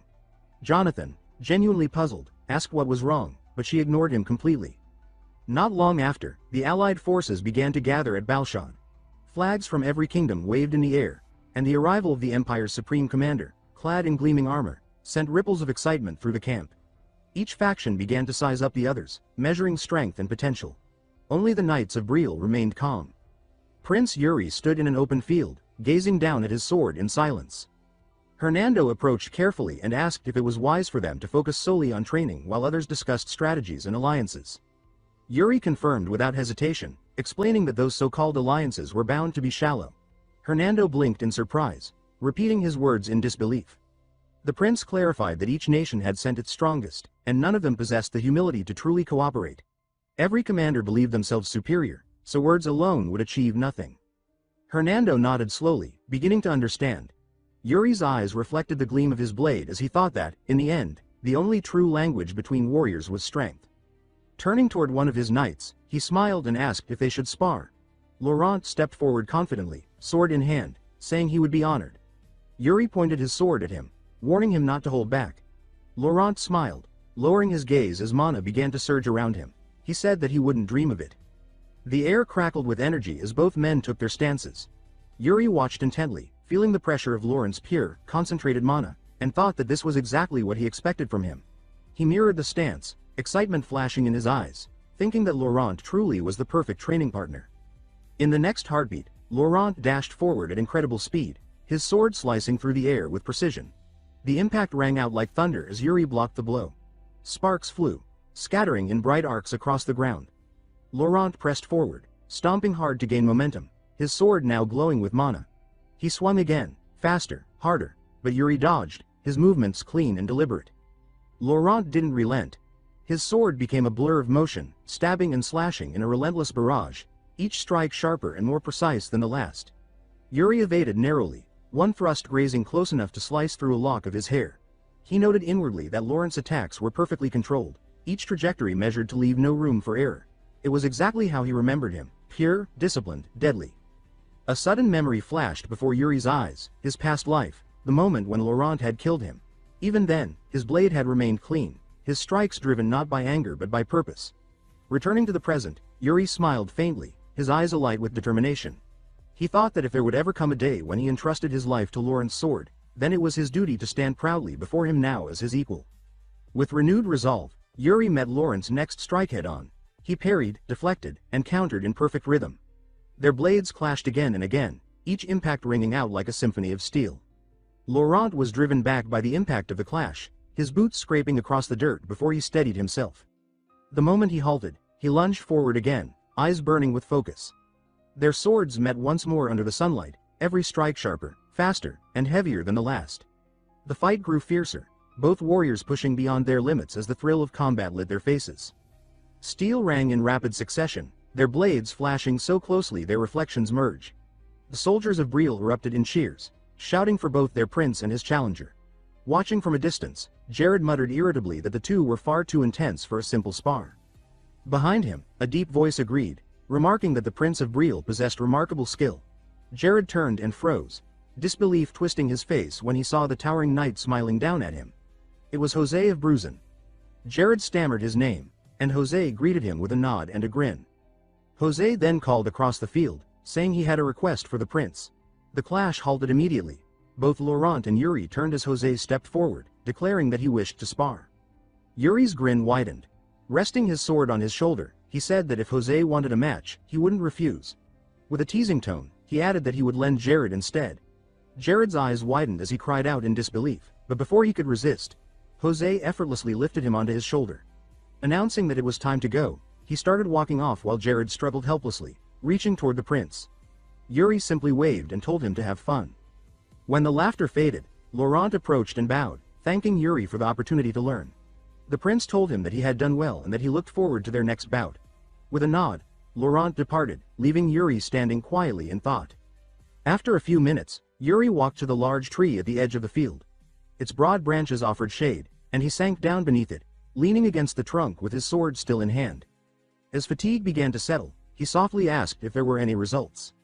From the shadows beneath the tree, a figure stepped forward, Asuna. Yuri greeted her and remarked that her stealth had improved. She replied that perhaps it had, though she remained better suited to the open plains. He nodded and asked what she had discovered about the foreigner. She reported that she had found traces of the man's movements. Yuri's gaze sharpened as the image came to mind. The foreigner, one of the 10 strongest of the continent, a warrior from the eastern lands. He remembered that in his past life, this same man had stood alone against Orkua. No one had ever learned the reason, but Yuri knew one thing. The enemy of his enemy could be an ally. He praised Asuna for her work and said they needed to find the man before the coming battle with Orkua. She accepted the order immediately. Yuri fell into thought. They could not afford delays. A memory surfaced. An image of the foreigner, bloodied and impaled through the chest, devoured by a monstrous beast. His expression darkened as he concluded that in the next great war, the foreigner would be the one to fall among the 10 strongest. His thoughts then turned to another figure, Ragnar Gustav Granzian, half-brother to the emperor and supreme commander of the allied forces. Memories rose from his past life. A dimly lit room, the scent of candle smoke, and his younger self whispering reassurances to his fiancée, Princess Irina of the Empire. She had asked nervously what they would do if they were discovered. He had smiled and told her not to worry, promising to take responsibility. As their lips drew close, a rough voice interrupted, telling them to find a better place for their antics. They froze and turned to see Irina's uncle, Ragnar Gustav, sprawled lazily on a couch. Irina, face flushed, stammered his title. Ragnar rose slowly, scratching his head and muttering that their noise was bothersome. He waved Yuri over and asked, half seriously, if he truly liked Irina, saying he seemed far too composed for someone in love. Irina protested in embarrassment, while Yuri stammered that he did. Ragna sighed, calling the matter pointless, and turned toward the door, saying that Yuri would manage on his own. With a casual wave, he left them standing there, speechless. Even then, Yuri had sensed that Ragnar Gustav Granzian was no ordinary man. Now, in the present, those memories faded as the War Council chamber of Balshad Castle came into view. Around the enormous table sat commanders from various allied kingdoms, their voices low with anticipation as they awaited the arrival of the supreme commander. Some whispered that he was the emperor's half-brother. Others used his title, the Lionheart Prince. Many spoke eagerly of forming ties with such a figure. Yuri watched in silence, noting that even on the brink of war, men still found time for politics and flattery. Then, without warning, a calm voice behind him remarked that they seemed to be enjoying themselves. Yuri froze, a chill running through him. Ragna stood there, smiling faintly, before walking past to take his seat. Yuri's eyes followed, stunned that he hadn't sensed him approach. Ragna clasped his hands together, elbows resting on the table, and swept his gaze across the room. He said that if the atmosphere grew any more relaxed, it would become troublesome. As he spoke, he tapped the armrest once, then again. On the second tap, a crushing pressure filled the air. The commanders stiffened, their breath catching under the invisible weight. Even Yuri felt sweat forming at his brow. In that instant, he understood why they called him the Lionheart Prince of the Empire. Ragnar Gustav Granzian didn't just hold authority, he embodied it. Ragnar's eyes hardened as his voice cut through the silence. He declared that he despised cowards and warned that anyone who attempted to flee would be struck down by his own hand. Those who stood firm, he said, would be honored as true knights and rewarded for their courage. The force of his presence filled the chamber, the air growing so heavy that every breath felt strained. When he finally asked if anyone had questions, the tension snapped like a released bowstring. No one spoke, until Yuri raised his hand. Ragnar nodded for him to proceed. Meeting the commander's sharp gaze, Yuri asked what the Empire's current assessment was regarding the orc's strength. For a moment, Ragnar only studied him, then a faint grin touched his lips. He asked who this bold young man was. Yuri introduced himself as Yuri Briol, commander of Briol's forces. Ragnar chuckled, saying that he had heard of him from George and that it was a sharp question indeed. Standing, he crossed the room and placed a firm hand on Yuri's shoulder. He explained that the Empire had confirmed the rise of an orc named Orkua, who had united the 3 great orc tribes under his rule. Ragnar said that Orkua's growing power was quickly becoming a grave threat to the continent. He then gestured toward the large map on the table, pointing to several marked locations near Balshad. The orc vanguard, he said, had already established camps dangerously close. In 2 days, their armies would face each other in their first major battle, and he announced that Briol's troops would lead the charge. Fixing Yuri with a steady look, he asked if he would accept command of the vanguard. Yuri hesitated briefly, then exhaled and answered with firm resolve that he would accept and led from the front. That night, beneath the star-filled sky, Yuri sat alone beside a campfire. The flames reflected in his eyes as he stared into them, lost in thought. The soft crackle of burning wood filled the silence until a calm, teasing voice interrupted his solitude. Mary Rosentray, the Mage Duke, approached with her usual confident smile. Taking a seat beside him, she remarked that although he had won the vanguard position, he did not seem pleased about it. Yuri, still gazing at the fire, asked what had brought her to the camp. She said that curiosity had led her there, that she wished to understand the man everyone now spoke of. He replied that she seemed unusually interested in him, and she answered that he gave her few opportunities to learn anything about him. Her tone softened as she said that the lives of Balshad's people rested in his hands and that she needed to know he was someone worth trusting. She asked him, sincerely, to give her an honest answer instead of that distant, troubled look he wore. She added with a small smile that if he did, she would assist him in the coming battle. Yuri asked how she intended to do that. In response, she lifted her hand over the fire, and flames sprang to life at her fingertips. She reminded him that she was the Mage Duke and assured him that she would be far more useful on the plains than his knight Hernando. Yuri watched the flames dance, silent for a long moment, before saying quietly that many of their men would die in the coming fight. She blinked in surprise as he continued, explaining that the vanguard always bore the heaviest losses. The men laughing around the campfires tonight, he said, would be the corpses on the battlefield tomorrow. He had accepted that responsibility, and he would not look away from it. His words left her silent. Then, with sudden emotion, she clenched her fists and declared that his resolve was admirable, so admirable, she admitted, that it frustrated her even more that he thought of his soldiers before her. Smiling despite her words, she extended her hand and pledged that she, Mary Rosentray, Mage Duke of Balshad, would fight beside him. Yuri accepted her vow with gratitude, saying that he looked forward to her aid. 2 days later, the first great battle began. In the dark forests around Balshad, ranks of armored orcs advanced in formation, their guttural war cries shaking the trees.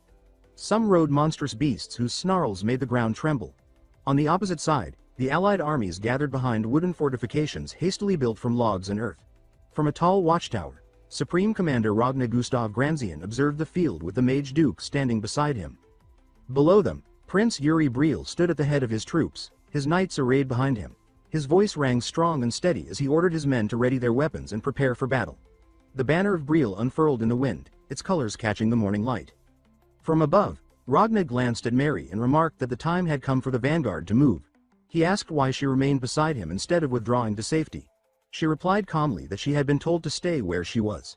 He frowned, repeating her words in disbelief, but she simply nodded. Moments later, the lookout horns blared. The orc army had been sighted. Yuri mounted his horse and rode to the front, raising his sword high as his command echoed across the ranks. He called out to all allied units, demanding to know if they were ready, and their thunderous shouts of affirmation answered him.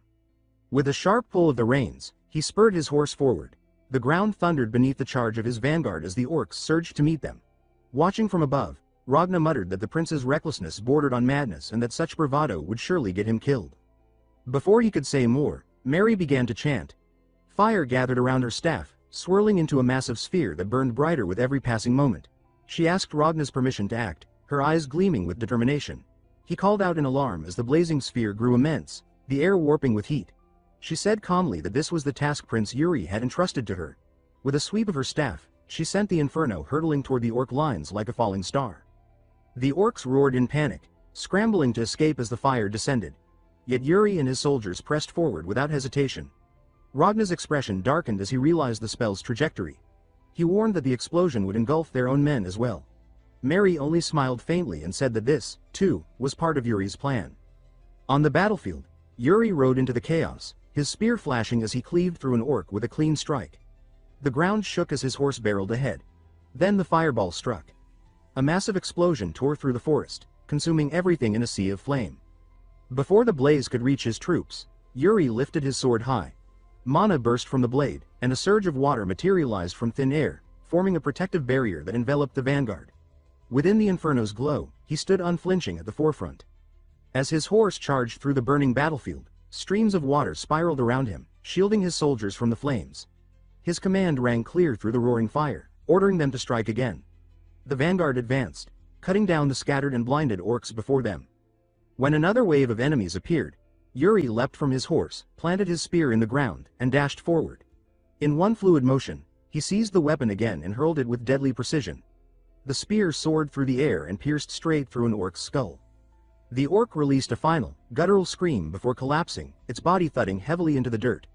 The reptilian beast it rode lunged forward in a frenzy, but Prince Yuri remained composed, eyes steady and unflinching. Before the creature could strike, one of his knights galloped past and cleaved its head cleanly from its body. Without slowing, Yuri pressed onward, carving his way through the chaos and driving deeper into enemy ranks. Across the battlefield, Jose of Bruzan watched with a wide grin.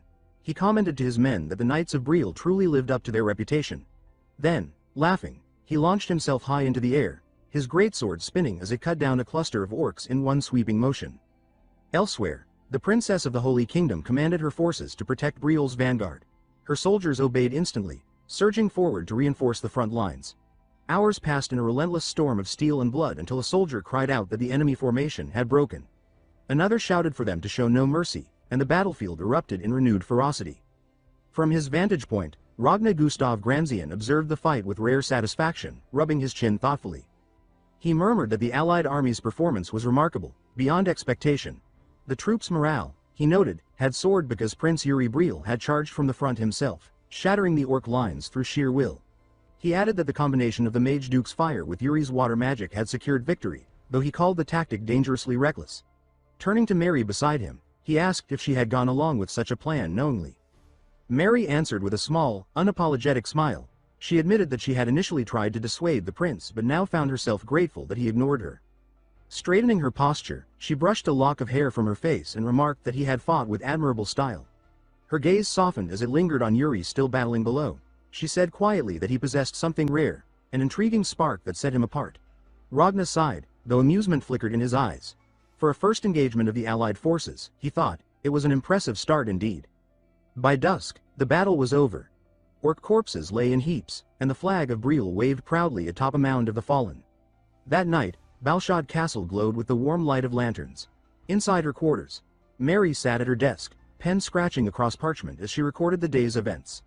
A faint smile touched her lips, until the quiet was broken by a soft disturbance. Her hand froze mid-sentence, eyes narrowing. She remarked that it was fortunate the prince had triumphed, then asked sharply who had dared to enter her chambers without permission. The air shimmered, and Hernando appeared, dissolving his concealment spell with a quiet chuckle.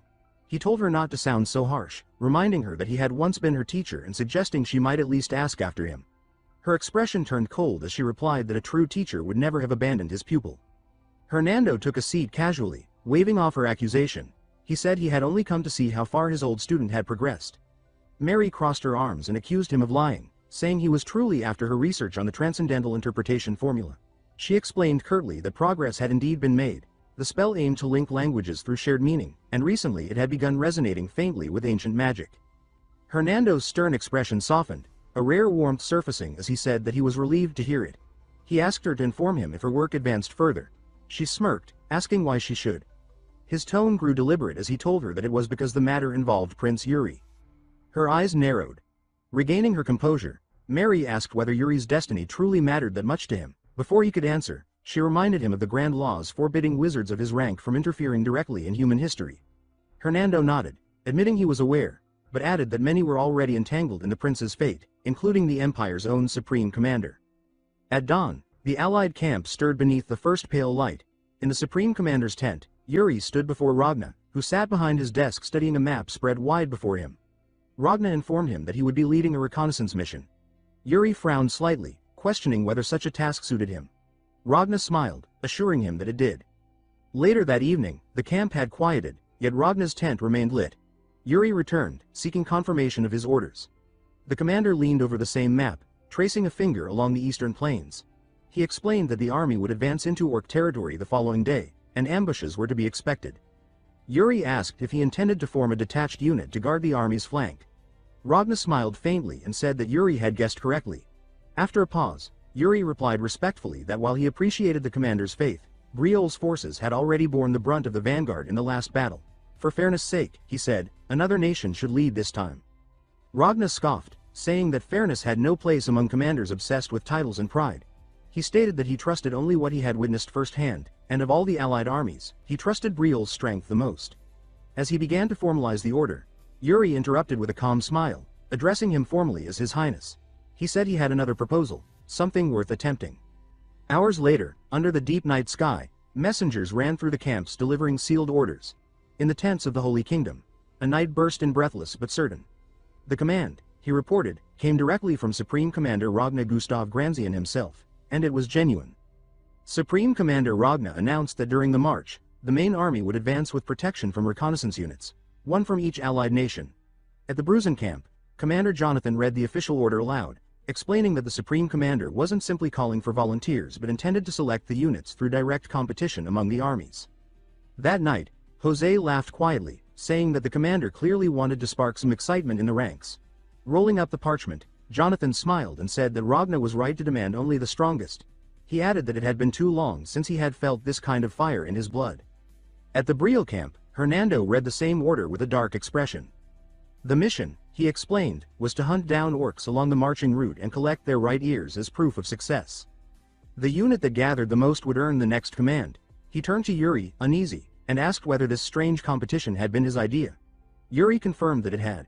With calm assurance, he said that since the order came directly from the Supreme Commander, every nation would have to compete on equal terms, making it the perfect opportunity to measure their true strength.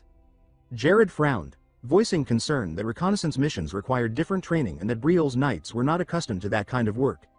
But Yuri dismissed his worry with quiet confidence, saying simply that he had a method. The next morning, Ragnar stood before the assembled armies. His voice carried across the plain as he announced that the competition would begin immediately. The task was simple: track down the orcs, eliminate them, and collect their right ears as trophies. The nation that returned with the most would earn command priority in future operations. His words brought a sharp silence across the ranks. Among those listening intently were the second princess of the Holy Kingdom, Commander Jonathan of Bruzen, and Prince Yuri Briol. Ragnar then held up an hourglass, stating that once the sand began to fall, the trial would commence. He turned it over, and as the golden grains began to pour, he declared the competition underway. Immediately, the commanders mounted their horses and led their forces in 3 separate directions beneath the blazing morning sun, watching them go. Ragnar's expression softened. A knight beside him remarked that he seemed to have particular faith in the Briol prince. Ragnar admitted that he did. The boy was young, he said, but sharp, and if he proved himself again, Ragnar might grow to like him. Far ahead, Yuri led his forces across the plains, the wind whipping through their banners. Jared rode up beside him, asking if there truly was a plan. Yuri said that their first step was simply to find the orcs. Jared muttered that finding them and surviving them were 2 different things, but Yuri's calm confidence didn't falter. He repeated that he had a method. Moments later, a lookout shouted from the front, pointing northeast. Yuri followed his gaze and spotted a large band of orc cavalry charging across the open grasslands. A faint grin crossed his face as he said that this would do nicely. He took out a small necklace set with a crimson gem and whispered that it was time to draw them in. The gem pulsed with a rhythmic red glow that shimmered across the plains. In the distance, the orcs' eyes began to flare crimson one after another. Consumed by the gem's influence, they turned as one and roared, galloping straight toward Yuri's position. Raising his sword high, Yuri reminded his soldiers of their task. Their trophies would be the orcs' right ears. His knights shouted in unison, their weapons gleaming beneath the sun. Jared exhaled heavily but unsheathed his blade nonetheless. Yuri's grin widened. He told his men not to overdo it, then gave the command to charge. The earth quaked as the 2 forces collided. Jared leapt from his horse mid-gallop, slicing clean through an orc's neck before landing lightly on the corpse. Blood sprayed as he tore his sword free, immediately joining the fray again. Briol's troops fought with ruthless precision, their formation disciplined and efficient. The orcs fell quickly, their disorganized frenzy no match for the knights' coordinated assault. Then a massive orc warlord appeared, riding a hulking lizard beast, bellowing as it swung a colossal axe. Yuri spotted it instantly and spurred his horse forward. The warlord's strike descended, but before it could connect, Yuri's blade flashed once, severing its throat in a clean, effortless motion. He rode past without looking back as the creature toppled lifelessly to the ground. Surveying the battlefield, Yuri's expression remained calm. Inwardly, he considered the 2 tools he had prepared, the first being the crimson crystal necklace he had taken from a bandit camp, which now lay dim against his chest. The second, he thought, was far more destructive. Before he could act, a knight approached carrying a blood-soaked sack, reporting proudly that they had already collected 10 right ears and were far ahead of the others. Yuri glanced down at the sack, then at the carnage around him, and smiled faintly. He said that it wasn't enough. The knight hesitated, unsure what he meant. Without another word, Yuri drew a small knife and hurled it into the ground. The instant it struck, the earth split apart with a blinding flash. A pillar of light erupted skyward, shaking the plains with a thunderous roar that echoed for miles across the horizon. The knight staggered back as blinding energy erupted from the ground, while Yuri remained poised on his horse, faint light rippling around him. A confident smile crossed his face as he declared that they would hunt down every last orc in the region before returning.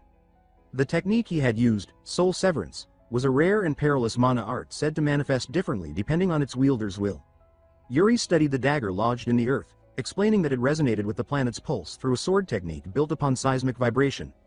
By merging that frequency with soul severance, he could extend his perception across the terrain, sensing every living presence that touched it.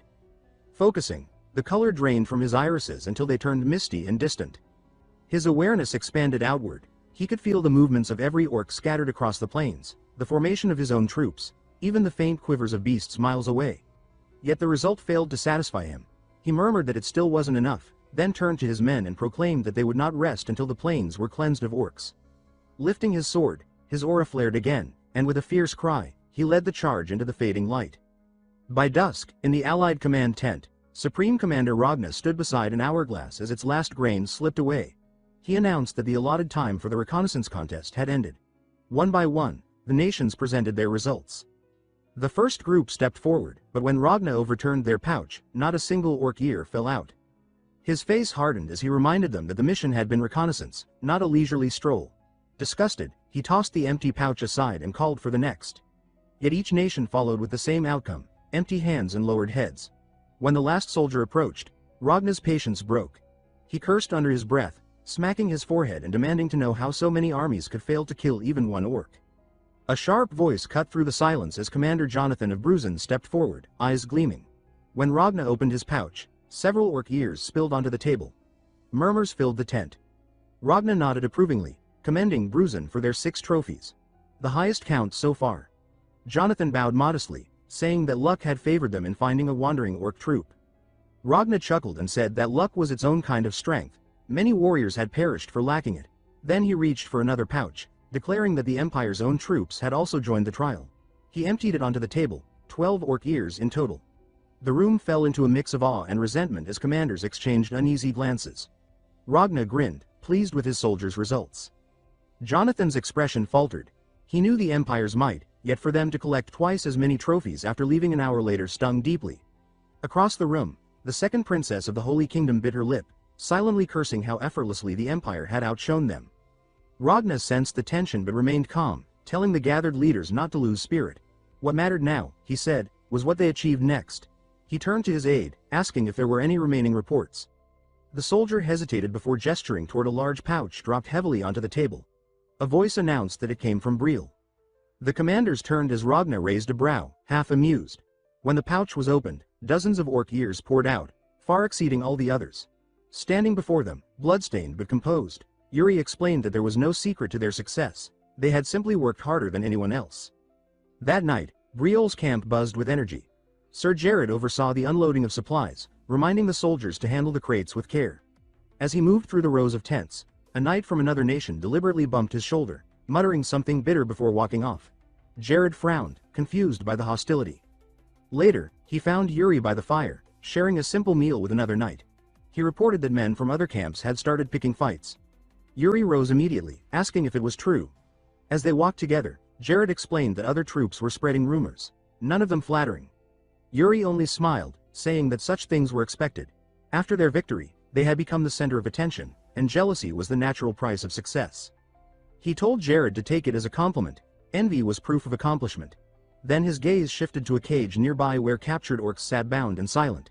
He asked about the sorcerer among them, and Kori, their translator, stepped forward nervously. Yuri rested a hand on his shoulder and asked what he had learned. Kori hesitated before explaining that one of the orcs had spoken. Intrigued, Yuri told him to interpret. Kori said that the orc had uttered the words, "Black Dog." He explained uneasily that the orcs had been spreading tales of a knight who could sniff them out like a hunting hound. Jared snorted, trying not to laugh, while Yuri frowned, asking if the orcs truly meant him. Kori confirmed it, adding that the name was spoken with both fear and respect. Yuri sighed, muttering that he would have preferred wolf. Jared burst into laughter, earning a sharp glare before hastily claiming he wasn't laughing at all. Yuri turned back to the captives with a faint smile, saying that at least his reputation had begun to spread among the enemy. But then Kori spoke again. He said that the orcs weren't calling him merely a black dog. They had named him the Emperor's Black Dog, claiming he served the Empire and hunted Orkua in its name. The air turned tense. Yuri's expression darkened, and his aura flickered with fury. He repeated the name under his breath, incredulous, before growling that the orcs dared label him a hound of the Empire. Power surged around him, his hand drifting toward his sword. Jared shouted for him to stop, urging him not to kill the prisoners. After a long, strained pause, Yuri exhaled slowly and sheathed his weapon. Kori, still shaken, went on to explain that the orcs had revealed more. Orkua's lieutenant, the chieftain Karui, was gathering his warriors in the Garam region to intercept the allied army. Karui, he said, was notorious for his brutality and strength, a warlord who had united his tribe through fear alone. Yuri's anger settled into cold resolve. He patted Kori's head in approval, telling him he had done well, and instructed Jared to finish the interrogation. Then he said that he would personally deliver the intelligence to the Supreme Commander. Later that evening, inside Ragna's tent, Yuri stood at attention as the commander reviewed the report. Without warning, Ragna asked if he had a lover. Startled, Yuri answered that he did not. Ragna nodded thoughtfully, asked his age, and when told he was 18, said with amusement that perhaps it was still early, but he happened to have a beautiful niece. Yuri froze, uncertain he'd heard correctly. Ragna laughed, saying they could discuss it another time, and waved him off. Outside, Yuri walked aimlessly through the cool night air, muttering about Ragna's niece. Then memory struck him like lightning. The imperial princess he had once been engaged to in his previous life. His face went pale. Gripping his hair in horror, he shouted that he had to stay far away from her, startling nearby soldiers. Before he could recover, a familiar voice called his name. He turned, and froze. Standing before him was the second princess, commander of the Holy Kingdom's army, looking puzzled by his reaction. She asked why he was staring at her like that. In that instant, Realization dawned, and Yuri's panic melted into relief. A slow smile spread across his face. He thought to himself that fate had been kind, his unexpected savior had appeared. To him, the princess seemed radiant, almost divine. Unaware of his inner thoughts, she brushed a strand of hair aside, still confused, while Yuri silently thanked destiny for sending him his goddess, exactly when he needed her most. Under the torchlit sky, Yuri pondered his predicament. To avoid Ragna's meddlesome matchmaking, he reasoned that he needed to fake a relationship. But not with just anyone. It had to be someone who owed him, someone with no romantic attachment to complicate things, and no way to refuse his request. His eyes narrowed as the answer came to him. It had to be her. She looked startled when he approached, asking what was wrong. He called her by name, Sibylla, and reminded her that he had once saved her life. She confirmed she remembered, though she seemed wary. He told her he needed her help, insisting it was something only she could do. When she asked what he meant, he simply stated that he would be relying on her. Confused, she protested that he owed her an explanation. As she tried to make sense of his words, a smiling knight approached, addressing her respectfully as, "Your Highness." She recognized him, Sir Fennec, and asked what he meant by, "Nice to see." He answered warmly that he supported both of them wholeheartedly. Sibylla fell silent, wishing he would disappear along with everyone else. Above them, the night sky stretched endlessly, quiet and merciless. The next day, sunlight spilled over the green hills as the allied columns advanced. One knight rode up to Yuri, saying that he had heard the latest rumor. When Yuri asked which, the man replied that it was why His Majesty kept calling for him, that he was supposedly getting married. Another knight, flushed with curiosity, nodded eagerly. Yuri groaned in disbelief, telling them not to be ridiculous. He remarked that they must be terribly bored to believe such nonsense. Looking up, he frowned as he noticed a cluster of crows circling in the distance. Moments later, the road narrowed between high rock walls. The sound of pounding hooves echoed through the pass until one rider suddenly shouted in alarm. Another knight volunteered to check ahead, and Yuri ordered that he take a partner. A brief acknowledgement followed, and the two galloped into the ravine. Within the shadowed gorge, Jared gasped, his words dying in his throat as he took in the gruesome sight before them. Corpses hung from spears driven into the wet stone, their blood pooling darkly below. He stared upward and muttered in disbelief, wondering if all of them were human. Ragna let out a short, humorless laugh and commented that the orcs' sense of welcome was quite creative. He studied the arrangement of bodies and concluded that the orcs hadn't eaten their victims. Instead, they had displayed them, mocking trophies of their victory. To him, it was as if the orcs were saying, "This is all you are worth to us." Yuri turned to Ragna, saying that morale would falter if the men saw this, and requested permission to take care of the mess. Ragna gave a brief nod. His commanding voice followed, calling for the men of Briol to prepare the torches. Soon, flames rose, burning the grisly display into ash. A shaken Jared asked how anyone could commit such cruelty. Yuri told him not to dwell on it. Then he shouted orders, calling for Guinness and Dyke not to wander too deep and to report back. Their faint reply came through the echoes, agreeing to return. Moments later, one of the pair remarked uneasily that something about the scene was off. His partner asked what he meant. The first pointed to the weapons embedded in the ground, explaining that the arrowheads and spears faced downward, the opposite direction from the impaled corpses. It looked, he said, as though the victims had been struck from above. Before the words settled, an arrow Guinness in the back, a sudden scream split the air. Dyke shouted his comrade's name, then again, louder, panic rising. He bellowed that they were under attack. High above, hidden orc archers released a volley. A soldier caught sight of the rain of arrows descending and froze in terror, thinking only of running. But froze when he remembered Guinness, hesitant to leave him behind. Yuri launched himself forward, sprinting through the ravine's slick mud. Spotting Dyke, he shouted a warning about his shoulder and leapt, twisting mid-air. Blue energy spiraled around him as he swung his arm, creating a barrier that deflected the incoming arrows in a dazzling arc. Landing among broken shafts and blood-soaked ground, Yuri scanned the scene and muttered that Guinness was still alive. He ordered Dyke and Simon to request immediate aid from the Holy Kingdom, telling them to mention his name so they would be helped without question. Narrowing his eyes toward the canyon rim, he admitted grimly that they had been completely deceived. Above, an orc archer sneered. Yuri watched the arrogant orcs as they began to retreat. Yuri deduced their purpose. They had come only to deliver a warning and had no reason to remain. His jaw tightened. If the orcs believed they could slaughter them anytime, they were gravely mistaken. He rested a hand on his sword and vowed that next time, he would return the favor. Later, in the command post, Ragna summarized grimly that an orc ambush unit was stationed atop the canyon. He added that retreat was no longer possible. They would have to eliminate the threat.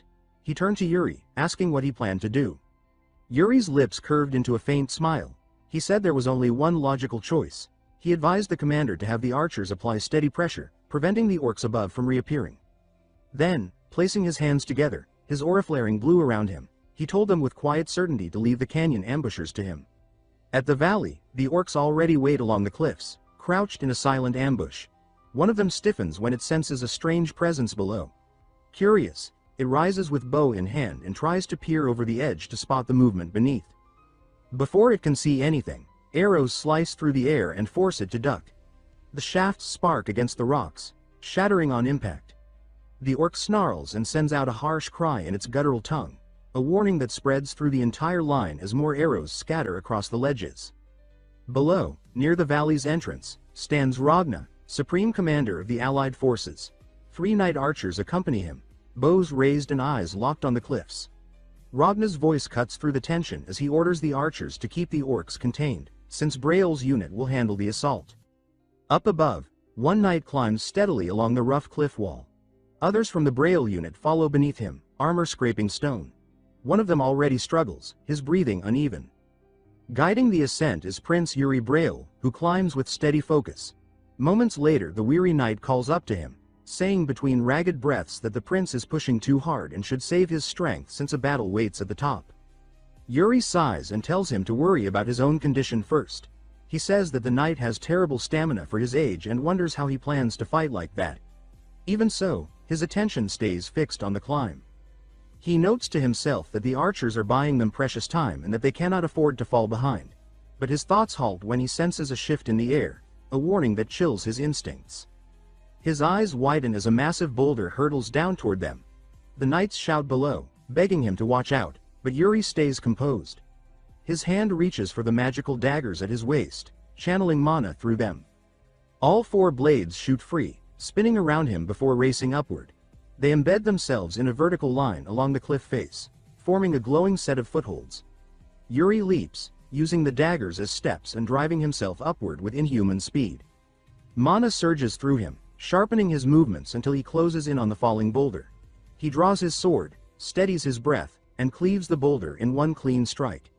The 2 halves crash past him, scattering rock and dust along the cliff. Before he drops, he stabs his sword into the cliff wall and grips it with both hands to slow his fall.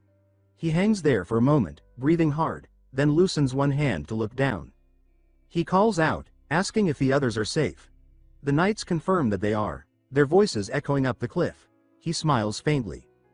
He says that is good and urges them to hurry. With a sharp pull, he frees his sword and uses the recoil to launch himself upward again. He sprints along the cliff, then leaps near the top and lands on one knee. Orcs surround him instantly, snarling. He mutters that he appreciates the warm welcome. The orcs hiss at him, trying to shape his name. One of them finally growls it clearly. Aquaka. Yuri steadies his stance and answers with a smirk, saying that yes, that is him, and calling them orc bastards in return. An enraged orc lunges. Yuri rushes forward in a burst of mana and cuts off its right arm, sending it spinning through the air. The beast shrieks, then swings its remaining weapon and strikes Yuri across the ribs. Pain flashes through him. He forces himself upright while the orc shifts its grip and prepares to strike again. Steel meets steel as Yuri intercepts the blow. He studies the creature with a cold gaze and remarks that losing an arm has drained its strength more than it realizes. Before he can finish the thought, more orcs rush him from every direction. He mutters that this is becoming annoying and moves again. His blade slices through one orc's weapon, then through another's torso. He pivots and cuts the leg out from under a third. A fourth surprises him from behind, forcing him to twist and block with clenched teeth. Locked against the orc's strength, he glances at the cliff's edge and shouts down, demanding to know how long the knights plan to take. One finally appears, saying they're almost there. Seconds later, Jared and Laurent pull themselves over the top. Both strike without pause, cutting down 2 orcs in perfect rhythm. Yuri drives his sword into another orc's throat, then turns to the others and gives his command. There is no time for rest. They are to charge the moment they reach the surface. The knights answer with a unified roar. One after another, they surge over the ledge and into the fight. The cliff top becomes a storm of steel, blood, and shouts as orcs clash with Briol's men. Yuri leads them from the front, his final order cutting through the chaos as he commands them to kill. Far below, Ragna stands at the valley entrance and watches the dust rising over the cliffs. The echoes of battle drift through the night. A proud smile touches his face as he observes in silence. That night, in the camp rebuilt after the clash, soldiers tend to their wounds and reorganize their lines. Beneath the banner of Briol, a voice inside the command tent reports that the hidden enemy units have been eliminated and that the main force can advance through the rift without losses. Prince Yuri listens from his desk while Jared stands before him. Jared finishes by stating that the stronghold of Karui, under Okwa's command, lies ahead. Yuri confirms the report and praises him for his work. Jared then adds that the princess of the Holy Kingdom had a message. Curious, Yuri murmurs Sabia's name. Jared explains that she says she is annoyed that he keeps collecting all the achievements for himself, but that she can send priests if he needs support. When he finishes, he gives the prince a careful look and suggests that perhaps Yuri and the princess might share something more. He cuts himself off, insisting it is only speculation. Yuri responds at once with a firm no, saying the assumption is wrong. Disliking the direction of the conversation, he waves his hand and dismisses Jared, telling him that if there is nothing else, he may leave. Jared bows, answers with a respectful yes, and wishes him a good rest before stepping out of the tent. Silence settles over the tent once Jared leaves. Yuri stays by the table, eyes following the inked lines of the map. He sighs and mutters that he had hoped for a moment of rest, but fate seems to disagree. Without looking up, he senses someone behind him. He asks how long she has been standing there, addressing Asuna. She steps forward with calm confidence and tells him that she has found the foreigner. Yuri finally turns, interest sharpening across his face. He says that her timing is perfect and asks where the foreigner is now. Asuna points to a region on the map and explains that the man is currently there. Yuri leans closer, asking if she means the foreigner is inside Orc territory.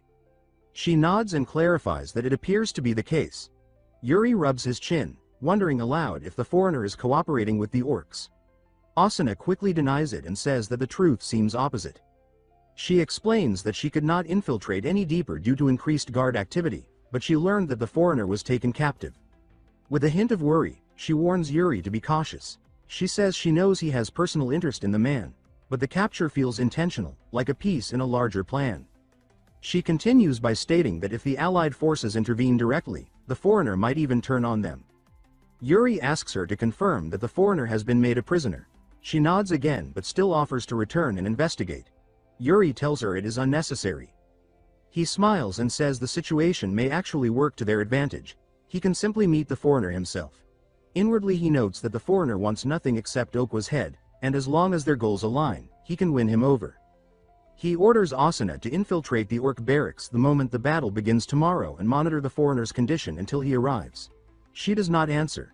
She simply watches him, eyes shadowed with concern. Yuri notices and asks what troubles her. She steps closer to the desk and says that if he intends to face the foreigner personally, she wants to accompany him. With fierce resolve, she addresses him as her prince and says the foreigner is dangerous and she will protect him. Yuri stares at her for a long moment. Then he stands, calls her name, and meets her gaze. His voice turns cold as he tells her he did not hire her to act as his bodyguard and that he is perfectly capable of defending himself. Her shoulders fall. She lowers her head beneath her hood and bites her lip to hide her feelings. She nods and says she understands. Yuri sighs. Then, forcing a lightness back into his tone, he turns to retrieve something from the side table. He asks if she wants a late-night snack before leaving, mentioning that he received some earlier. He sets the snack on a plate and says that it is excellent, but when he glances back, Asuna has already vanished. Only the faint trace of her mana lingers in the air. Later that night, Yuri sits outside by a campfire with Jared and several knights. Jared launches into one of his favorite stories from Yuri's youth, saying that was the moment the Death Knights appeared behind the young prince. He puffs his chest and declares that he stepped forward to shield him. As the senior knight, this is Jared's moment to boast. The younger knights listen in awe. Yuri, roasting his snack over the fire, thinks privately that Jared is lying. He remembers Jared snoring on the ground until Yuri kicked him awake. Still, he admits Jared has gotten better over the years. One knight asks Yuri if Jared's story is true. Yuri almost blurts out the actual scene but instead says that Jared did his best. The knight turns back, admiration growing, and asks Jared how he found the courage to face a Death Knight. Jared answers proudly that a Death Knight is still solid and can be fought with a blade. Then, wearing a stern expression, he adds that the worst enemy is something without form, like a ghost, because you cannot cut one down. Yuri watches their exchange, quietly pleased to see the camaraderie. But as he looks toward Jared, something shifts in his vision. Behind Jared stands a ragged figure. At first he wonders who would wear such tattered clothes. Then his sharp eyes adjust, and disbelief spreads across his face. His eyes widen, his mouth parts. He rises at once and grabs his sword hilt, ordering the knights to raise their weapons. Jared startles and asks what is wrong. Yuri tells him there is an orc. Jared draws his sword and looks where Yuri is staring, but he sees nothing. Not wanting to misstep, he swallows and asks softly if the prince is tired. Yuri stays tense, gaze fixed on the same point. Jared insists there is nothing there. The knights crouch, weapons ready, waiting for an explanation. Yuri demands to know what they mean, saying the orc is right in front of them and asking why they cannot see it. He repeats that it is there. The invisible scout realizes the prince can see it, flinches, and bolts. Yuri immediately leaps off after it. Jared shouts after him, asking where he is going. Yuri answers with unwavering focus that he is going to catch the orc. As he closes in, he realizes that only he can see it. It is a hidden scout cloaked by sorcery. He floods his body and blade with mana. He shouts that he will not let it escape and attacks. The strike is clean, but the orc dissolves into a swirl of dark vapor and avoids the cut. From a distance, it glances back, lips curved into a wicked smile. Before vanishing entirely, it releases a dark substance into the air. Yuri halts, wary. The substance splashes across him, and disgust twists his expression. He asks what this filth is. He pushes out a burst of mana, blasting the substance from his body. It burns as it falls away. He lifts his hand, watching the last of it sizzle, and says that an impure aura has spread through him. Concern creeps into his voice as he uses mana to purge the remnants. Still staring at his hand, he wonders aloud what this could possibly be. Later that night, Yuri sits inside Hernando's tent. After explaining everything, Hernando repeats with concern that the creature he described might truly be an avatar invisible to ordinary sight, which he finds deeply suspicious. Yuri confirms it and says the situation is serious, since the enemy slipped right past them without anyone noticing. Cross-legged on the chair, Yuri quickly summarizes why he rushed to the royal family's mage at such a late hour. Hernando, surrounded by gambling cards and tokens with knights kneeling beside him in punishment, lets out an awkward laugh. Yuri remarks that he seems to have come at a busy moment. Hernando scratches the back of his head and suggests the orc likely hid itself with sorcery, though Yuri's sharpened senses still manage to detect it. Yuri replies that the real danger is the unpredictability it brings to the next battle. He asks if Hernando has any countermeasures, something bold like the firebomb Mary Rose once used. Hernando answers that such a spell was only possible near Balshad, and heavy magic like that can be disrupted. Yuri then asks about the suspicious nature of the sorcery itself. Hernando, calmer, says he is uncertain but suspects the orcs have been dabbling with forbidden power, likely mixing in black magic. Concerned, Yuri asks if that is dangerous. Hernando waves it off and says the magic tower already finished their studies on it and that as long as they respond quickly, it is manageable. He promises to focus first on dispelling the enemy sorcerer's tricks. Yuri agrees and says he will rely on him. Then, interlocking his fingers, Yuri adds one more thing. Hernando answers politely. Yuri lifts a playing card with a stern look, making it clear this is a warning. He will overlook tonight's gambling only this once. If Hernando plans to gamble again, he says he should at least invite him. Hernando nods with an amused grin. The punished knights stare, confused, as Yuri and Hernando begin exchanging jokes over wins and losses. Their laughter mingles with the groans of the knights still stuck in their punishment. Elsewhere that night, crows blanket the sky. Beneath them hang rotting skeletons on makeshift crosses. Not far from this grim sight, deep within the orc base, a command rings out in their rough tongue. Inside a large hall, countless orcs kneel, eyes glowing red, awaiting orders. Their leader slumps on his throne, radiating a crushing, dark aura, and issues a command.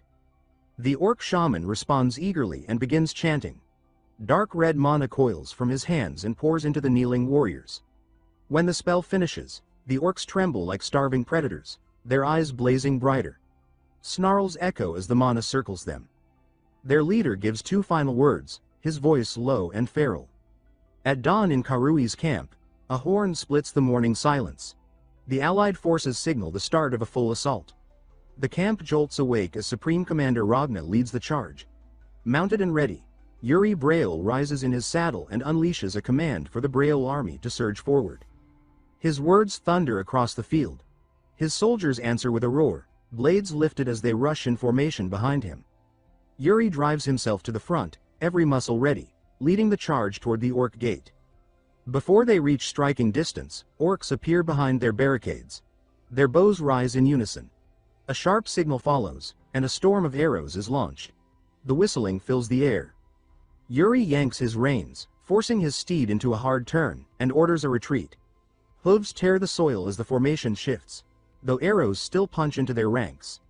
Jared and Laurent dodge aside, but behind them metal sinks into flesh. Screams mix with the pounding hooves. The sound lodges itself in Yuri's chest. He forces his eyes forward, telling himself that he cannot look back, cannot hesitate. Move forward, he repeats inwardly. As he pushes on, he sees the truth of the trap. The Orcs are fixated on their formation, using them as bait. Just as he expects, while the Orcs pour every arrow toward him, Ragna bellows a fresh command and sends soldiers with a battering ram straight at the front gate. Their combined roar shakes the air. The ram smashes through the gate in one brutal strike, reducing the heavy doors to broken shards. Ragna claims the breach and orders the Imperial army inside. The soldiers flood forward, a rolling wave of steel. Once Yuri has led his troops far enough and the arrow fire fades, he pulls his reins and stops. His forces follow suit. He listens through the settling dust and recognizes the crash of Ragna's assault deep in the camp. He declares that their role as bait is finished and that they should regroup, but a voice interrupts him.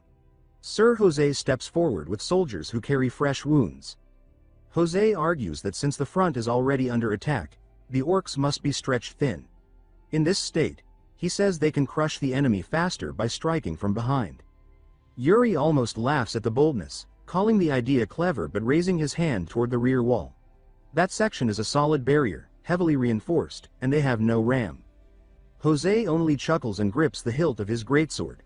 Mana coils around the blade, thick and rising. He says siege weapons are not always necessary. With mana surging to full strength, he steps off his horse and approaches the fortress wall.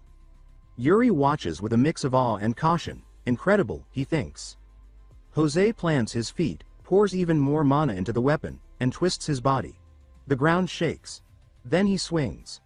The strike detonates with massive force. A torrent of mana bursts forward like a wave surging from the earth. It slams into the rear barricade, pulverizing it in an instant. Stone and wood explode outward in a choking cloud.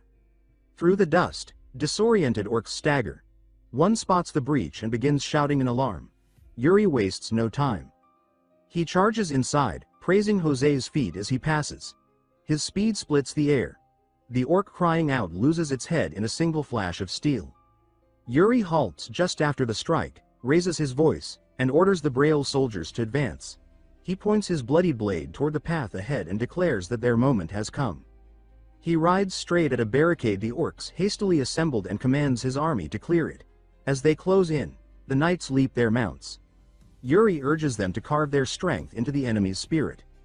On the other side, Orcs brace with spears lifted. Yuri tells his men to show not only the might of the alliance but Briol's own power. Before the Orcs can strike upward, one knight vaults ahead and cleaves every spearhead in a single burst of steel. The knights land cleanly. Sir Jared raises his sword and charges with fierce conviction, shouting for Briol. Laurent, beside Yuri, watches Jared with surprise. Yuri notices a fire in Jared stronger than usual and sees that same competitive spark ignite in Laurent. Laurent draws his sword, launches himself forward, and calls back that he has no choice but to keep up. Yuri answers his name under his breath, unable to stop him. Jared reaches the front where Orcs ride monstrous beasts. He charges straight at them, then suddenly throws himself off his horse. He spins through the air, the Orcs staring up in shock. He lands on one knee, unshaken, his blade having cut an Orc clean in half before touching the ground. He lunges forward again, driving his blade into an Orc's skull.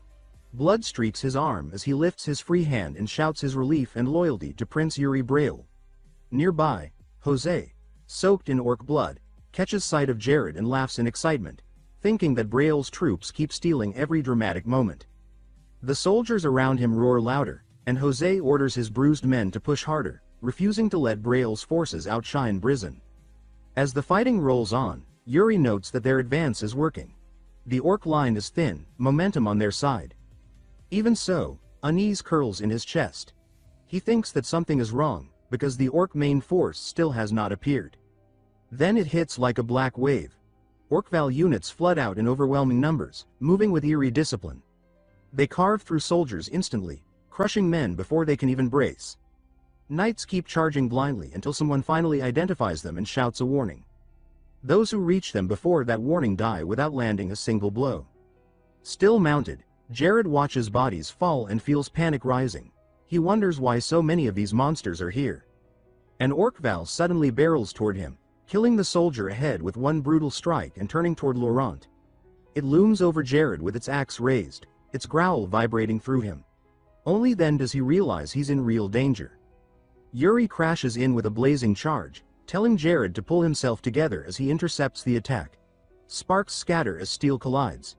Jared can only think of his prince with shaken relief. Yuri asks sharply if Jared plans to die after bragging once. He orders him to reset his stance. Jared obeys, fear pushed aside. They attack together. Yuri cuts through the orc-Val's arm, Jared through its leg, dropping the monster face first. Jared apologizes, and Yuri tells him to stay alert, already focused on the battlefield. Then Yuri's gaze snaps to a hut deeper in the camp. He senses something far worse waiting there. Inside, an orc emerges holding a severed human head like a trophy. The corpses behind it are torn apart with deliberate cruelty. A suffocating pressure radiates from the creature. It is Karui, the camp's commander. Outside, Jose shouts that the enemy formation has broken and orders his men to press the advantage, refusing to let Briol's soldiers outdo them. Yuri and Jared both sense a surge of pressure from a tent nearby. Yuri calls Jared's attention to it. Jared says he feels it too and asks if Yuri plans to go. Yuri says he does and tells him to follow. As they sprint toward it, Jared asks if the main force has already faced what's inside. Yuri answers that he hopes they aren't too late. His thought ends as a soldier's body hurtles out of the hut and crashes into the camp wall. A heavy orc stomp follows inside.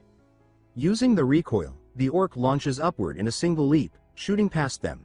Jared barely registers what passed, Yuri cursing as he turns. The orc rushes toward the soldiers behind them, leaps again, and crashes down in their center. 4 men die instantly in one circular swing. More fall before anyone understands what's happening. Soon the orc stands alone among fresh corpses. Yuri's grip tightens. Jared calls to him, nervous. Yuri instead commands all soldiers to fall back, fury building as he fixes on Karui.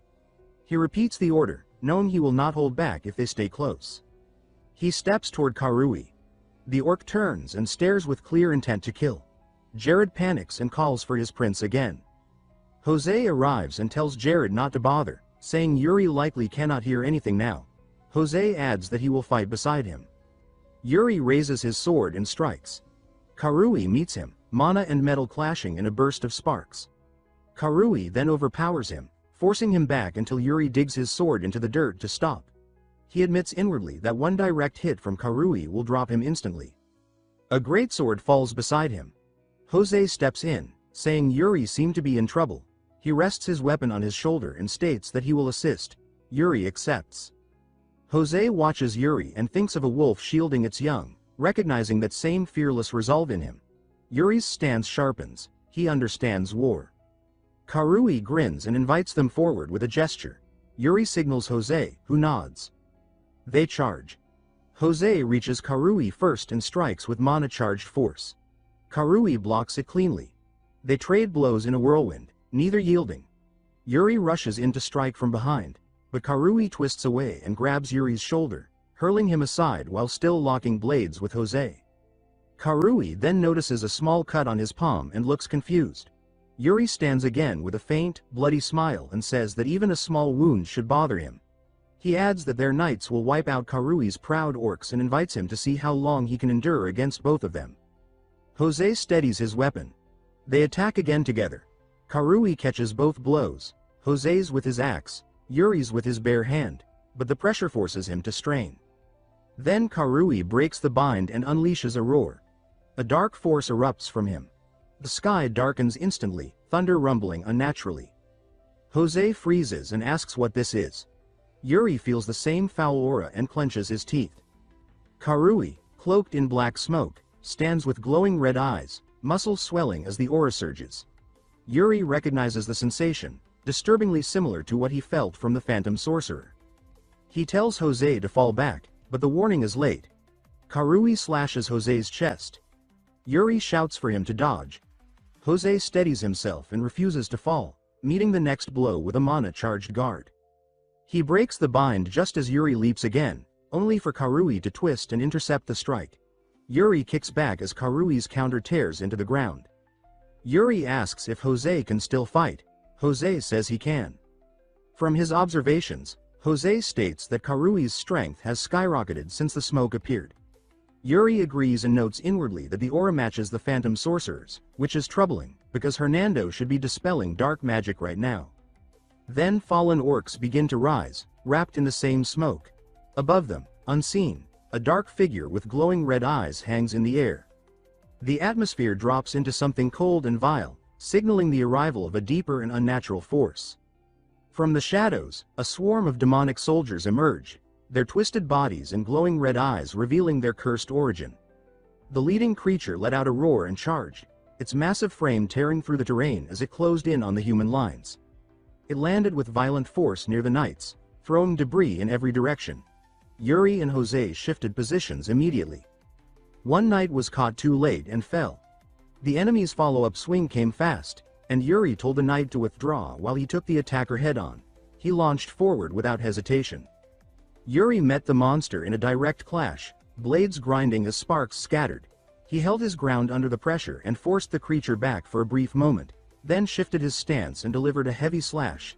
His strike dug deep, leaving a dark, spreading wound that made him stagger before dark mana burst out of him. Yuri recoiled in surprise and saw a dark silhouette step from the darkness inside the orc, its eyes glowing like embers. This new figure appeared far more dangerous. It drew dark energy from the fallen orc's body, its form twisting as power surged through its limbs. Yuri froze, stunned by the transformation. The creature was evolving, rising from death into something worse. Black tendrils burst from it, whipping through the air. One caught Yuri and dragged him closer. Shadows coiled around his arms and legs, tightening as he fought to stay conscious. The entity's voice echoed through the mist, calling his name and stating its intention to consume him. Yuri slipped into an illusion. Ghostly faces from his past surrounded him, family, comrades, fallen soldiers, each accusing him of abandoning them. Their voices rose, calling him a disappointment, their distorted faces pushing his guilt to the surface. Then the shadow addressed him by his full name, Yuri Briol, claiming that nothing he did could change fate. A massive red eye formed in the darkness, mocking his resistance and declaring that his end was predetermined. Yuri refused to accept it. He forced himself forward, breaking the illusion's grip. An older Yuri from his past life appeared beside him. Without speaking, the man lifted his sword to the sky. Their powers merged, releasing a burst of light that pushed back the darkness. They rejected the concept of fate entirely, his stance demanding a future shaped by choice, not prophecy. The shadows struck again, but Yuri carved through them. His sword glowed with bright blue mana as he cut a clean path through the corrupted space. He pushed forward, slicing through illusionary enemies as the oppressive weight around him weakened. Landing solidly, he felt the momentum shift. The nightmare's control cracked. Yuri unleashed another powerful blow, ripping into the creature's defenses. The cursed mist shrieked and warped under the force. He rose upward and cut through layers of magical resistance until the battlefield glowed with the energy of his charge. Then he brought his blade down in a massive arc that struck the creature's core. The tide shifted. The impact shook the ground, and the dark barrier enclosing the illusion cracked, then shattered completely. The corrupted realm collapsed, revealing the real battlefield beneath. There, Yuri faced a cloaked figure with a twisted smile and blackened teeth. The creature trembled, its body collapsing after the damage it had sustained. Yuri held his guard, sensing that the corrupting power within it was fading. With the enchantment broken, his side finally had a chance to turn the fight. He called out to the others, stating that it was time to retaliate. More enemies emerged in response, ready to resist. Led by Yuri and Jose, the human forces surged forward. Their battle cries carried through the air as steel clashed once more. Shields splintered, blades struck, and bodies fell, but the humans maintained their advance. A distant explosion drew Yuri's attention. The orc commander, still locked in battle with Jose, he leapt forward and crashed into Jose, overwhelming him instantly. The blow sent him rolling across the ground. Blood marked his face as he fought to stay conscious. Yuri saw him fall, but could not reach him in time.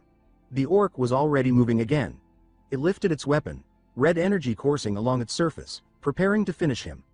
Jose shouted at Yuri to stay back, but he ignored it. The orc turned toward Yuri, eyes burning with bloodlust. Yuri charged straight into the incoming strike. Blood splashed across the ground as he held his stance, refusing to yield. In his mind, he reaffirmed his conviction. Even if he died, he would not retreat. He would carry the weight of every fallen comrade to the end. Steel clashed, blood spilled, and the orc howled in pain as an attack tore into its arm. Its strength faltered. Yuri stayed upright in surprise. Another warrior approached, impressed by his resolve. The man smiled at Yuri and acknowledged him with clear respect, saying that he liked him. A new ally had arrived. With a single sweep, the stranger's blade tore Karui's arm from his body, blood bursting in a violent spray. He straightened, shook the blood from the steel, and watched as Karui collapsed to his knees. Karui howled, clutching the ruined stump, fury and agony twisting his huge frame. When his head dropped low enough, the stranger stepped in, grabbed him by the horn, and hauled his face upward. He told Karui to stop screaming and added, with sharp resentment, that Karui had not even bothered to feed him properly while holding him captive. Prince Yuri watched from behind, trying to place this man. The accent, the thick build, the unusual poise all stirred his suspicion.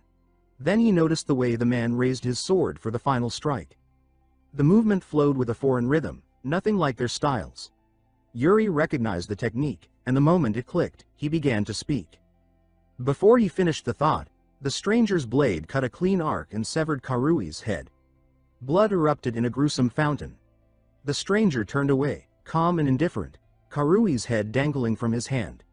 Watching that cold exit, Yuri realized he had finally found the man he had been searching for. A short distance away, the stranger stopped and looked straight at Yuri. The intensity of the stare jolted through Yuri's chest. The man turned fully and said that he had stepped in only because Yuri's actions were impressive, but those same actions had disrupted several of his plans. He started to explain what he meant, but Yuri bowed deeply and cut him off. Yuri thanked him loudly for saving his life. The man stared back, unsettled, while Yuri poured out praise. Yuri said the stranger had killed a commander in one blow, carried an overwhelming presence, and possessed both skill and appearance uncommon among warriors. The man tried again to speak, but Yuri pushed on, leaning too close, insisting he must be the famed foreigner ranked among the continent's strongest. The stranger narrowed his eyes and asked what Yuri was trying to get at. Yuri explained plainly. He said he knew the man had allowed himself to be captured by the orcs for a reason. With a small smile, Yuri claimed that reason must involve targeting Okwa, the orc king, and he proposed they work together. The stranger only watched him, amused, and murmured a quiet acknowledgement. After Karui's fall, the orcs broke. A massacre followed. Once the slaughter ended, Ragna fixed Karui's head atop a spear. In Yuri's first life, nothing close to such a victory had ever occurred. History had shifted. By evening, Yuri returned to his tent, armor soaked in orc blood, limbs heavy with exhaustion. Jared greeted him as Your Highness and complimented his performance before handing him a damp cloth. Yuri wiped his face and asked for the damage report. Jared said the numbers were still being gathered, though losses seemed manageable. More concerning, he added, were the many soldiers left mentally shaken after witnessing the horrors inside Karui's barracks. Yuri fell quiet, acknowledging the toll. His mind drifted to Siddar, to memories of human women imprisoned and forced to bear orc children while praying for death. If that place had been hell, then Karui's barracks might have been worse. With a grim breath, Yuri ordered Jared to care for the traumatized soldiers and keep their spirits from breaking. Jared nodded firmly. Yuri then asked about the foreigner. Jared said all his requests had been granted, but the man was unbearably troublesome. Always hungry, always complaining, always insisting something was too salty or too bland. He had eaten, bathed, shaved, then immediately demanded more food. He even flipped a table after receiving Salter's soup and refused to eat unless presented with 5 plates at once. Yuri could only sigh. He said he would deal with him personally and asked where he was. Jared guessed he was near the central fire.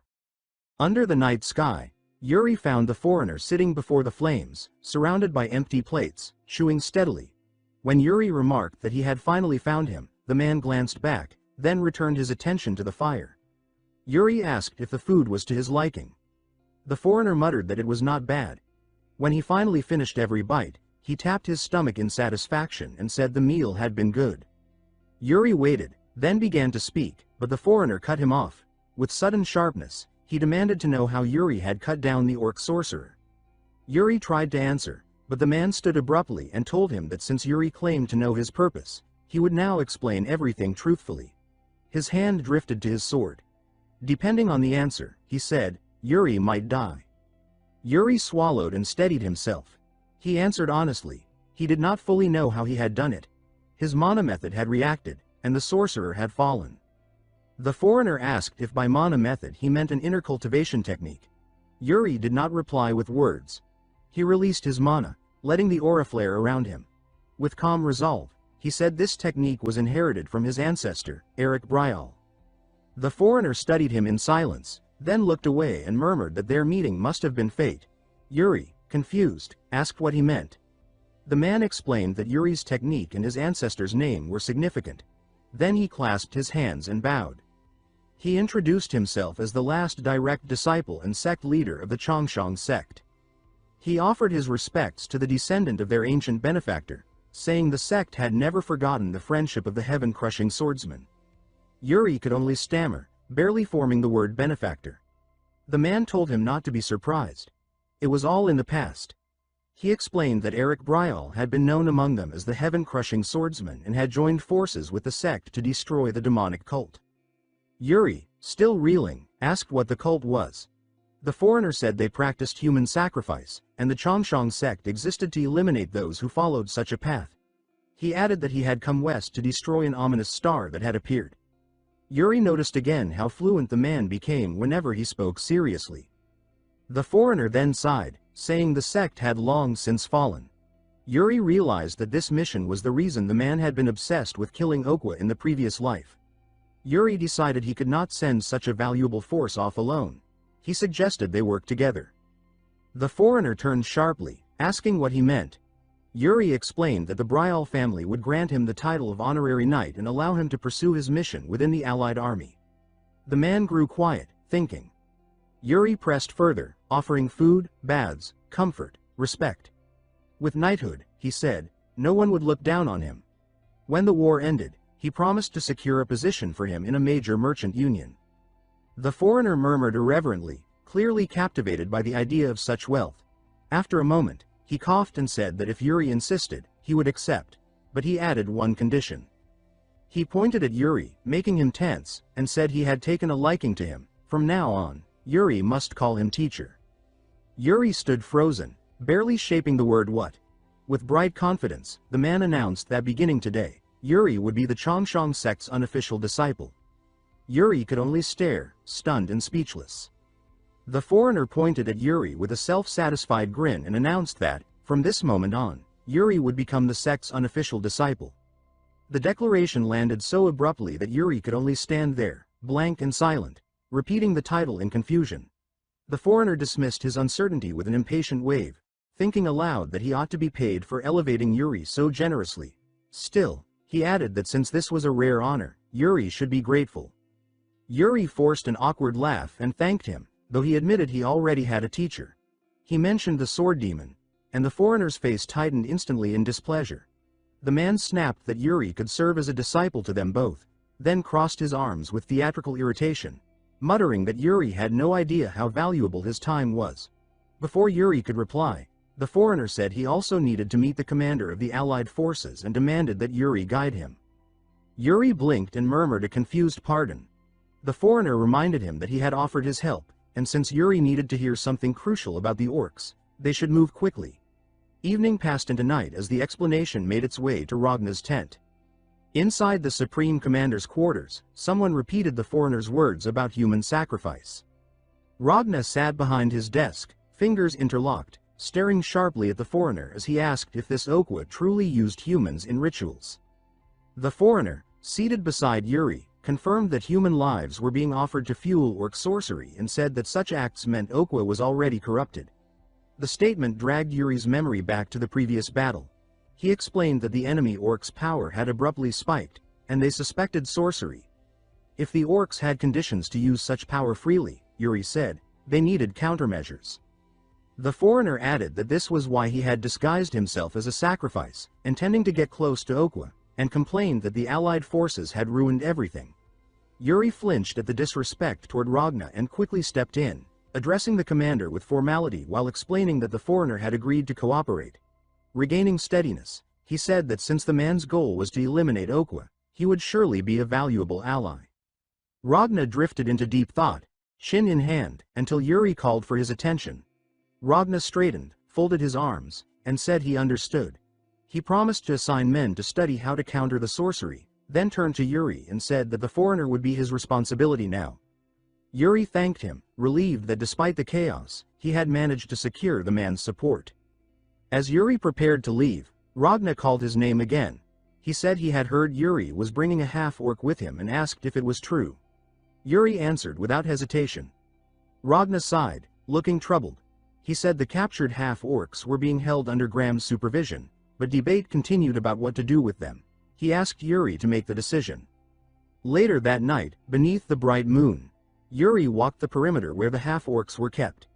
He observed them silently, realizing that while Ragna's trust was flattering, this responsibility felt entirely shoved onto him. A cold sweat ran down his back as the thought settled. A shout broke the quiet. Someone complained loudly about letting Briol surpass them. Yuri turned to find two knights arguing. One, frustrated, insisted that using the half-orcs as interpreters would give their empire an advantage. The other, grim, reminded him that survivors standing behind them had suffered at the hands of these same half-orcs. He said they had a duty to listen to the victims. The first knight scoffed, insisting the opportunity was too important to waste. Yuri stepped out of the shadows, sighing, and asked if that was the cause of their argument. Both knights froze. He turned to the first knight and asked whether he could truly guarantee the half-orcs' usefulness in battle. The knight thumped his chest and claimed they were docile and teachable. Yuri's tone turned cold. He asked if, in a moment of life or death, the knight could entrust his back to one of them. The knight faltered, unable to answer. Yuri looked toward the half-orcs and said that soldiers needed comrades they could rely on at their most vulnerable. He left the knight speechless and approached the victims. One woman flinched at his presence. Yuri met her eyes calmly and asked what she had witnessed. When she hesitated, he asked specifically how the orcs treated helpless humans. Trembling overtook her. Hatred tensed her jaw as she forced herself to speak. She said her little sister, injured and unable to move, had been torn apart. Her voice cracked as she described the sight. Her sister's body ripped into pieces while she and another woman were forced to watch. She remembered the orcs laughing, amused by her sister's screams, treating a dying human like a toy. Tears ran down her face as she told Yuri that this was the true nature of orcs. Yuri placed a steady hand on her shoulder, asked her name and origin, and she answered that she was Jane of Sidr. When she recognized his hair color, she asked if he was a prince of Briol. He confirmed it. Her eyes burned as she begged him for vengeance. Yuri felt anger rise and promised that she would have it. He then called for Sir Graham. When Graham stepped forward, Yuri announced that he spoke now as the Prince of Briol, not as a commander. He said these creatures had murdered innocent citizens of his realm and scarred survivors beyond repair. He saw no reason to grant value to those who had trampled human lives. His fury sharpened as he declared that orcs would never change. He ordered that every half-orc be killed. Graham placed a hand over his chest and bowed deeply, accepting the command. A cool breeze moved across the camp that night. At dawn, the watchpost horn split the air. Soldiers shouted that orcs were approaching, and the camp erupted into motion. The first figures to appear were orcful riders. Orc messengers carrying flags on their backs, approaching boldly in small numbers atop their beasts. Someone muttered in disbelief, wondering what scheme this was. A soldier rushed to Ragna. reporting that the orcs claimed to have come to negotiate. Ragna repeated the word as if expecting it to dissolve in the air. The soldier insisted it was true and said the orcs demanded the gates be opened because they had something to deliver. Ragna's face twisted with anger as he asked what they were plotting now, then ordered the gates opened. The soldiers obeyed. The orcful rode in without hesitation, looming above Ragna and Yuri. It grinned down at them both while they stood firm, eyes locked on the messenger.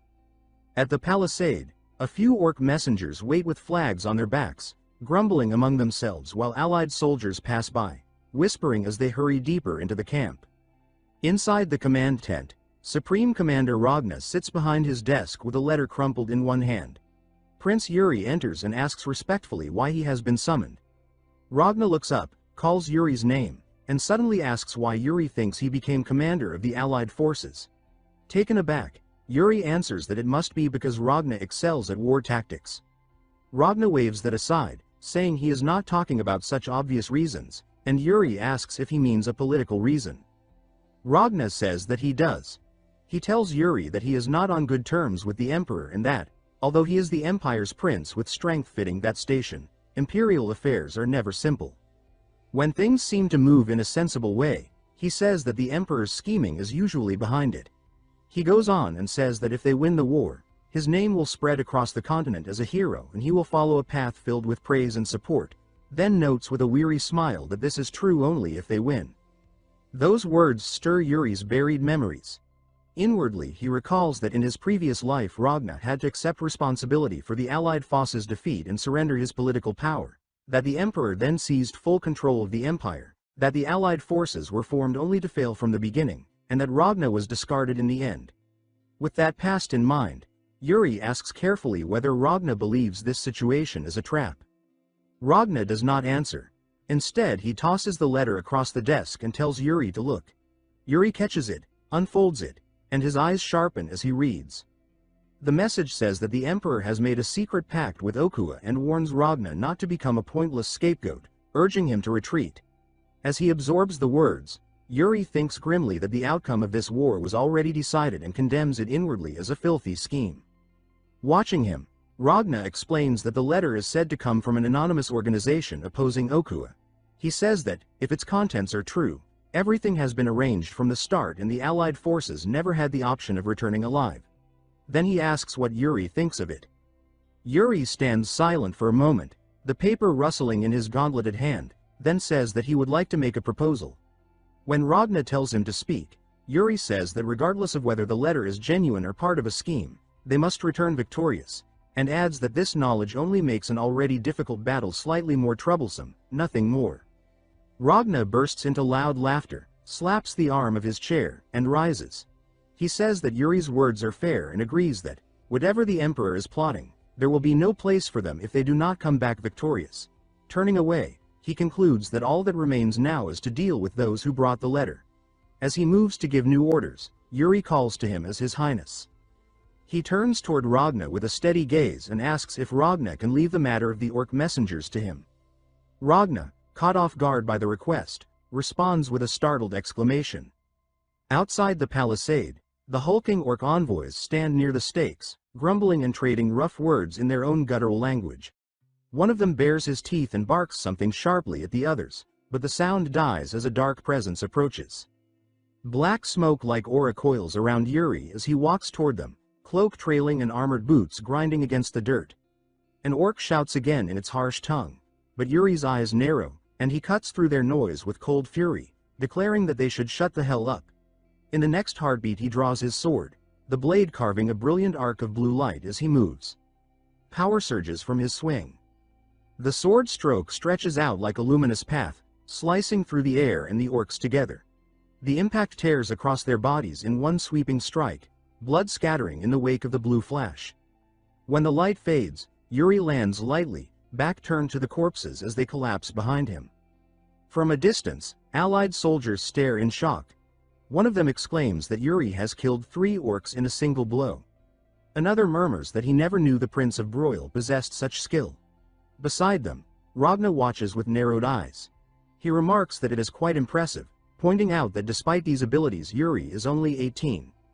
A knight at his side, unsettled by the ruthlessness on display, asks if Yuri is not going too far. On the ground, a severed orc head is impaled with a brutal downward thrust, blood spraying. Over this grisly sight, Ragna comments that apparently Yuri has made a promise. As Yuri walks along the palisade, the stakes behind him are lined with orc bodies and heads, their banners drooping. Ragna continues and explains that Yuri has sworn to take revenge and make the enemy pay the price. Yuri's expression remains hard as he surveys the silent field. Later, under a blazing sunset, the army marches along a valley road. Ragna stands watching the endless line of soldiers and flags. Without looking back, he orders his men to bring Eisen. A knight answers respectfully that he will comply. Soon an elderly man in mage's robes arrives, leaning on his staff, and asks if Ragna has summoned him. He is Eisen, the imperial court mage of the empire. Ragna faces him and instructs him to tell him everything he knows about black magic. Eisen repeats the phrase thoughtfully, as though weighing old knowledge, and prepares to answer. Eisen explains that black magic was an obsolete magic that was once rumored to revive the dead, but such tales are now dismissed as superstition.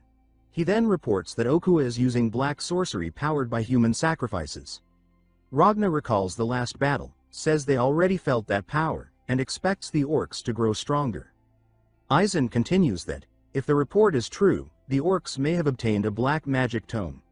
Ragna reacts, and Eisen says the plains still hide many things, like the vanished country Adihine and its black magic creation, the Death Knight Gert, one of the 10 strongest beings. Ragna asks what Okuwa would use such power for. Eisen answers that, though it is only his assumption, he believes Okuwa is trying to summon something. Ragna says this would explain the delayed march and the evacuation of their own troops.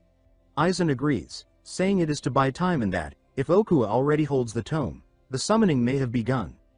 As Ragna thinks there must be something below, the scene shifts to a cavern where a blue staff-like relic erupts with light on a pedestal, illuminating piled skulls. The morning sun rises over the vast plains as the troops advance in steady rhythm. At the head of the formation rides Prince Yuri Briol, Briol's banner streaming behind him while knights and soldiers march in disciplined ranks. From the rear, Jard moves forward and addresses him as His Highness, reporting that support from the Balshad supply unit has been cut off. Yuri shows no outward reaction. He calmly asks if that is truly the case, then turns his gaze forward again and says that it cannot be helped, reasoning that there must have been numerous attacks along the route. Jard confirms this and adds that new orders have been issued to prioritize securing supplies. Yuri touches his chin as he thinks, noting that even with stockpiles prepared, the situation is worse than he had anticipated. He surveys the plains and remarks that they have reached the deepest part of the region. With Okuwa nearby, he reasons that it would not be surprising for the full orc force to strike at any moment. He concludes that if the orcs intend to drag this into a war of attrition, they must end it before it reaches that stage. At that moment, the ground trembles. A violent vibration surges beneath them, causing horses to rear and shake. Yuri nearly loses his balance. He grits his teeth and pulls hard on the reins until his horse steadies. Without hesitation, he shouts for everyone to dismount and jumps down himself. Soldiers and knights drop to one knee beside their mounts, gripping the reins tightly. Jard asks if an earthquake has suddenly struck, but Yuri answers firmly that this is different. He channels mana into his palm and presses it against the earth, his expression tightening as understanding dawns. Before the thought fully settles, the ground splits apart. Stone tiers open as something enormous forces its way upward from below. As it rises, Yuri completes the realization in his mind, recognizing that something is emerging from underground. The structure takes shape like an ancient watchtower, weathered by time yet still intact, towering over the formation. After some time passes, Ragna gathers several mages at a safe distance and instructs them to cast probing spells. Layers of magic wash over the ruin's exterior as they test it. A voice calls out to Ragna from behind, and he turns to see Yuri approaching. Ragna acknowledges him, and Yuri asks what the ruin is. Ragna shakes his head with a weary expression, his hands clasped behind his back, and says that they have found no connection to the orcs. From the outside, he explains, it appears to be an ordinary ruin. He clicks his tongue and admits that it feels unnatural that they cannot see inside. Yuri smiles faintly and suggests that they check it themselves. bowing slightly with a hand to his chest as he says that something is likely hidden within, given how abruptly it appeared. He adds that it would be best to confirm it directly. Ragna agrees, then tells Yuri to take the Empire's knights with him. That order immediately extinguishes Yuri's brief sense of satisfaction. Soon several men approach, address him as Prince, and report that they have been assigned under his command. The knight leading them introduces himself as Rodane, saying that it is a pleasure to meet him and identifying himself as an Imperial Knight. As Rodane turns back to his men, Jard leans close to Yuri and whispers his reluctance, asking if they truly have to go with them. Yuri whispers back that he has no choice. Yuri reflects that he must obey, though he did not expect Ragna to attach Imperial Knights to him so directly. As he mounts his horse to lead the group, he hopes that Ragna has no hidden agenda. They soon arrive at the front of the structure and dismount once more. Yuri stands before a massive sealed door, with Jard on one side and Loran on the other. He remarks that this must be the entrance, but notes that it does not budge. Jard suggests searching nearby for mechanisms, while Loran keeps a hand close to his sword as Yuri steps forward. Yuri places his palm against the door and says that it is fine, explaining that he can break it slightly if needed. Even as he speaks, mana leaks from him, flows through his hand, and sinks into the stone. He focuses and presses harder, gathering his strength to force a reaction. A steady vibration spreads through the structure. Yuri's eyes widen as the sealed door begins to tremble, then slowly slides upward on its own. Everyone freezes in place. Jard blurts out in disbelief, asking what Yuri did, and Yuri answers honestly that he does not know. He peers into the opening and thinks that he barely touched it, yet it opened far too easily, as if the ruin itself had been waiting. Yuri does not rush forward. He studies the darkness beyond, thinking carefully, then steps ahead with Jard and Loran and declares that they are going inside. They move into the corridor, their footsteps echoing softly against stone. Someone mutters that it is too dark to see anything. Yuri stops and calls Jard's name, asking if he brought torches. Jard answers that he did not. Yuri glances back at the Imperial Knights and assumes they likely came without any as well. Turning back, he notices an unlit lamp fixed to the wall. Remembering how the door reacted, he channels mana into the lamp. It ignites instantly.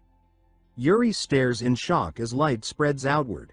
One by one, lamps flare to life down the corridor, illuminating a path that stretches deep into the ruin. Behind him, the knights ask whether he has been here before. Yuri answers immediately that he has not. Jard looks at him with awe and says that he is incredible.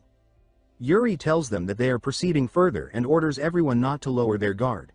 Jard and Loran respond sharply in unison. The Imperial Knights follow in silence, watching closely. Rodane studies Yuri with open suspicion but says nothing. As they advance, Yuri's boot crunches against something hard. He looks down and sees a large bone. Ahead, the corridor opens into a wider chamber strewn with skulls and scattered remains. At the far end, slumped before another door, sits a human skeleton clad in armor, unmistakably that of a knight. Everyone stops.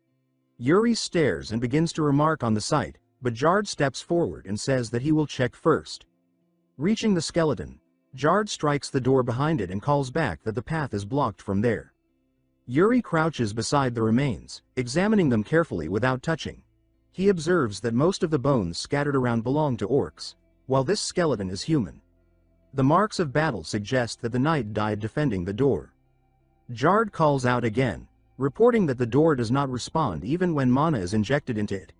Yuri looks up and says that it cannot be helped, adding that they should return and see whether they missed anything earlier. He does not notice the faint mana beginning to rise from the skeleton. He does not see its fingers twitch. Instead, Yuri orders everyone to prepare themselves for any danger that may arise and asks whether they understand. Jard answers affirmatively. In the next instant, the skeleton lunges forward and clamps its grip around Yuri's arm. Shock freezes Yuri in place. Jard recoils in panic. Light erupts from the skeleton and floods the chamber. Jard shouts in alarm, demanding to know what it is, while Loran cries out Yuri's name. The Imperial Knights rush forward, shouting as they close the distance. The light intensifies into a mist-like glow, identical in color to Yuri's own aura. Yuri grunts, squeezes his eyes shut, and raises his free hand to shield himself from the glare. Still holding him fast, the skeleton speaks. Its voice resonates directly within Yuri, pleading with him to remember. The sound jolts him to the core.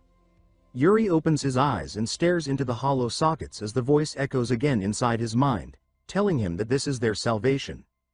In a wash of blinding white, Yuri's vision shatters into drifting fragments. Blue sparks tear across his sight, and the world turns over, replaced by an unfamiliar sky. A towering structure of white stone rises beneath brilliant daylight, its surface wrapped in vivid bands of color. It is far too pristine to belong to the ruin they entered.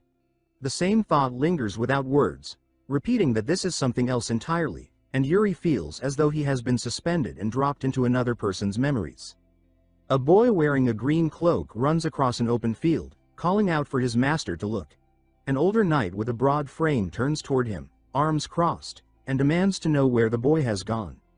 The boy grins and explains that he has been reading, hugging a thick tome to his chest.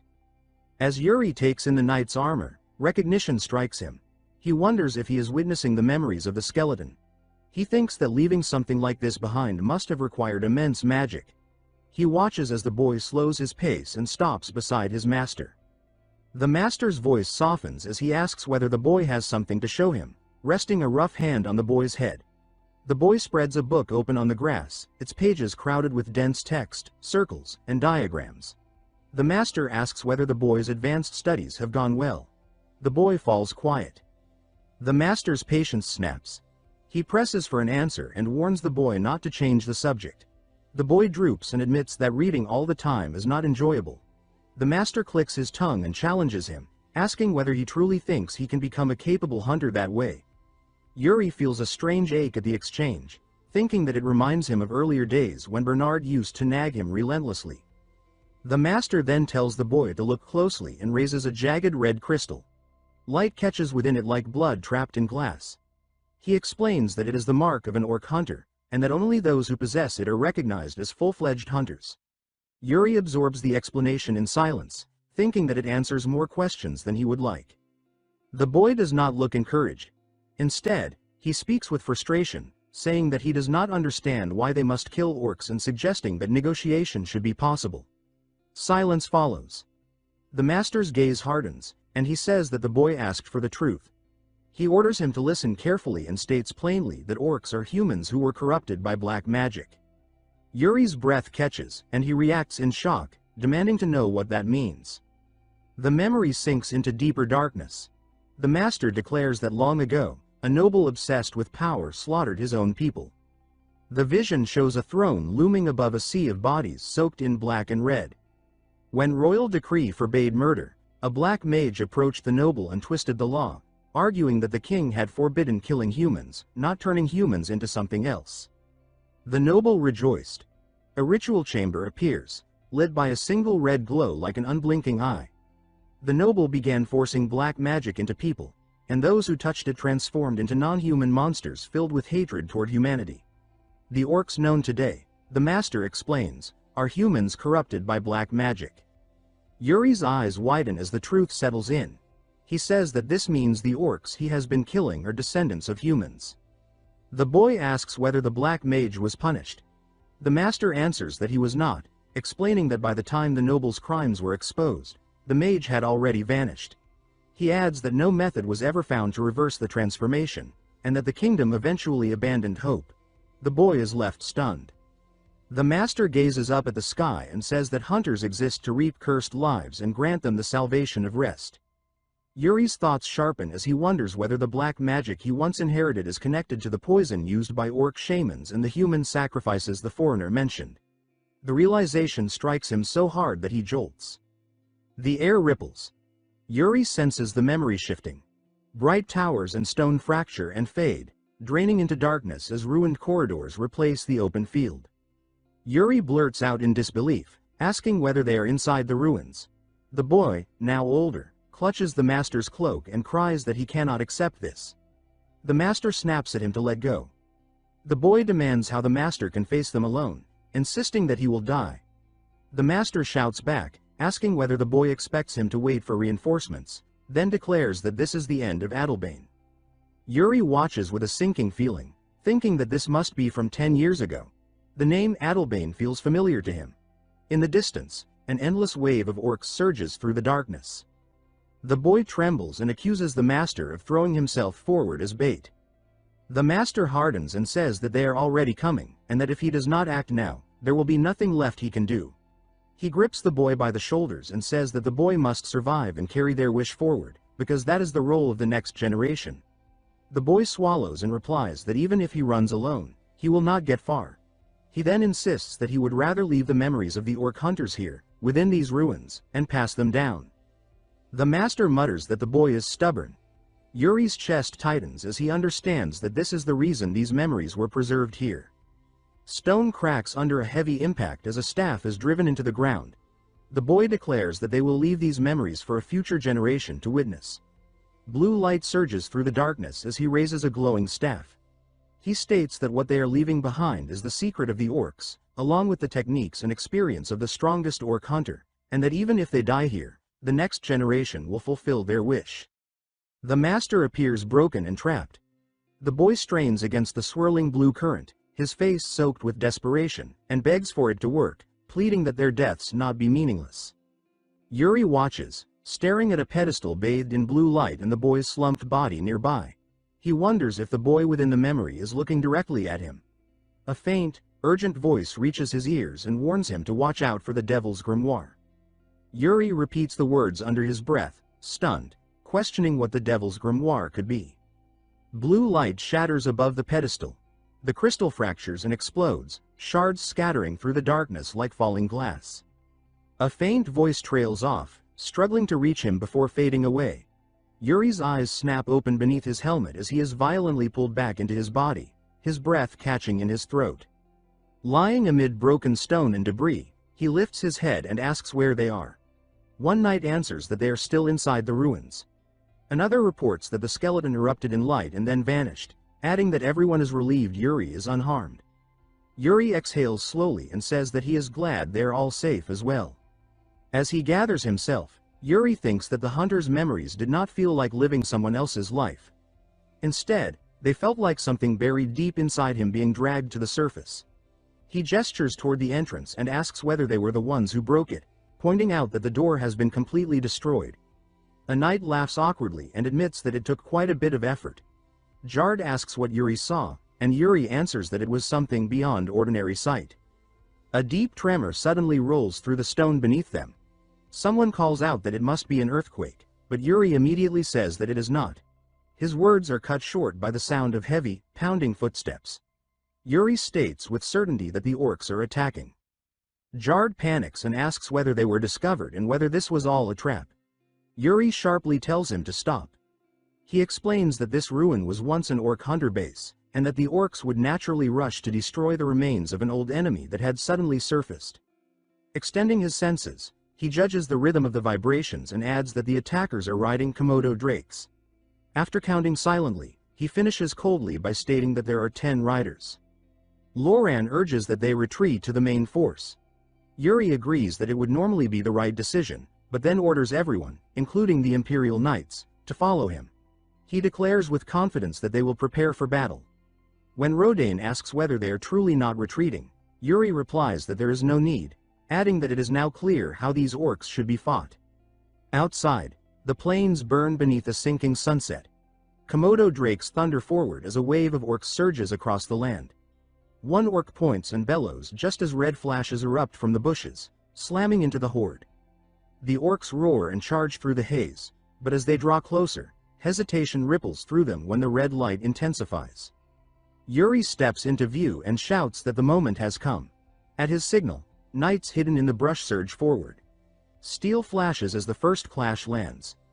Jard cleaves an orc across the torso and follows through with a crushing blow. Loran decapitates his opponent in a single motion, while Rodane drives his blade through an orc's neck, the creature howling as blood pours down its throat. Yuri watches and thinks that it is working. His hand closes around the small red mark on his chest, and he finds it unbelievable that the hunter's mark could change him so profoundly. He realizes that he can read vibrations to count enemies and sense where traps should be laid, instincts he never possessed before. He understands that this is why the hunter showed him those memories. An orc charges at him, roaring. Yuri feels as though decades of experience rest within his bones. He sees the perfect angle and the precise point to strike. He darts forward, severs the orc's hand mid-swing, then follows with a blue-lit cut that ends the creature's life without the need for soul severance. The orc collapses, blood spreading across the ground beneath the fading sunset.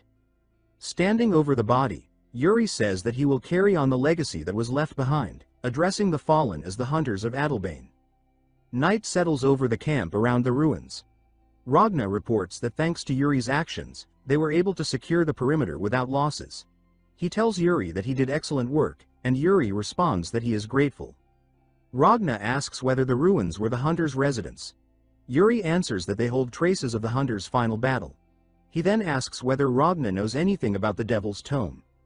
Ragna says that he has never heard of it and asks whether it is connected to the ruins. Yuri replies that he only knows it is tied to black magic. Ragna says that he will investigate and share anything he learns. Yuri bows and thanks him. Later, Yuri walks through the cold night between the tents. A knight addresses him as the Prince of Briol. Yuri turns as a red-haired Imperial knight approaches with a smile. Yuri asks whether he is from the Empire. The man introduces himself as Rodane and says that Yuri's performance in battle was impressive. Yuri replies that Rodane fought impressively as well. Yuri asks whether Rodane usually smiles, noting how stiff he seemed earlier. Rodane answers that the Empire's military discipline is strict. He adds that most people freeze during their first battle, but Yuri fought like a seasoned veteran. Yuri tightens his expression, silently agreeing. Rodane jokes that Yuri must have left a lover back home. Yuri calls Rodane by name and asks whether His Highness Ragna ordered this conversation. Rodane stiffens and denies it. Yuri bluntly guesses that Rodane is here to assess the state of his romantic prospects. Rodane remarks that Yuri is clearly not welcoming the attempt. Yuri says that he would hate to be tied to the Imperial Princess. Rodane asks why, saying that everyone admires her and describing her as beautiful and kind. Yuri murmurs her name, Katerina, and thinks that with kindness like hers, she makes people feel as though they are special. Yuri abruptly ends the topic and says that he already has a girlfriend, which is, in truth, a lie. Rodane jerks in surprise. Yuri forces himself to remain composed and says that he is serious, adding that they care for each other deeply, though his eyes flick aside in discomfort. Under his breath, he apologizes to Sibylla. Yuri repeats that he has a girlfriend and says that this is all Rodane needs to know. Rodane replies that it is fine and says that it is good to hear, mentioning that he himself plans to propose to his own lover. Yuri snaps that Rodane should not say something like that on the battlefield. Rodane begins to respond, but something heavy snaps through the air with a sharp crack. When someone says words like that, something is bound to happen. Suddenly, a violent explosion rips through the rear lines. Fire surges skyward as Yuri and Rodane instinctively turn toward the blast. Yuri snaps that he warned Rodane to be careful with his words, while Rodane keeps his eyes on the unfolding chaos and responds that this is clearly an enemy attack. Screams tear through the camp as tents collapse into flames. Soldiers stagger back from the heat while others shout that the camp is on fire. Orders ring out to protect the supplies, and figures rush through drifting embers, hauling crates and barrels away from the spreading inferno. Hernando stands facing the blaze, his coat snapping violently in the heat. For a brief moment, he considers the possibility of an underground assault, but immediately discards the idea when he realizes that dozens, no, hundreds, of orcs have appeared directly inside the camp. His expression tightens as he understands that this is only part of the threat. He raises a hand and tests the air, eyes narrowing. His dispel fails to respond. This time, it is not an error. The resistance is intentional. Their magic is being countered and suppressed. Annoyance slips through as he clicks his tongue sharply. Yuri calls out to him, asking whether the dispel is malfunctioning. Hernando turns as Yuri rushes through the smoke toward him and reports that enemy sorcerers must have prepared in advance. Yuri answers with calm certainty that he will handle them. He orders Hernando to wait for the moment the dispel becomes possible and to unleash his magic immediately when that window opens, adding that he is counting on him. Yuri then sprints off through the ash as Hernando shouts after him, demanding to know how the sorcerer can even be identified. As he runs, Yuri answers inwardly that it is not easy, but there is still a way. A memory rises of the old master explaining that orc sorcerers often lose their sight due to prolonged exposure to black magic, which leaves them with an unnatural, unsteady gait. Yuri knows this method only works if the memory is accurate. He snaps back to the present and scans the battlefield until his gaze locks onto a single figure moving awkwardly through the chaos. Certainty settles in as he identifies his target. With a sharp exhale, Yuri draws his sword and hurls it forward. The blade cuts through the smoke like a black dart. The orc collapses instantly, clutching its throat. Yuri leaps after it and drives the sword in deeper with a brutal kick, ending it completely. He plants his feet and declares that the sorcerer is down. Then he notices the tightening ring of glowing red eyes surrounding him and remarks that he seems to be in trouble now. He realizes that this was only what they expected. As if on cue, Hernando raises his arm and forms a spiraling mass of fire. Yuri snaps Hernando's name as the mage hurls the fireball forward. The explosion rolls across the battlefield in a blazing wave. Yuri cuts into the spell mid-flight and redirects it toward the surrounding enemies. The flames split and recoil, pressed back as if by invisible walls. As the orcs struggle and burn, Yuri remains steady and asks whether they still believe they hold the advantage. They continue advancing regardless, their numbers swelling within the smoke. Yuri tightens his jaw and mutters that he brought this on himself, adding that there truly seems to be no end to them. He shouts for Hernando to fire again. Hernando's body jerks in midair, as if all strength has been drained from him. He apologizes urgently, explaining that there appear to be more sorcerers suppressing the field. Yuri curses loudly, anger flashing across his face. He turns fully toward the horde, sword lowered, and forces calm into his voice as he invites them to come, asking them to be gentle. Internally, he admits that charging alone into the center just to eliminate a sorcerer was reckless. He recognizes that he let himself get carried away. His grip tightens until the leather creaks. He steadies his breathing and reminds himself that he has already died once. Lowering his stance, Yuri grips his sword as embers drift around him. He declares his name and resolves that even if he dies here, it will not be in disgrace. Rising with a grim smile, he lifts his blade and provokes the orcs to advance. A calm voice answers from within the chaos, expressing approval of his resolve. A heavy presence crashes into the battlefield, sending sparks and dirt flying. A long-haired swordsman emerges through smoke and flame, carving a path with a single, fluid strike. Yuri's eyes widen as he shouts that it is his master. Without turning, the master tells him to give everything he has and leave the rest to fate. He explains that one who is prepared to die truly lives, while one who clings to life is already dead. He adds that only someone who reaches this state can be called his disciple. The master turns effortlessly and announces that he will demonstrate the sword of Chongsung. Drawing a quiet breath, he unleashes the azure cloud crimson glow sword art. Half-moon momentum. A massive crimson arc of fire and steel tears across the battlefield, carving a wide swath as the night flashes red.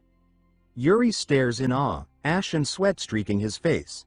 He realizes that this is the power he remembers, the strength that rivals the 10 strongest beings on the continent, the same overwhelming force his father once wielded. The master declares that he will take half of the enemy and orders Yuri to handle the rest. Yuri answers sharply and charges forward, his blade flashing as blue-edged force erupts from each strike. As Yuri fights, the master observes him closely. He notes that Yuri's movements are rough and unpolished, yet seasoned and practical. While Yuri clashes with a towering orc and forces it back, the master reflects that such talent never exists in isolation and inevitably draws others toward it. Surveying the battlefield drowned in smoke and ash, the master thinks of celestial forces thrown into disorder and a dark star spreading across the world. Yet he also senses a smaller star that still shines. He wonders whether this encounter itself is fate. A faint smile curves his lips as curiosity takes hold. Yuri drives forward again, cutting through flesh as blood sprays across the scorched ground. Watching him, the master forms one final thought, wondering whether this child will one day be consumed by the black star threatening the world, or rise to become the new star that replaces it. An orc's blade tears through the chaos, followed by another crushing strike that slams into the ground, dirt and sparks exploding outward as the earth shudders. A blast detonates near the ranks and smothers the field in thick smoke. From the swirling dust, 2 red-eyed orcs burst forward, snarling as they press the attack. Prince Yuri pivots toward the pressure and calls out for Jared and Lauren. Seeing their line begin to buckle, he thrusts his arm forward and orders them to stop the enemies. One knight charges into the front and blocks a heavy swing with ringing steel, while another drives an orc back with a brutal counterblow. A scream of pain cuts sharply through the clash of blades. Jared scans the battlefield and reports that there are too many underground tunnels, adding that they are losing ground far too quickly. Yuri falls silent for a brief moment, listening to the tremors beneath his feet. He admits that the warning is correct and says that a force this large moving underground means something is wrong. Narrowing his eyes, he senses deeper and realizes that aside from the orc sorcerer, there is something else moving below. Jared calls out to him again, but Yuri drops low and pushes his awareness into the vibrations beneath the battlefield. He asks himself where it is, then demands to know where they are digging the tunnel. Following a faint, irregular rhythm through the soil, it suddenly sharpens into focus, resembling something like a massive sandworm from legend. Yuri states that he has found it. He lunges forward and signals sharply, ordering everyone to follow him. His men scramble after him. Jared questions whether this is truly the right direction, but Lauren immediately shuts him down, saying that no one questions Yuri, while Jared reacts with visible unease. They skid to a halt as the shaking intensifies. Yuri says that this is the center point, the place that has been vibrating without pause. The air quivers, and a hooded orc shaman steps into view, baring its teeth as it raises a crooked staff. The shaman begins chanting and slams its palm into the ground. The earth groans in response. Cracks race outward as stone heaves and something massive forces its way up from below. The surface splits apart. Hulking figures burst through shattered soil and leap forward in a spray of rubble as the ground collapses behind them. Yuri watches without flinching and murmurs that it is exactly as he expected. 3 orcvils advance with weapons raised, red eyes burning as cruel grins spread across their faces. Yuri remarks that he assumed they would appear sooner or later. More orcs fan out behind them, forming a living wall that separates Yuri's group from the shaman. They begin chanting again, shouting in unison as if sealing the spell across the battlefield. Jared leans in and says that the enemy is deliberately targeting Yuri. Yuri answers calmly that he can tell. Yuri raises his sword and commands each of them to take one opponent and not lose. His knights answer immediately and spread out. As Yuri steps forward, his focus sinks beneath the battlefield once more. He senses that whatever lies below is not an orc, and he knows that ending this battle means destroying it. He charges toward the largest presence, the orcval, and swings with full force as the duel begins. The orcval brings its curved blade crashing down. Yuri meets it head-on, steel shrieking as sparks burst outward. The impact forces Yuri to skid backward, but he twists, deflects, and turns the weight aside. Even so, the orcval finds an opening and snaps a cut through his guard. Blood sprays as flesh tears. As the orc taunts him, Yuri thinks that it is irritating and judges that the orcval knows exactly how to exploit the advantages of a curved blade. Shouts rise behind him as the wider fight continues. Yuri steadies his breathing and says that he needs to finish this quickly and get back to his people. The orcval grins, and Yuri surges forward to end it. He slashes, but the orcval slips past with minimal movement and blocks at the last instant, turning every decisive strike into a shower of sparks. Yuri grows increasingly irritated, thinking that the orcval is reading his movements and parrying everything. He wonders if it is deliberately stalling while the battlefield around them collapses.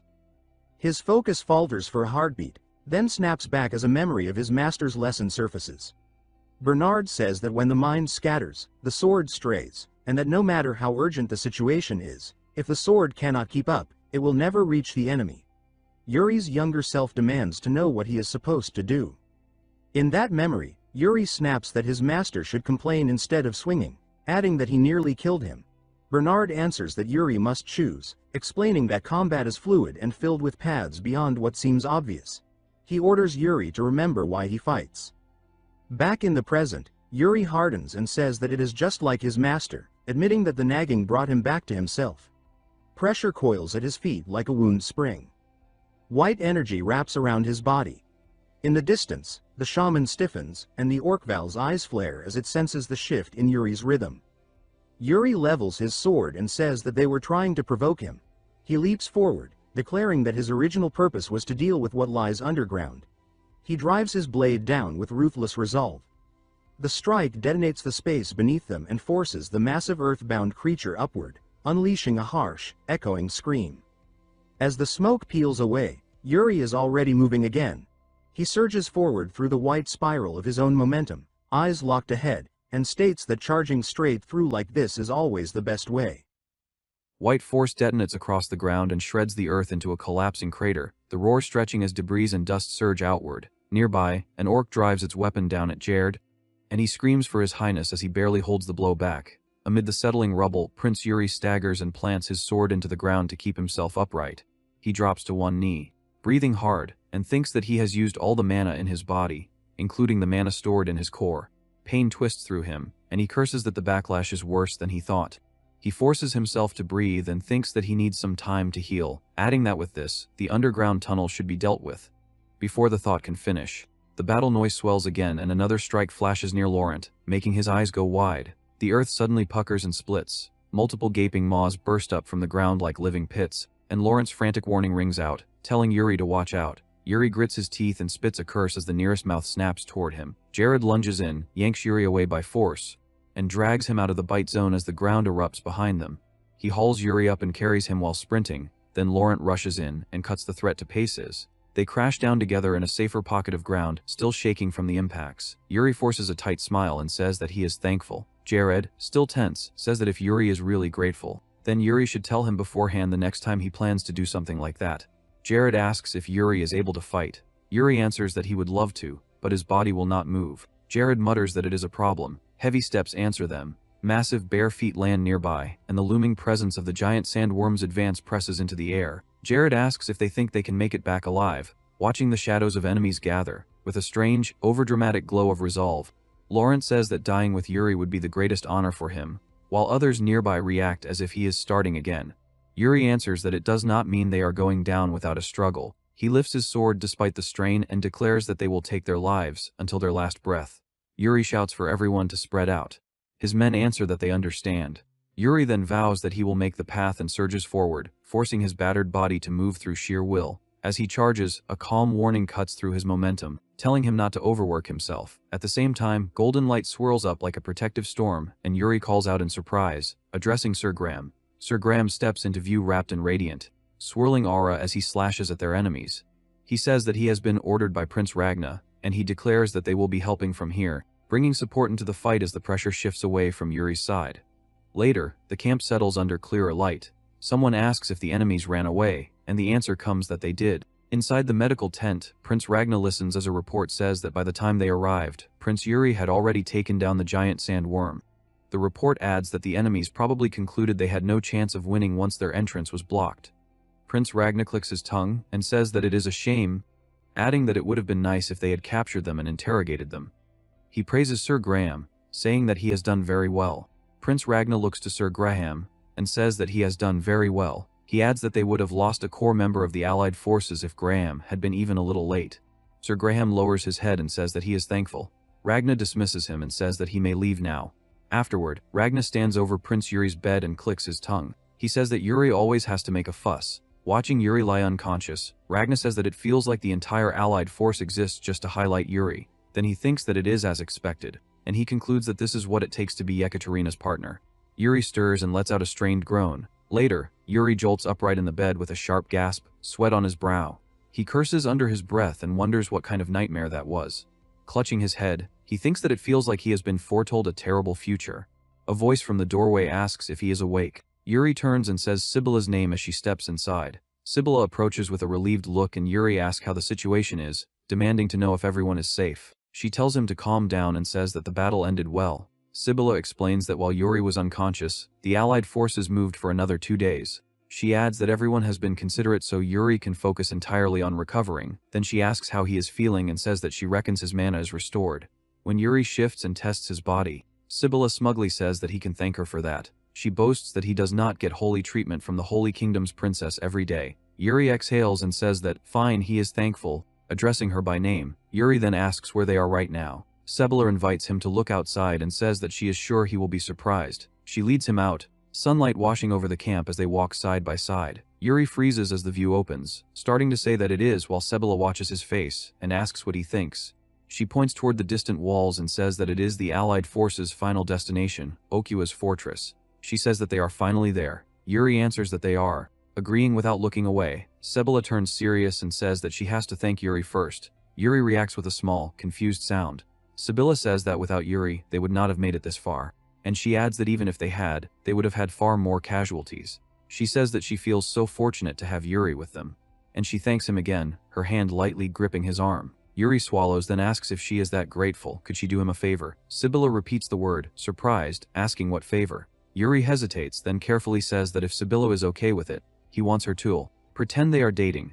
Sebela blinks and demands to know what that is supposed to mean. Yuri scratches the back of his neck, tense, and says that he thinks Ragna's marriage proposal might come his way, and he insists that it is something he absolutely wants to avoid. He adds that it would not be so bad for Sebela either, then asks if her brother would not try to marry her off once she returns to her homeland. Sebela studies him for a beat, then relents and says that it is fine. Yuri's eyes widen as he blurts out that she really agreed, then she raises a finger and says that there is a but. Sebela smiles sweetly and says that there is one condition. Sebela faces Yuri and says that she has a condition. She explains that since this is something done under her name, she cannot exactly do it without any stakes. With a bright smile, she proposes that they keep it clean and simple by using a wish token. Yuri stiffens and starts to say that it is a bit much. Sebela leans in, sharp-eyed, and asks what, then asks if he is scared she might ask for something weird.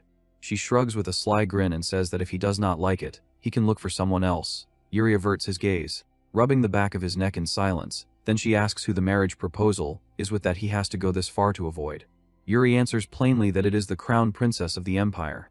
Sebela snaps in disbelief, and she immediately demands why he is not thankful for such an opportunity. He insists that he has no reason to be grateful, reminding her that he is a prince too. Yuri asks what she means. Sebela explains that the empire has higher national prestige than the Briols, and she adds that the princess has beauty and a great personality. She says that the princess pretty much has everything, implying he should be thankful for it. Yuri folds his arms, face darkening, and says that he does not want to get married. He says that the princess's personality is just a mask, and he insists that he can see that. He turns away and says that, anyway, about the wish token she mentioned, he will postpone this and look for a different method. Before he can go, a loud call cuts in, and Yuri flinches at being addressed. Prince Ragna strides up with his escort and says that he was just about to report Yuri's amazing performance to the homeland. He laughs and says that he thought Yuri would be sleeping for at least 4 days, but he has already healed up, calling him incredible. Yuri answers politely that he is thankful to His Highness. Ragna throws an arm around Yuri's shoulders and says alright, then says that his niece seemed super interested in Yuri's news. Yuri's eyes widen as dread spreads across his face, and Ragna, glowing with sudden excitement, thinks that this is such a great occurrence, then smacks Yuri with brisk, repeated hits while still smiling. Yuri, sweating, snaps internally that wish token or whatever should be fine and silently begs for help, then calls Sebela's name like a plea. Ragna steadies Yuri as he wobbles, and Sebela hurriedly tells Ragna that Prince Yuri has not been awake for long, asking him to be considerate so Yuri can rest and stabilize a little longer. She steps forward with practiced grace and Ragna says that she must be the princess of the Holy Kingdom, then asks her what his name is again. She answers that her name is Sebela Arsaint, addressing him as His Highness. Ragna observes that she seems to care about Yuri quite a bit and asks if they are close. Sebela holds Yuri's arm and says that they are not just close, then announces that they are in a relationship. Ragna freezes in shock, heart effects practically bursting from the couple, and he turns on Yuri in clear frustration and asks if it is true. Yuri forces a strained smile and says that it is true. Ragna clicks his tongue, then awkwardly says that they look great together. He says they can talk more about it later, adding that he is sure both of them are already awake. He then says that they will be having a final battle against Okua soon, but because of all the relentless battles and the long march they have endured, they are planning to advance forward only after taking some time to rest. As the camp settles at sunset, the soldiers listen while Ragna explains that they have to be fully prepared, because this is their long-awaited final battle. He adds that, conversely, the orcs will try to exploit their vulnerability in a new way. He shifts his tone and says, however, they have strong individuals from all over the continent, from the Empire, the Briols, and the Holy Kingdom, and he finishes by saying that they cannot lose to some orcs now. Prince Ragna stretches his hand toward Okua's fortress under the blazing sun, and says that starting now they will be exterminating those filthy creatures of unknown origin. His fingers curl into a fist, and he adds that they will have the entire continent know their name. Watching the horizon, Yuri thinks that with a single-minded resolve to undo the failures of his previous life, He joined the Allied forces and advanced all the way to the doorstep of Okua without suffering a single defeat. He thinks that it has been 5 years since he regressed to the 13th year of his life. He thinks that ever since then, he trained his body and technique, reclaimed the legacy of his ancestors, and kept those who would share his destiny by his side, bound by the fetters of fate, taking a course of action clearly improved from his previous life. As the sky burns gold, Yuri thinks that now that he has reached a level where he can stand shoulder to shoulder with the continent's strongest, only now has he come face to face with the very first culprit who brought about the Briol's fall. He states in his mind that his sole purpose is to stop the fall of the Briols, and he vows that this time he will make sure to protect his nation. Night falls over the Granzian Empire's imperial palace, and inside, wine is stacked and carried through a lavish gathering where nobles lounge and drink. As glasses clink, someone says that since they are talking about it, they should mention the news about the Allied forces. Another dismisses it and says that it is out of their interest, then asks if anyone heard anything interesting about them. A voice answers that they are about to have a final battle soon. Someone reacts with a gasp and says that is surprising. Another adds that from what they heard, the Allied forces are undefeated. Then someone praises that it is as expected of their highness and calls it incredible. Another person mutters that even so, His Majesty will not even spare him a glance. And a man laughs and warns that they should not be saying that in the imperial palace. A woman lifts her glass with a bored smile and says that they should move on from such a boring topic. She says that everyone must be aware of the third Prince of Briol, who has been performing very well in this war, and she asks if that is correct. A reply comes that of course it is. The woman then asks if anyone has any news about him, while one attendee quietly admits they remember him because they like his appearance. A woman answers that from what she heard, he has been talking about a marriage proposal with the princess of the Holy Kingdom. Another reacts with an excited exclamation. From the far side of the room, a long-haired figure repeats Yuri Briol's name as if confirming it. Someone gushes that it must be love formed in the battlefield, and another swoons that it sounds romantic. A calm voice cuts through the chatter and says that it seems they are talking about an interesting topic. The room stiffens as heads turn and people falter mid-sip, stammering and rising in a hurry. Attendants bow and say that it is an honor to see Her Highness. The Crown Princess steps forward, fanning herself, and says that about the news from just now, she wants to hear more. She fixes her cold gaze on them and asks them to tell her in more detail. Under a cloudless sky, the soldiers relaxed in loose clusters, their armor glinting in the sunlight as they exchanged light-hearted talk. One of them explained that he had been planning a large business venture in his hometown, and that he intended to begin it once the war ended. Another asked whether his companion had tasted the food he had shared before, and whether it had been to his liking. Laughter followed as they spoke about their hopes, each saying that when they returned home, they would finally chase the dreams they had long set aside. Not far from them, Prune moved quietly through the camp, observing without interrupting. He reflected that everyone had been getting along surprisingly well lately. He remembered clearly how, on the first day, they had barely exchanged a word. Now they stood together as comrades. As the Knight of Bruzin, Prune felt a quiet pride at the change. The conversation shifted, and he overheard some of his subordinates mention that they had heard rumors of becoming quite popular throughout the empire. Another soldier responded that it was not them who had earned such fame, but rather Prince Ragnar or the Prince of Briol. He admitted that he felt deeply envious of the prince's recognition. Prone lifted his gaze to the flag fluttering above them, and found himself thinking of Prince Yuri of Briol. From the beginning, Yuri had left a powerful impression. There had always been something intense about him. Yet Prone could not deny that Yuri's achievements were overwhelming. It was Yuri who had shaped the current spirit of unity, Yuri who had drawn them together and made them fight as one. Realizing this, Prune understood that much of their strength now stemmed from him. One of the soldiers suddenly noticed Prune nearby and asked when he had arrived. Prune scratched his head as he stepped closer and replied that he had seen them sparring and had simply come to watch. Yuri remarked with amusement that it sounded as though Prune wanted to join in. Prone remembered that Yuri had once asked whether he would like to spar, and had even suggested that Prone could inform his master, since his master seemed bored lately. Prone quickly insisted that he truly had no intention of fighting and that he meant it sincerely. Instead, he suggested that Yuri visit Bruzin after the war. He added that he would be honored to show Yuri the Sea of Bruzin. Yuri laughed and replied that he would remember that invitation. He suggested that once they defeated the orcs and the war ended, they should hold a grand feast together. Without warning, bells rang out violently across the camp. Beneath the bright sky, a dark and violent aura surged toward them. A frantic voice cried that the enemy was attacking. Ragnar's eyes sharpened at once as he fixed his gaze on the approaching threat. Yuri let out a quiet sigh and remarked that there were so many enemies advancing that he could not even see the horizon. Laurent commented that the situation was no different on the opposite side. Jared reported that the camp had been completely surrounded by the orc army. Yuri asked whether Jared felt afraid, observing that he had grown unusually silent. Jared replied sharply that he was not afraid. Yuri laughed and observed that Jared had changed, explaining that in the past he would have complained about being dragged into troublesome matters like this. Jared demanded to know exactly when Yuri was referring to. Yuri calmly explained that he only meant they had come a long way since then. He declared firmly that they would go even farther. A massive foot suddenly crashed into the earth. The ground trembled as a towering and savage orc stepped forward.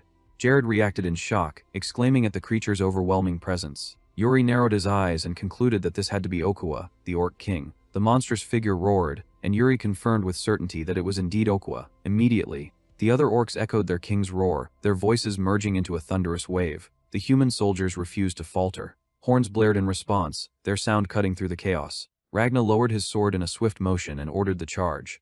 Okwa's face twisted with ferocity, his red eyes blazing like fire. Then both armies surged forward and the battle began in earnest. The human soldiers drove their horses ahead with fearless resolve. Yuri lifted his sword high and called out for Briol. Steel met flesh, the two forces collided violently, and blood sprayed across the battlefield. Okwa's army struck back with savage strength, their blows shaking the ground. A blade pierced straight through an orc's neck, sending blood gushing out in a crimson torrent. Those who witnessed it froze in shock for a heartbeat. Yuri turned sharply and commanded everyone to stay focused. Suddenly, a heavy shadow passed over him. Someone looked upward and questioned why the sky had darkened so abruptly. A moment later, winged shapes came into view, and a terrified cry spread through the ranks that wyverns were descending. From the air, Okwa's forces aimed their bows downward. Arrows were drawn and released in a ruthless volley. Instead of fear, a spark of excitement flashed across Yuri's expression. He remarked that this was the kind of battle the enemy wanted. He placed his hand on his sword and noted that such an attack from the sky would consume an enormous amount of mana. Even so, he swung his blade. A surge of energy exploded outward, magic bursting into the air as if to crush the very space around him. His face grew solemn as he continued to fight. With tremendous force, he hurled his sword forward, aiming to shatter the enemy's momentum. The foes above roared in shock at the sudden counterattack. Yuri calculated quietly that the height was sufficient. He lowered his stance and leaped high into the sky. In a swift motion, he seized the control rope held by one of Okwa's warriors and yanked him downward, throwing him to the ground and gaining dominance in the air. He declared that if they believed they could strike safely from above, they were gravely mistaken. He vowed that every one of them would fall from the sky. His eyes darkened with killing intent as he raised his hand and made his unwavering declaration. Blood bursts into the air as armored soldiers crash into one another beneath the shadow of a towering palisade. Overhead, dark winged wyverns slice across the sky, their riders shrieking as they dive. Yuri forces his way through the chaos below, his blade cutting a precise path. Another enemy falls behind him, lifeless before the body even touches the ground. On the ramparts, a knight reports to Prince Ragna that the archers stand ready. Ragna does not answer at once. He keeps staring at the sky, his gaze fixed as though he cannot tear it away from the sight above. When the soldier calls to him again, Ragna finally responds in a low, tired voice, admitting that he truly does not know what to say, because in his view there is no one more unhinged than Yuri. High above the battlefield, Yuri clings to the back of a wyvern, weaving between incoming attackers. An orc rider lifts a bow, and Yuri immediately recognizes the danger. A lethal storm of arrows tears through the open air as riders surge toward him from every direction. He remains steady, posture firm, eyes narrowed as he reads the wind, measures distance, and anticipates each strike. He remarks that the wyvern beneath him is impressive. Without slowing, he speaks to the creature directly, saying that it should think for itself rather than throw away its life for the sake of the orcs. He presses further, arguing that even a small act of resistance could help save others of its kind. The wyvern reacts with visible irritation, snapping in defiance. Yuri laughs, taking that stubborn response as proof that the creature understands him. He declares that if that is the case, then they should unleash everything. The wyvern plunges downward, and Yuri commits to a direct breakthrough. Wind rips at his cloak as he swings mid-dive.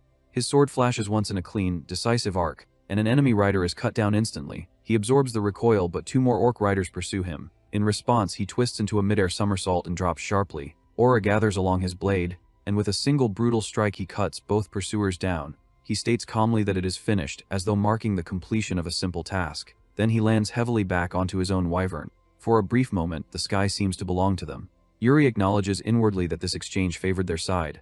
Yet his expression hardens as more wyverns close in.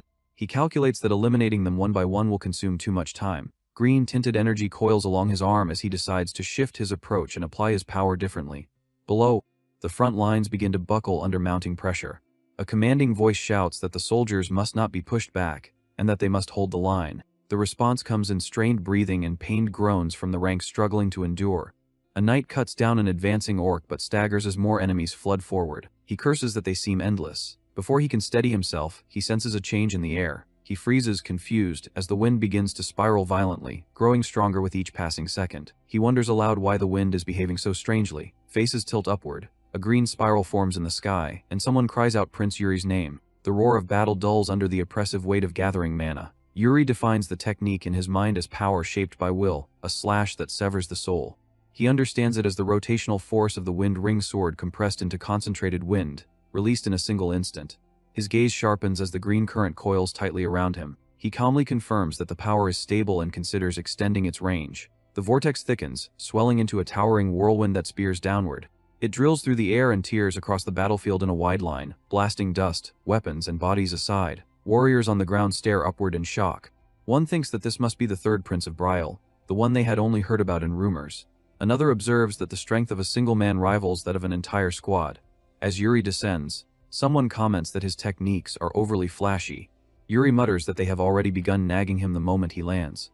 He casually declares that he will name it the spinning whirlwind sword, only for someone to respond bluntly that the name is terrible. Yuri turns toward Jared and asks what matters most, the condition of the ground battle. Jared reports that thanks to Yuri, no aerial damage has been sustained, but that is the extent of the advantage. He warns that the main clash of forces remains intense and that if even one side falters, the entire formation will collapse. Yuri decides that he must move across the field and provide support wherever needed. He shifts his attention to another ally and inquires about him. The hooded man introduces himself as Gaunt Meriton, Baron of Fabane and Knight of Joachim, offering his greetings to the third Prince of Briol. Yuri acknowledges him and remarks that Joachim is a powerful ally. He adds that if Gaunt ever requires assistance, he should ask without hesitation. Gaunt stammers his gratitude, and Yuri immediately urges that they drive the orcs back further.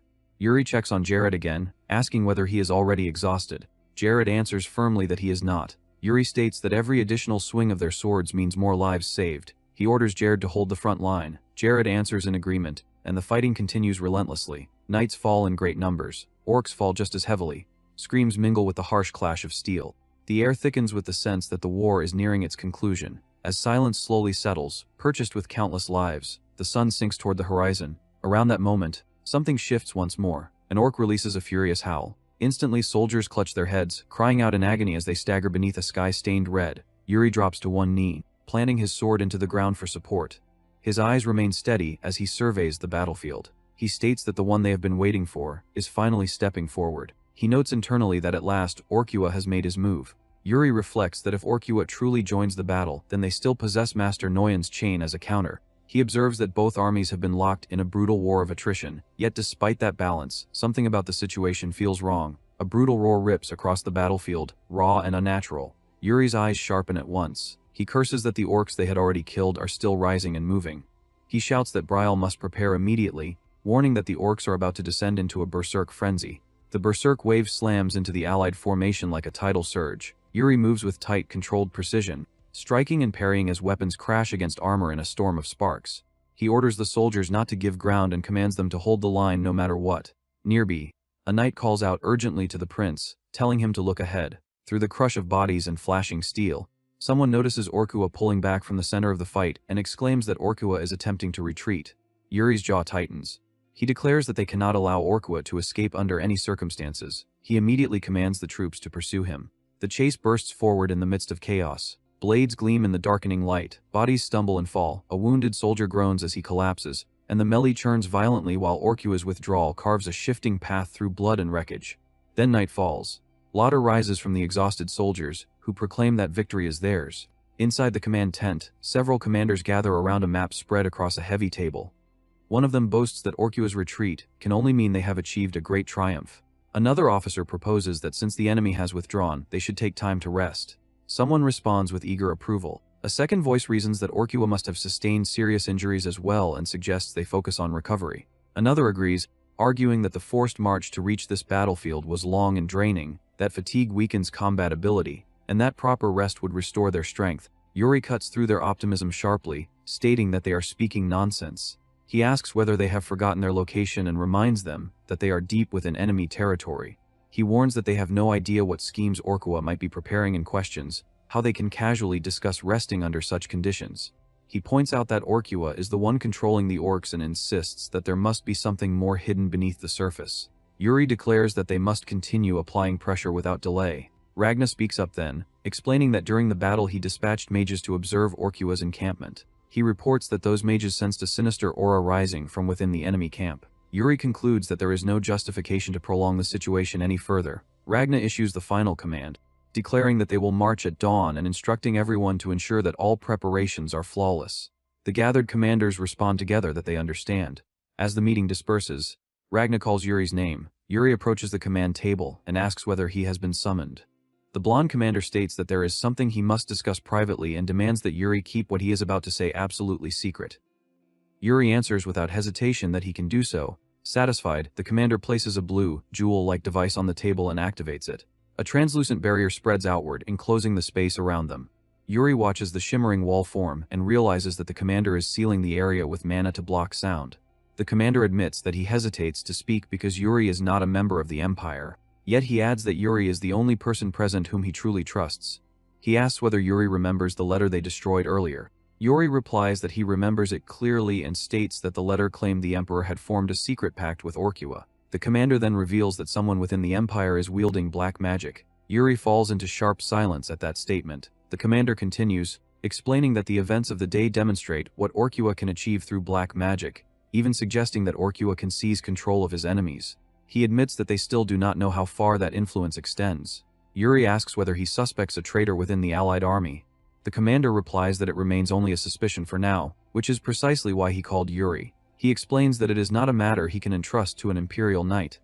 Yuri promises that he will keep a careful watch on everyone. The commander's stern expression shifts into a sly grin. He leans closer to Yuri as if sharing a piece of gossip and asks whether, once the war ends, Yuri would like to meet Ekaterina. Yuri responds flatly that he already has a girlfriend. The commander bursts out in disbelief, protesting that he cannot possibly accept that claim. Yuri, visibly flustered, insists that he is telling the truth and urges him to believe it. Outside the tent, the night air feels heavy. Ragna continues speaking, explaining to Yuri that relationships between men and women can collapse in an instant, and that even friendships tend to grow distant and strained as people age. Darkness slowly fades into a clear morning sky. Leaves drift lightly on the wind. A horse's eyes catch the sunlight as it stamps and surges forward. Mounted knights assemble in formation. A soldier reports to the prince that all units are ready, and the prince answers that he understands. Yuri asks what they intend to do about Master Mang Chan. He is informed that the master remains inside the camp and has stated that he is performing internal energy circulation, claiming that he will step forward when the appropriate time arrives. At the front, the prince surveys the ranks and notices far too many empty spaces where comrades once stood. He reflects that after enduring countless brushes with death and stepping over fallen allies, they have finally arrived at this decisive moment. Yuri calls out Briol's name, and the prince thinks that no awkward words of comfort can ease the pain of the lives they have lost. Yuri lifts the Briol flag high and declares that this will be the end. With bright laughter, he remarks that he has run out of speeches as well. The knights around him laugh in response. Soldiers shout that they will meet again alive once this is over, and Yuri vows that he will pay for a massive round of drinks afterward. A horn is raised and emptied in one long draft. Yuri orders all forces to advance and the command to charge rings out. The cavalry surges forward as one. Hooves thunder against the earth, banners snap in the wind, and the final assault begins. Amid the chaos of the battlefield against Okua's army, a soldier turned toward a thunderous noise as Briol's banners whipped violently in the wind. A jubilant voice proclaimed that Briol had arrived and ordered the troops to clear a path to the fortress, shouting in triumph as soldiers moved in and surrounded the battlefield. Yuri urged his men to move faster and follow him, and his subordinates answered in unison that they would, addressing him as Sir. With a sharp, assessing gaze, he explained that the structure ahead was a siege tower, and said that it would serve as their foothold for a direct assault on the fortress. His face remained taut with concentration as he prepared himself for the fight ahead. At that moment, an orc charged with a savage roar that shook the field. Yuri instantly drew his sword and declared that it was indeed that bastard before him. He swung without hesitation and sent his blade slashing forward, a pale streak tearing across the ground. The orc hastily raised its weapon to block, groaning in pain as an enraged howl burst from its throat. Both Yuri and the orc stared at one another with fierce resolve, and then Yuri's blade began to shine with an ominous glow. He spurred his horse forward with unwavering resolve, rushed ahead at full speed, and then sprang high into the air. When he landed, his expression was cold and his eyes were icy as he remarked that it had taken long enough. He then addressed the soldiers and declared that this would be their final battle. From his elevated position, Yuri looked down grimly and noticed the presence of black magic. he concluded that, just as expected, a sorcerer had been deployed there as well. Gerard reported that the preparations had been completed exactly as instructed. Yuri praised Gerard for his work and pointed out that the enemies before them were elite troops strengthened by black magic just like before. He said that Dispel likely would not work a second time, and observed that the stage had already been prepared for them. He then asked whether they should begin and ordered Simon to raise the flag and signal their position to the commander. The soldiers answered that they understood. Yuri was the first to charge, calling for everyone to move. The moment the signal was seen, Ragna exclaimed that they had received it and that Briol had found Okua. Inwardly, he thought that Yuri had accomplished it sooner than expected and silently admired him for it. Ragna immediately ordered the signal to be relayed and commanded that the elite troops be mobilized. Prone burst into laughter and declared that they were finally entering the real fight, then told Fennec that they were moving. Sibylla answered at once that she understood. Unis was plainly written across the soldiers' faces as the brutal clash between both sides exploded in full force. While advancing step by step, Yuri stated that everyone surely already knew the plan. He explained that the main force would hold the line, while their role was far simpler and far more dangerous. They were to kill Okua. The monster's roars rolled across the battlefield without end. Yuri pointed his sword forward, smiled with calm confidence, and ordered everyone not to die.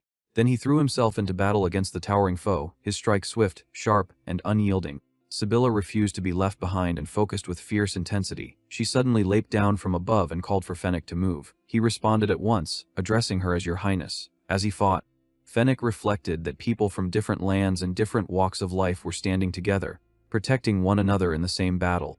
He believed that no battlefield could be more glorious for a knight than one like this. At the same time, Prone continued gathering power before bringing his sword down with a mighty shout, fighting without pause as sparks burst from every violent collision of steel. A faint smile touched Yuri's lips as spiritual energy flowed into him and his gaze turned sharper and more dangerous. Then he released a tremendous wave of power that swept across the battlefield. Afterward, he came to a sudden stop just as another orc lunged at him. His keen eyes caught the attack in time, and he barely managed to block the crushing blow. Even so, he realized that Okua still had not made its true move, and Master Mo had yet to appear despite how far the battle had escalated. Though their side clearly held the upper hand, an ominous feeling of deja vu clung to him, and he wondered whether he had overlooked something crucial. Then the orc suddenly collapsed to the ground, leaving Yuri frozen in shock. But before his eyes, its body began to twist and mutate into something grotesque. Horrified, he thought that such a thing should have been impossible. Rage and panic surged through him at once, making his entire body tremble. He rushed forward and shouted Okua's name. Before him stood Okua in its most terrifying form yet, its eyes burning with savage madness. Okua raised its sword high and brought it crashing down, unleashing an explosion that made the earth itself tremble. In a voice as cold as ice, Okua asked whether Yuri had only now begun to understand, then laughed at him with open cruelty. It mocked him as a fool and sneered that everything was already too late, declaring with vicious delight that Yuri too would soon become a living sacrifice. In the span of a few moments, the entire area was reduced to rubble and engulfed by dense black smoke that twisted endlessly into the sky. Inside that hollow wasteland, a savage laugh rang out again and again, harsh and eerie as it echoed through the destruction. Yuri fell into grim thought and finally realized why Master Mo had not yet appeared. It was because even he could not cut away black magic. At once, Yuri concluded that until Master Mo arrived, he would have to at least break the sorcery himself. Okua, overflowing with brutality, swung its enormous arm in a vicious strike. Yuri dodged with composure, though a pained groan slipped from him as the impact alone split the earth into jagged layers. Clenching his sword with both hands, he drove it deep into the ground. His body shook as he admitted inwardly that he could not continue like this for long and had no idea how much more he could endure against a monster of that level. Even so, once he understood what had to be done, he resolved that he could not retreat simply to save himself. Straightening himself with stubborn pride, he declared that this would be all or nothing. Okua observed that the strange sword was cutting through their very essence. Yuri answered immediately that this was true, then warned that it would be wise to start fearing him, because he had no intention of dying without a struggle. Then he caught sight of something. He realized that the substance pouring from the orcs was being drawn into Okua's back. Crimson streams of energy continued to leak into the monster's spine without end. All around him, desperate voices cried out for help, begged to be released from the agony, and lamented that the suffering was so unbearable they would rather die. Yuri said grimly that this was the worst possible outcome. In that instant, he understood the truth. The source of the black magic was the souls of those who had been devoured alive, souls that were being exploited even after death. He resolved that he had to end everything there and then. Okua remarked upon how recklessly he was charging straight in from the front. Okua exposed its razor, like teeth, and lunged forward, mockingly calling him a foolish human. Yuri rushed ahead like a gale. unwavering, but the first clash went badly for him. His helmet was struck away, his eyes widened as he saw the horrifying scene before him, with countless red currents surging up from beneath the earth and converging all at once. In the next instant, everything seemed to break apart amid shattered fragments and a cry of frustration. Yuri dropped to his knees with blood running down his face. Black cords had bound his hands tightly. Okua's contemptuous voice returned and declared that all his efforts were meaningless, saying that this was the limit of his struggle. Then the sword in Yuri's hand suddenly began to shine. With fierce anger, he ordered the voice to shut up and proclaimed that he carried far too many burdens in this life to fall in a place like that. Driven by fury, he swung his blade and cut through the black restraints with ease. In a burst of light, he shot forward like lightning and unleashed a relentless storm of attacks on his enemy. Grotesque spirit faces rose amid the chaos, while a brilliant radiance poured down over the battlefield. Okwa admitted that he was better than expected. Exhaustion immediately flooded Yuri, and he realized that he could no longer see the souls. Just as he began to think he had succeeded, a massive hand suddenly appeared nearby. Without hesitation, he shifted into a defensive stance, but the blow still slammed down with enough force to split the earth apart and send him flying. He crashed into the thick smoke and cried out in pain. Grinding his teeth, he realized that he had reacted too late and that his left arm and ribs were mostly shattered. Laurent rushed to his side in alarm and called out to him as "Your Highness." But the danger had not passed. Okwa spoke savagely and remarked that a knight capable of cutting black magic truly did exist. With blood running down his face, Yuri noticed that Okwa was using the continental language. He thought that it made sense for the sorcerer to speak that way, but he could not understand why even Okwa would use it. Step by step, Okwa drew closer and declared that, as a reward for providing amusement, it would personally grant Yuri death. Then the monster's fist shot forward with crushing force as it commanded him to die. Yuri and Laurent were both seized by dread, and Yuri instantly understood that he could not block that attack. Then, from far away, an urgent voice shouted out. A figure appeared in the distance and strained desperately to intercept Okua's finishing blow. The moment Yuri saw the newcomer, a faint smile touched his lips and he remarked that he was late. The calm and confident figure apologized for the delay and told them to step back. Master Moyang then said evenly that he would handle the monster himself. Okwa roared in fury and ordered him not to interfere. Intense heat erupted from its body, and a streak of flame burst forth at once. The battle, fiercer than ever, stood on the verge of exploding again. As the two powers collided, everything was swallowed by a sea of fire. Laurent anxiously asked whether His Highness was all right, and Yuri replied gently that he was still alive. He could not help but exclaim in astonishment that their opponent was unbelievable, while another voice agreed and remarked that this was, in the truest sense, a battle between monsters. Master Moyang kept his cold, sharpened gaze locked on the monster before him. Compared to Okua's enormous body, he looked almost insignificant, yet he had just struck a solid blow that damaged Okua's arm. In response, the creature exposed its razor, like teeth in a faint, chilling smile. Okua regenerated the injured arm almost instantly and remarked that Master Moyang's attack had been a fine trick, though his tone carried a sinister warning. Master Moyang was briefly taken aback as he realized the wound was already closing. Okua's ferocity deepened as he declared that they were nothing more than pitiful beings, and that he would show them the true difference in power. Master Moyang stared at him with grim focus, muttered that the thing was truly a monster, and tightened his grip on his sword. A blazing red aura soon wrapped around Master Moyang's entire body. At that moment, one of Okua's followers suddenly appeared and informed his lord that he could sense enormous power from Master Moyang, offering to aid in the fight. Okwa fell silent for a brief moment as he considered those words. Then he slowly licked his lips and said that no help was needed. Seizing the subordinate by the head, he lifted him into the air. Master Moyang ground his teeth in disbelief and shouted that Okwa was even stealing the power of his own kind, accusing him of devouring his own men. Okwa answered with mild puzzlement and asked what Master Moyang meant by subordinates. He explained that humans and orcs were not the same, and that likewise, he and those creatures were entirely different beings. With that, he crushed the subordinate's head and mockingly asked whether Master Moyang treated the worms crawling on the earth as subordinates and spared them out of mercy. Consumed by anger, Master Moyang charged forward and slashed fiercely, cursing Okwa as a bastard. Okwa only frowned and dismissed him as a lowly creature. Then, clenching his fist, he punched straight into the incoming blade.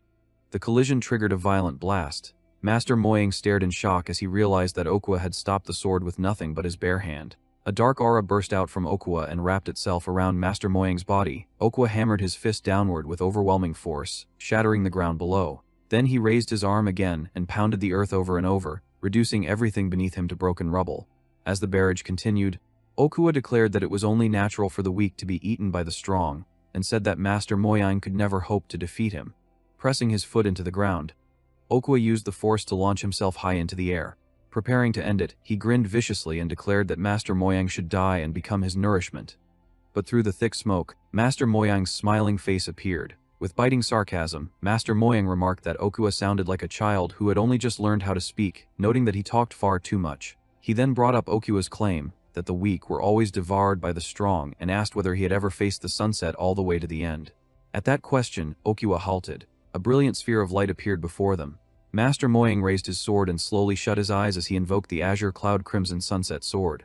Okua strode toward him in fury, called him insolent, and declared that he would swallow him whole. Master Moyang opened his eyes again, his blade now cloaked in crimson energy, and unleashed the technique known as Empty Mountain. Bright Moon, he slashed savagely at Okua. Okua spat furious curses, but Master Moyang continued pressing him with one devastating strike after another. At last, Okua coughed up blood in agony, then lost consciousness and crashed to the ground. Master Moyang breathed heavily and thought that, just as expected, the technique placed far too much strain on the body. Bent over with both hands braced on his knees, he reflected that even so, the corrupted being that had devastated the western lands had finally been brought down. As he looked around, Master Moyang thought that his disciple and the others would deal with the remaining enemies, and that he himself now had to destroy this abomination completely.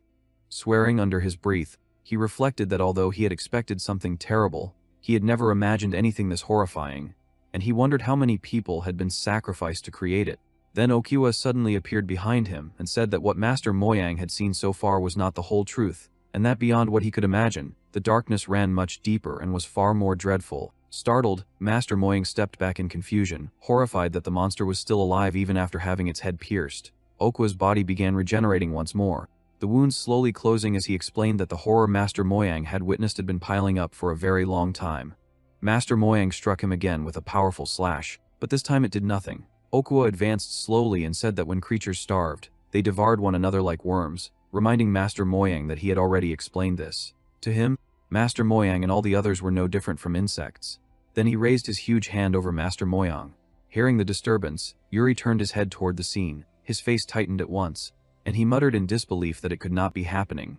Then he saw that Master Moyang had already been completely seized within Okua's grasp, and in panic he shouted for his master. Master Mo stood atop the grotesque, corpse-forged mass as it surged upward like a giant stone hand, and he gritted his teeth as the thing kept rising beneath him. He drove himself forward with a flaming slash, hacked through the writhing body, and landed hard while breathing heavily. With disgust in his eyes, he says that the bastard was not satisfied with turning the dead into materials for black magic and had even fused with them as well. At once, red-black power burst outward. Armored knights and soldiers recoil in shock, one exclaiming in disbelief and another beginning to identify what they were seeing before the violent aura threw the battlefield into chaos. Yuri stared at the monstrous shape swelling before him and says that it was insane. As the enormous form took shape inside the boiling black magic, Yuri realized that this would not end unless they cut down that disgusting thing. He immediately understood the danger and thinks that the black magic he had cut earlier was not all of it. He concludes that if they could not stop Okua in that state, the Alliance army would be wiped out and Briol's destruction would not be prevented. Loran hurried to his side and tells the prince that he must fall back and return to Briol, because from that point on the battle would become too chaotic. Jared steps in as well and says that the rest should be left to them, adding that the prince had already done more than enough. Yuri falls silent for a moment, then rejects that thought in his heart. He thinks that there had never been such a thing as enough, that destruction did not wait for people to prepare for it, and that even if he retreated now to plan for the future, there was no guarantee a better chance than that one would ever come. He clenches himself back into motion, turns to them, and asks what exactly he was supposed to withdraw from. He asks whether they truly believed they could fight properly without him. Inwardly, he confirms that now that they had come that far, there was no turning back. He calls Jared and Loran by name and says that he was giving the next order. He declares that they would defeat Okua and seize a certain future. He orders them to send a messenger and signal Hernando to stand by, then spread out and eliminate every black mage hiding in the camp. As the two men answer at once, Yuri studies the towering monster and concludes that now that Okua had grown that large, physical attacks alone had clear limits. While Master Mo continued battling the abomination head-on, Yuri realized what they had to do. He thinks that they needed to create an opening in the dispel and pour in magic. Ahead of them, Okua roared under the red-black torrent while Master Mo kept meeting it with blazing sword strikes, forcing flame and steel against the swollen body. Even so, the monster's black magic continued to crawl and rebuild around it. Then Prone entered the fight. Wrapped in blue force, he rushes in and shouts that he would join the battle, then drives his blade into Okua with a surge of power. The giant recoils, but its stone-like flesh and black aura surge again. With murderous contempt, the monster declares that they were mere insects like them, then slams its power downward hard enough to blow men away and spray blood across the ground. Master Mo lunged back in without hesitation. He shouts that Okua's opponent was him, roars, and throws himself into another exchange. Fire blazed around him as he carved across the giant's body again and again, each impact bursting with heat and debris. Okua answered with crushing force, but Master Mo refused to yield and kept drawing the monster's attention to himself. Watching the clash, Yuri lets out a low breath and admits to himself that there was not enough time to find and eliminate all the hidden shamans. Even so, he does not retreat from the conclusion. He steadies his sword, measures the battlefield, and thinks that if they could reduce the shamans' numbers even a little, they could split the black magic surrounding Okua. With that resolve fixed in his mind, the soldiers moved to carry out his orders while Master Mo and the others continued to hold the monster in place. Yuri fixes his sword upright and thinks that if he can split the black magic and break the spell around Okua even once, that alone will be enough. Okua immediately senses him and snarls that an annoying insect is crawling up. It orders the surrounding orcs to tear Yuri's limbs off and lay them before it. The orcs rush in at once, but Sebela and her knight cut across them and throw themselves into the path. She calls out that Yuri is planning something and says that she will cover him. Fennec tells Yuri that they will hold the enemy back, so he must hurry. Amid the clash, Yuri steadies his breathing and feels the flow of black magic for himself. He realizes that it is swelling by absorbing death. He thinks that his mana has already reached its limit, that there is nothing left, and that his body can barely remain standing.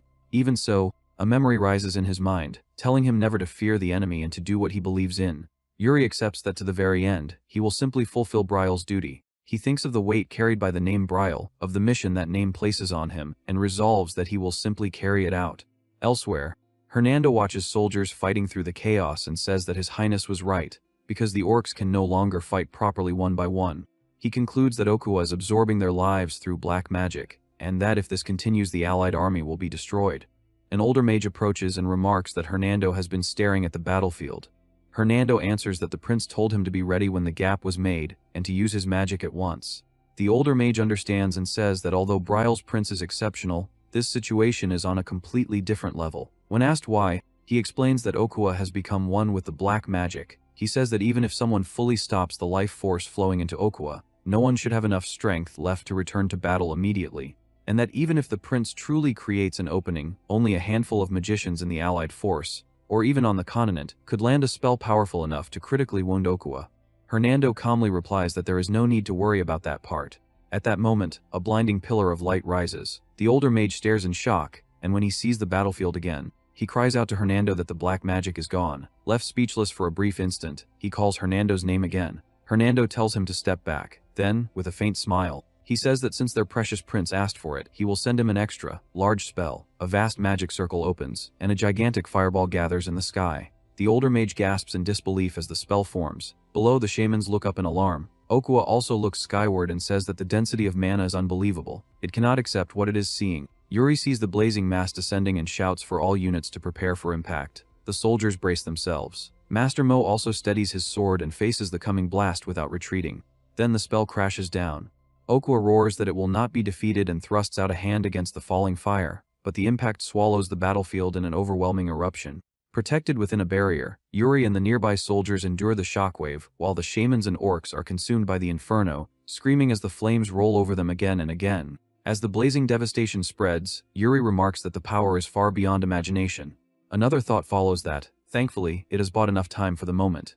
And through the raging fire, Hernando directs the spell toward the monster and declares that Okua must burn to ashes. Sebela lets out a tired sigh and tells Yuri that if he ever makes a move like that again, he should warn her first. Yuri answers that it was not really a plan, only improvisation. Looking over the scorched battlefield, she says that the result is outstanding, because Okua and his orcs are ashes now. Yuri stares at the ruins and wonders whether it is finally over, but his eyes suddenly sharpen. From the burned wreckage, a blackened mass rises. Okua, barely holding together, says that it is not over yet, and that insects like them will never be able to defeat him. Yuri steps forward and says that Okua already lost, that nothing remains to keep him alive now, and that he should accept his defeat. Okua glares at him, calls him the Emperor's dog, blames everything on him, and says that he will drag Yuri down with him. Even in that broken state, he lunges forward in one last attack. Before he can reach Yuri, a blue strike crashes down. Hernando steps in with cold composure and says that this is the end. Looking down at Okua, Yuri asks whether that miserable struggle is all he has left before death. Orkua, collapsing further, says that this is not over, that black magic is darker and deeper than Yuri can imagine, that it will devour him one day, and that he will wait for that day to come. Then his body crumbles away. A soldier stares and says that it is dead. At once, the battlefield erupts. The soldiers shout that they won, that they survived, and that they really did it. Joy, relief, and every other emotion burst out together. Nearby, Master Mo quietly groans under the noise, clutching himself as the cheers roll on. Yuri breathes out, laughs weakly, and says that it finally feels real. He says that they did it. Then the soldiers spot him and rush over at once. They cry out to their prince and throw themselves at him in excitement. Yuri jerks back in confusion as they grab him, shout that they made it, and thank him for trusting them.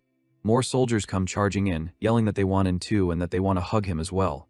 Yuri immediately realizes the danger, curses under his breath, and shouts for everyone to stop and stay back. No one listens. The soldiers pile onto him in a heap, shouting his name again and again. Buried under armor and limbs, Yuri weakly tells them to go easy on him. Someone yells that he is going to pass out. Another screams for everyone to move, while someone else demands to know who said that. And while the celebration swallows the field, something dark quietly stirs again from the remains of Orkua. Dawn breaks over the field. The survivors declare that they have won the war. A priest says that it was a hard-won victory, earned by crossing the long, divine, and forsaken battlefield for months. Before anyone celebrates, he says that they must first remember those who sacrificed their lives for that victory. Standing before rows of covered bodies, he declares that God's gaze does not distinguish between high and low, and that the devotion and bravery of the fallen have been witnessed by the Lord. He says that their great sacrifices will become the foundation of the continent's future, and that those sacrifices must never be forgotten. Yuri faces the sunrise and says that may the Lord guide their spirits to paradise. At the priest's command, sanctifying flames rise to purify the bodies. Yuri quietly repeats the word paradise, then thinks bitterly that paradise is for those who kept the faith, while hell is for the deceitful. He silently recalls Stefan, Payne, Altos, Gate, Aymar, Gussendy, James, and Dyke. He thinks that he is still standing there instead of in hell, and concludes that all the living can do now is pray for the paradise of the dead and keep moving forward while carrying their wills. When the list of fallen brothers is concluded, Yuri grips his sword in silence and says that it had been a privilege to fight at their side. Then Yuri raises his eyes when he hears himself being called. He calls Gerald and Roland by name and tells them that there will be many more scenes like that, or even worse ones. He asks whether they are still with him. Laurent answers that he is ready, and Jared adds that he does not have a choice.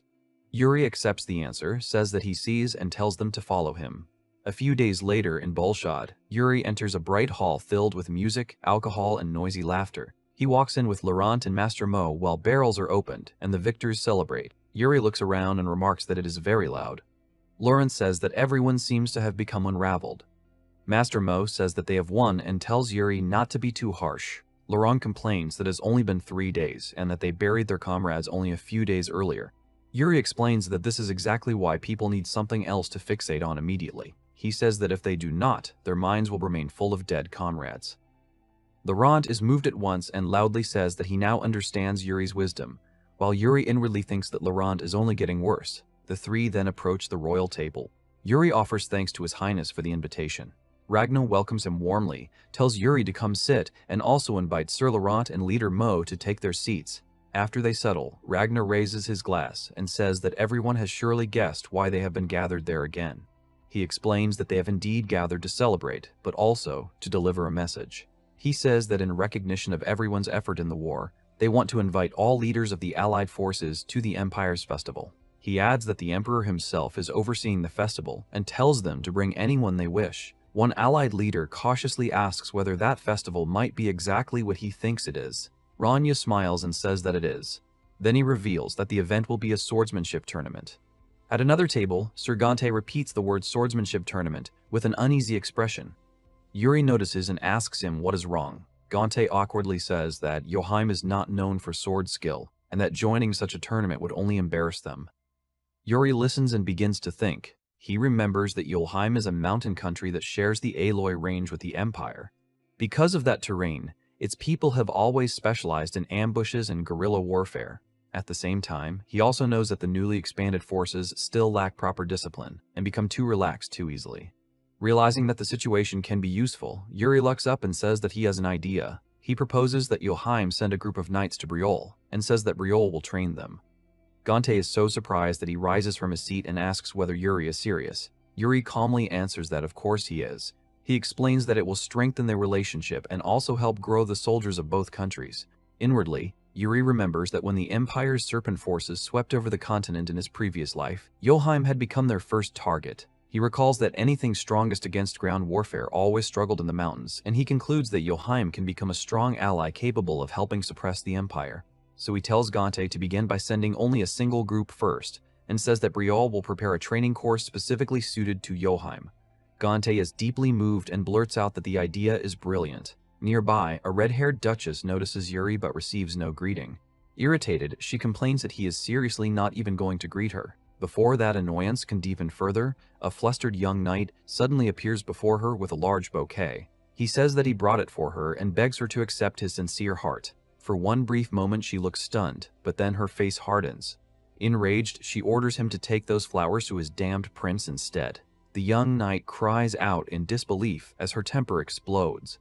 And later, alone in her room, she brushes her hair in front of a mirror and mutters that the whole thing is so annoying. Then Hernando appears in her room without warning.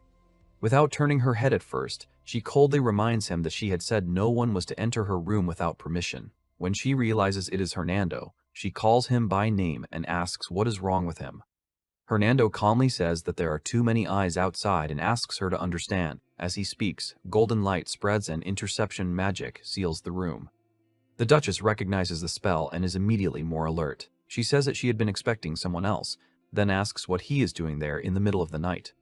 Hernando tells her to look for herself. He raises a scroll wrapped in ominous red force and says that he found it on Orkwa's corpse.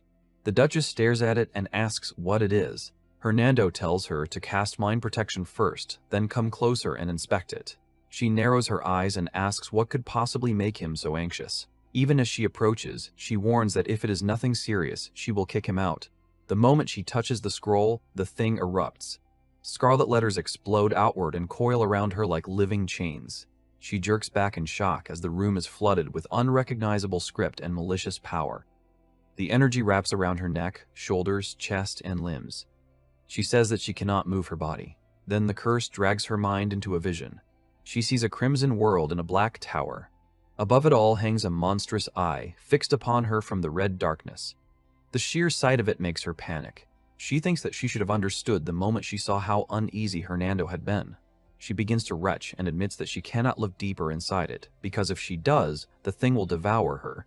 Even in the middle of that terror, she bitterly complains that she had just taken a bath. Then, annoyed with everything, she throws up her hand and casts Aegis. Blue-white force slashes across the room and tears through the invading curse long enough for her to cough and catch herself. After the clash, Hernando observes that the object has been sealed with multiple layers of mana wall, and yet the energy inside is still trying to extend outward. The Duchess struggles to steady her breathing. The Duchess stared at the sealed red mass on the table, still unsettled from the curse that had just wrapped around her body, and demands to know what it was and why Orkwa's corpse had been carrying such a thing. Hernando, standing beside her with his breath still uneven, admits that he does not know for sure yet. He explains that he inspected Orkwa because the dark spell Orkwa had used was strange, and while searching the corpse he found that thing bursting with energy among the other bodies. He then reveals how he retrieved it. He says that he forced the energy strength down and had to use longing to pierce the corpse. The Duchess is shocked and exclaims that he used that power without lifting the restriction. Hernando answers that he did it with the Empire's magicians and says that it had not even been difficult. He quickly adds that he wanted her to decipher it with her Ascension decryption skill. The Duchess crosses her arms and thinks it over. After a pause, she says that she can try, but cannot guarantee success. She explains that she has never seen those characters before, and that the object is far too dangerous. As her fingers hover over the glowing shell, she says that she assumes it is a fragment of some dark spellbook. Then she recalls that Orkwa had known how to use it, and her expression changes. She says that the moment it appeared had felt too convenient. Hernando immediately asks what she means.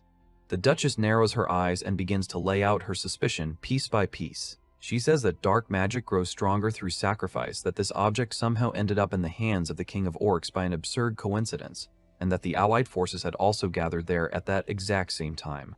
She says that it almost felt as though everyone had been used as bait. Then she adds that the battle was only won because the Prince of Briol had been there to cut through the dark magic. She asks what would have happened if he had not been there, then asks whether Hernando truly cannot guess who might have given such a thing to Orkwa. She says that simply thinking about it makes her feel sick. because everything had fallen perfectly into place as though it had been planned. Hernando grows tense and tells her to stop there. He says that she is crossing a line and warns her not to dig deeper than that. At that moment, another voice speaks from the doorway and asks why they should stop. Yuri steps into the room, his presence abrupt enough to make both of them turn. He says that he is curious about the Duchess's opinion and asks whether she is suggesting that there might be a mastermind behind the war. Hernando immediately warns him that such speculation could lead somewhere dangerous, but Yuri cuts past that and tells the Duchess that he knows her suspicion was not based on timing alone. He asks whether she has any other reason for thinking that. For a moment, she only glares at him. Then, instead of answering, her anger snaps in an entirely different direction. She demands to know why he is entering a lady's room without permission. Yuri is caught off guard at once, blurts out a confused reaction. She awkwardly dismisses it. Pulling the conversation back on track, she says that the Empire has been acting strangely for a while. Rumors say the Emperor has gone mad, and that some people even claim he sent the prince into this war to get rid of him. Hernando calls out to Mary Rose in exasperation, and the room grows tense again. He says that there is not enough evidence to support such a conclusion, but Yuri supports her conclusion. After thinking it through, he admits that it does make sense. He says that he and another person had also been suspicious of this war. Then he turns toward the red sphere on the table, places his hand on it, and says that this dark magic had also been found. The moment his fingers touch the seal, the barrier reacts violently. A burst of light flares, and both Hernando and the Duchess shout in alarm that the seal is dangerous. The red shell splits open. The page sealed within shoots upward, and black-red energy floods the room. Yuri stares at it without panic, while the cursed force whips around him. Someone cries out to His Highness, but Yuri keeps looking up as if he has recognized something. Then the monstrous crimson eye appears again, hanging over the darkness like a sign of some unseen will. Yuri does not recoil. Instead, after a brief silence, he says that he understands. He recalls the memory of the person who shouts for him to stay away from the demon spellbook. This must be the page from the spellbook he had been talking about. He tells Hernando that they are going to the Empire. Hernando stares at him in disbelief and asks whether he is serious. Yuri says that they have to go there anyway, and adds that whatever that thing is, he wants to see it with his own eyes. Then he turns back to the Duchess and says that he has one more question. He asks whether there is any way to identify a dark magic user more clearly than through something obvious, like a deformed body. The Duchess thinks for a moment and says that there is one thing, but then immediately pauses with a greedy sparkle in her eyes and asks whether he expects the answer for free. Yuri is momentarily thrown off. The Duchess sighs dramatically and says that she is going to decipher the page and give him information about it, but it seems that she is not going to receive anything in return for all that effort. She reminds him that he had not even greeted her and had barged into a lady's room without knocking. Yuri bends forward from the verbal blow with a startled groan, clearly taking the hit. After recovering, he asks with forced calm whether there is something she wants from him. The Duchess smiles and says that not right now. Then, with a soft but clearly deliberate expression, she says that she only wants a promise. When the day comes that she needs a favor, he must agree to do anything for her. Yuri forces a strained smile and thinks that he has seen this kind of situation before. He lets out a dry laugh before admitting to himself that his debt keeps piling up. In front of him, Mary Rose folds her arms, glares at him, and impatiently asks whether he is going to promise or not. Yuri hesitates and awkwardly stalls. Beside him, Hernando leans in and whispers that if Yuri refuses, she will definitely stay angry. He adds that her personality is like fire, that she likes to hold grudges, and that offending her is a terrible idea. Yuri inwardly mutters that this is insane. Mary Rose catches them whispering and sharply asks what the two of them are mumbling about. Yuri hurriedly says that it is nothing. After another brief pause, he sighs and gives in. He tells her that it is fine, and that whenever she wants something from him, she only needs to say it and he will make it happen. Mary Rose brightens at once and says that this is sweet. Now that the promise is settled, Yuri says that he wants the answer to his earlier question. He asks whether there is a way to identify a dark magic user, whether through some sign that appears while casting dark spells, or through traces left behind afterward. Mary Rose hums to herself and thinks it over. After a moment, she says that there is indeed one sign. She explains that users of dark spells are practically guaranteed to lose their eyesight, so anyone whose vision rapidly deteriorates is a very reasonable suspect. Yuri immediately repeats the word eyesight to himself, and remembers that the orc enchanters had all been blind. Hernando watches him and asks why he is asking that now. He wonders whether Yuri really intends to go to the Empire himself. Yuri calmly answers that he has a friend in the Empire. Hernando is baffled and repeats the word friend, then points out that Yuri has never even been to the Empire. Yuri says that he met that person in the back streets of Briol, and adds that he is fairly sure Hernando had been there too. Hernando stares at him in disbelief and asks who he is talking about, but Yuri only smiles without answering. Elsewhere, in the Grand Zion Empire, chaos erupts in a dark alley. A pair of thugs shout angrily and say that someone dared to mess with them and still thinks he can walk out alive. In response, a mocking voice says that this kind of lying might work on the sheltered fools in the Empire, but not on him. Then another declaration follows, that from that point on, the place will belong to a branch of Uncle Lending, led by Goryo. Later, under a bright sky, Yuri and Hernando ride across the road toward the Empire. Hernando repeats the name Goryo of the Aquarius Parlor in disbelief. Yuri answers that there should at least be one branch of his business in the Empire by now. Hernando reminds him that he thought Yuri was finished with that man after squeezing money out of him. Yuri says that Goryo may be a scammer, but he is a resourceful one, and that there is no one better when it comes to collecting information for them. Hernando reluctantly agrees that Yuri is right. As they continue riding, Hernando suddenly asks what Yuri plans to do once he returns to Briol. Yuri turns with a confused sound, and Hernando immediately raises his voice and asks what Yuri means by acting confused. He reminds Yuri that everyone is going back to their own homes now that the war is over.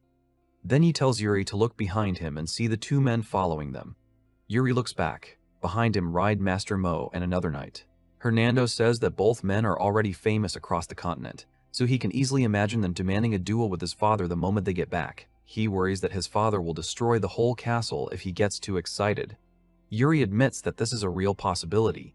Even so, he says that there is no need to worry. He explains that Master Moyong Chan still needs to teach him, and that Bernard can remain with Sir Jose. He concludes that everything should be fine as long as they follow orders. At that moment, a soldier points ahead and calls out to Yuri. Yuri lifts his gaze, smiles, and tells everyone to stop worrying and enjoy their victorious return home. Soon, the gates of Briol come into view beneath a brilliant sky filled with balloons and drifting petals. The city erupts in cheers as the riders enter. Voices from the crowd cry out that the valiant hero has returned. Yuri rides through the celebration while the people clap, wave, and lean from windows and balloons overhead to shower the procession with petals. Even so, Yuri narrows his eyes at his soldiers and wonders why they are acting timidly. Then he calls Gerald by name. Gerald answers at once. Yuri casually orders him to go get some flowers from the people. Gerald freezes and stammers in disbelief, but Yuri immediately smacks him and orders him to hurry. Gerald rides off in embarrassment and approaches a girl holding a flower basket. He awkwardly calls out to her, and the young woman shyly answers him. She asks whether he can come a little closer. Gerald leans down and asks whether this is close enough. Instead of handing him loose flowers, the girl suddenly places a flower garland around his neck and happily thanks him for protecting them, calling him Mr. Knight. Gerald goes completely red. Flustered and overwhelmed, he says that he had only done his duty as a knight. Behind him, the other soldiers stare, then burst into loud teasing. They laugh, point at him, and shout that he received flowers from the cutest girl around. Gerald, still blushing furiously beneath the garland, whirls around and yells at them to shut up. While Gerald kept blushing beneath the flower garland and insisted that he had only been doing his job as a knight, Yuri laughed at the scene. In the middle of that cheerful noise, someone calls for His Highness. At the palace entrance, Yuri finds Sir Jaime waiting for him. Jaime greets him formally and congratulates him on returning safely. He says that he has already heard the stories of Yuri and the allied force. Yuri answers modestly that it had all been teamwork. Jaime then says that he wanted to thank Yuri personally, so he came himself. He says that the orcs had been his lifelong enemy and bows his head in gratitude, thanking Yuri as Your Highness. Yuri watches him in silence and thinks that he cannot allow this old knight to spend the rest of his life only chasing peace after revenge. He addresses him fully as Jaime Theodore the Shield of Briol, and thinks that the only thing he can still do for such an honorable knight, a man who had protected Briol's borders for so long, is to let him find a worthy death on a true battlefield. So Yuri tells him that his job is not over yet. He says that the day he finds his true enemies will be the day Jaime fights his final battle. Then he asks whether he is still with him. Jaime answers at once that of course he is. After that, Jaime thanks Yuri for his time and says that he should head inside now. Yuri is informed that His Majesty and the other highnesses are waiting, and he moves on with a small smile. Soon after, a formal ceremony begins. The king stands before the crowd and says that he usually leaves this kind of ceremony to one of his sons, but not this time. He declares that their third prince, who had risked his life on the battlefield, has returned with glory. Yuri listens and thinks that none of it would have been possible without the others beside him. When the king comes down to him, He says that Yuri has grown up and even gotten taller than before. Then his eyes shift, and he notes that Yuri has also brought a strange guest with him. Seeing Master Mo beside Yuri, the prince calmly says that the man will exceed expectations. He even adds that his father might lose to him. The king dismisses that idea and says that Yuri is still too young to understand. Then the king throws an arm up and shouts that the heroes who brought victory deserve everything the kingdom has. At his command, bottles are uncorked all around them. The sudden burst sprays Yuri and the crowd with sparkling wine. Yuri flinches in shock while the people around him laugh and cheer. He turns to his father and asks who planned that. The king laughs and says that he cannot tell him yet. He adds that the culprit had said he did not want to hear Yuri get angry after finding out. The moment Yuri hears that, he realizes that there is only one person who would do such a thing. He immediately calls out for brother Joshua. Joshua is caught red-handed with a bottle in his hands, lets out a startled cry, and bolts. As he runs, he says that this is a welcome ceremony and that Yuri should just enjoy it. Nearby, his maid watches the lively scene and thinks that it feels like only yesterday when the prince had still been a problem child. Watching him catch his brother in a tight hold, she says that Yuri looks amazing now. The warm celebration continues around them. Then night falls. In the quiet courtyard, Yuri is suddenly struck on the head by a wooden practice sword and cries out. He drops down in pain while Master Mo stands over him with complete calm and says that Yuri is still too weak. Yuri glares up at him, and the maid says bitterly that she had expected her master to be cooler than this. Still holding the training sword, Yuri tries to protest. He says that he knows they had agreed to duel, but not on that day, right after a ceremony and welcome celebration. Master Mo cuts him off and tells him to be quiet. He says that a swordsman should always be ready to draw his sword. Yuri is forced to scramble up with a curse under his breath. Yuri asks what happened to the duel Master Mo was supposed to have with his father. Master Mo says simply that that match is for tomorrow. Then he declares that Yuri is his opponent for that night. Off to the side with a deadpan look, Yuri thinks that there is clearly something wrong with this man, but concludes that Master Mo is probably just bored. Yuri exhales, accepts that there is no getting out of it, and says that if that is how it is, then they have to get serious. Master Mo immediately grins and says that he wants Yuri to show him the inner chi technique. Yuri grips his sword and lets his aura rise around him. Even while gathering himself, he grumbles that if Master Mo kills him there, he is going to cry to his father. Master Mo answers without sympathy that he never took a child as his disciple. Then the two face each other beneath the night sky, swords ready, as the duel truly begins. Master Mo lunges first, wrapped in blazing flame, and Yuri rushes to meet him instead of backing away. Their swords collide head-on, so close that their faces nearly touch as sparks burst between them. Master Mo immediately follows with another crushing slash, driving a broad arc of fire down at Yuri. Yuri braces himself and blocks while the impact tears across the floor, and from the doorway a maid flinches in shock at how violent the exchange has become. Master Mo, clearly pleased, says that Yuri is not bad, but adds that this cannot possibly be all he has. Yuri, already drawing white wind around his body, answers that of course it is not. As the storm thickens, Master Mo watches him and admits that this technique is a good one. Yuri then unleashes the first technique of Yuri style, the whirling wind sword. A huge spiral of wind erupts around him, growing into a roaring vortex that fills the courtyard. Master Mo's eyes sharpen at once. He responds with the reverse form of the clear sky scarlet cloud's sword technique. Flame gathers around him in a blazing ring, then twists in reverse, spreading through the air and biting into Yuri's current. Yuri immediately realizes what is happening and exclaims that Master Mo is using his winds against him. Master Mo says that Yuri's winds are too honest. He adds that Yuri is still nowhere near his level, then tells him to make do with what he has. Yuri roars and forces even more strength into the storm. Master Mo presses forward and releases the heavenly net form of the clear sky scarlet cloud sword technique, convinced that resistance is pointless once the flames close in. But at that moment, the flow changes. Inside the white vortex, Yuri's hand moves, and multiple blades begin to cross and weave through the wind itself. The spinning current no longer feels like a single technique. It becomes layered, sharper, stranger, and far deadlier than before. The web of swords hidden inside the storm tears through the flaming net and disarms Master Mo. Master Mo is visibly shaken and says that he cannot believe what he is seeing. As he stares into Yuri's technique, he realizes that this martial art was made from the legacy of a heaven-conquering swordsman, yet also contains the heavenly demon's martial art within it. Yuri grins through the storm and says that his ancestors left him something fun to play with. Master Mo's blade carved icy arcs beneath the moonlight, each swing leaving pale streaks in the night air. A heavy stomp echoed across the floor as he gathered force for his next strike. Like a violent storm, he rushed forward and swung his sword straight toward Yuri with overwhelming momentum. Yuri could only let out a startled cry, his eyes widening at the terrifying speed of his master.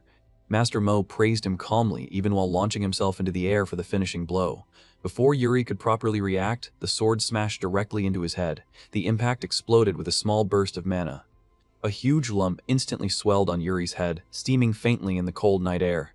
He dropped onto the floor, clutching the injury, groaning miserably while accusing his master of going far beyond simple training. Yuri asked bitterly whether the duel had merely been an excuse to punish him. Master Mo casually admitted that it was partially true.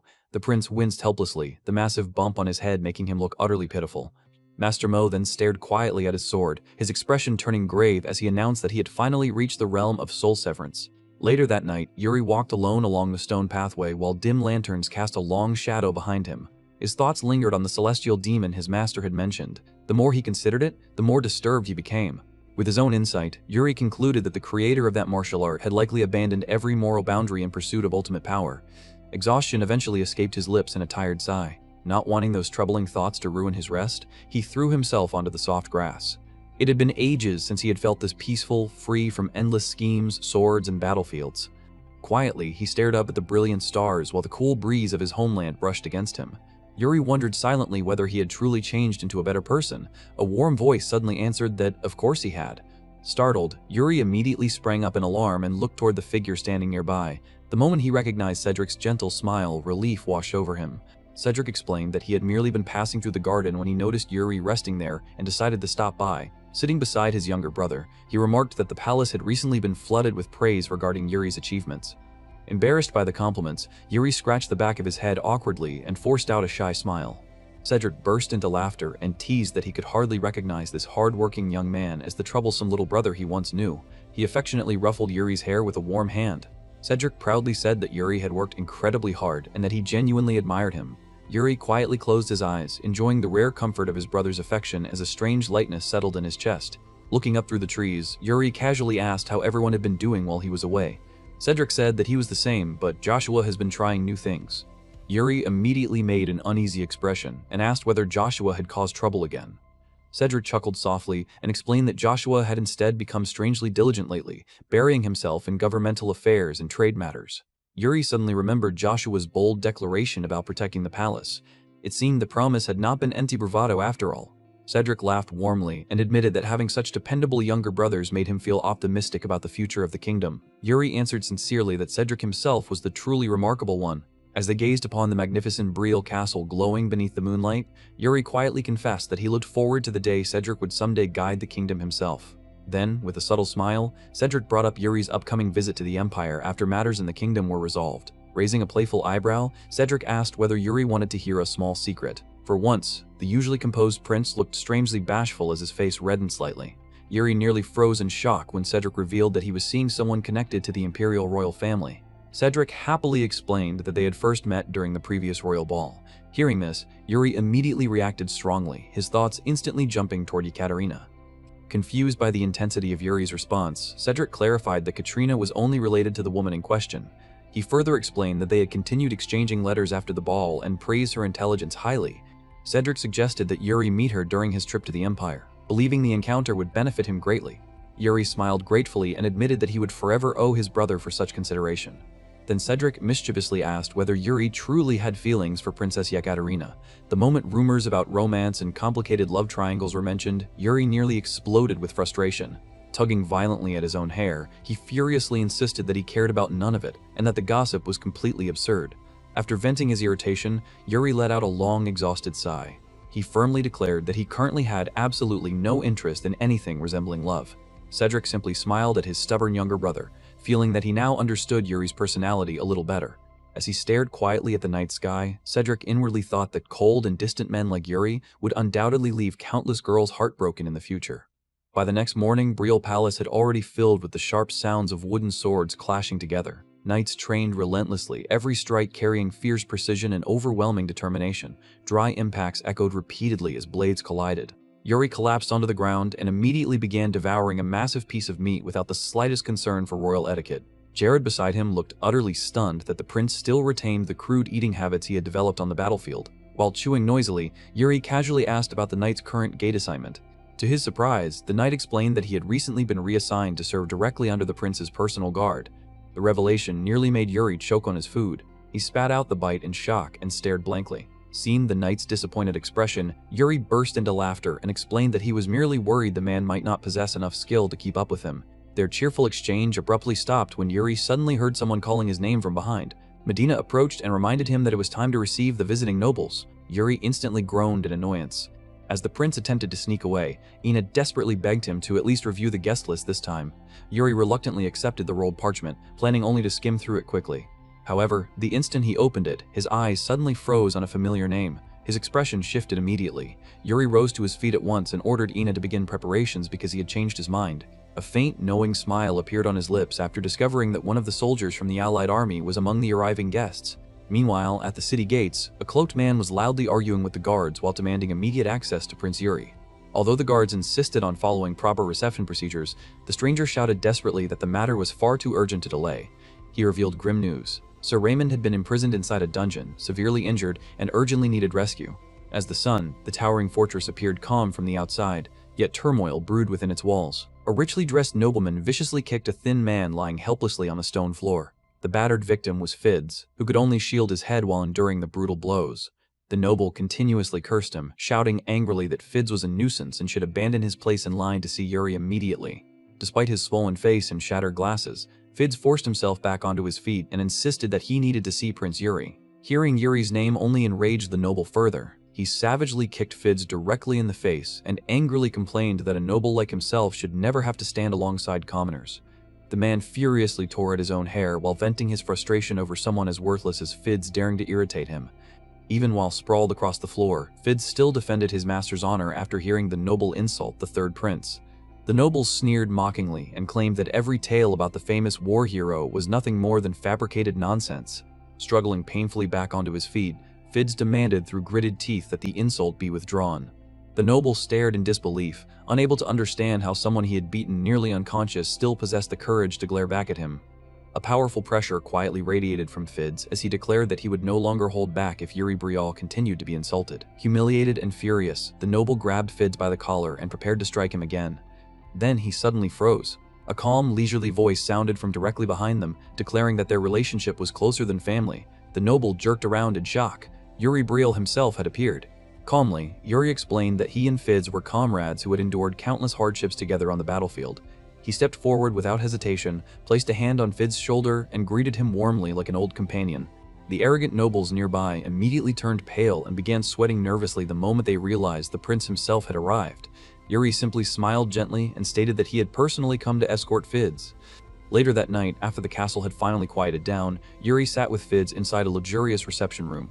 Looking at the bandages covering the veteran's battered face, Yuri asked why he had allowed himself to be beaten like that. Half-jokingly, Yuri reminded him that he had already taught him the art of striking and fleeing, so there had been no reason to endure the abuse quietly.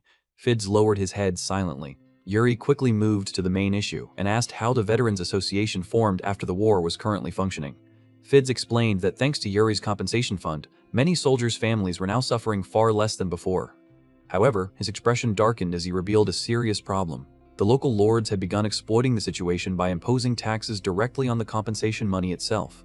Yuri froze in disbelief after learning that more than half of the aid intended for struggling families was being stolen away. He quietly explained that the funds came from his own private fortune, donated secretly through the Elaine Trading Guild. For political reasons, Yuri could not publicly reveal that the third prince possessed such immense wealth. He quickly realized that the nobles were abusing that secrecy as justification for illegal taxation.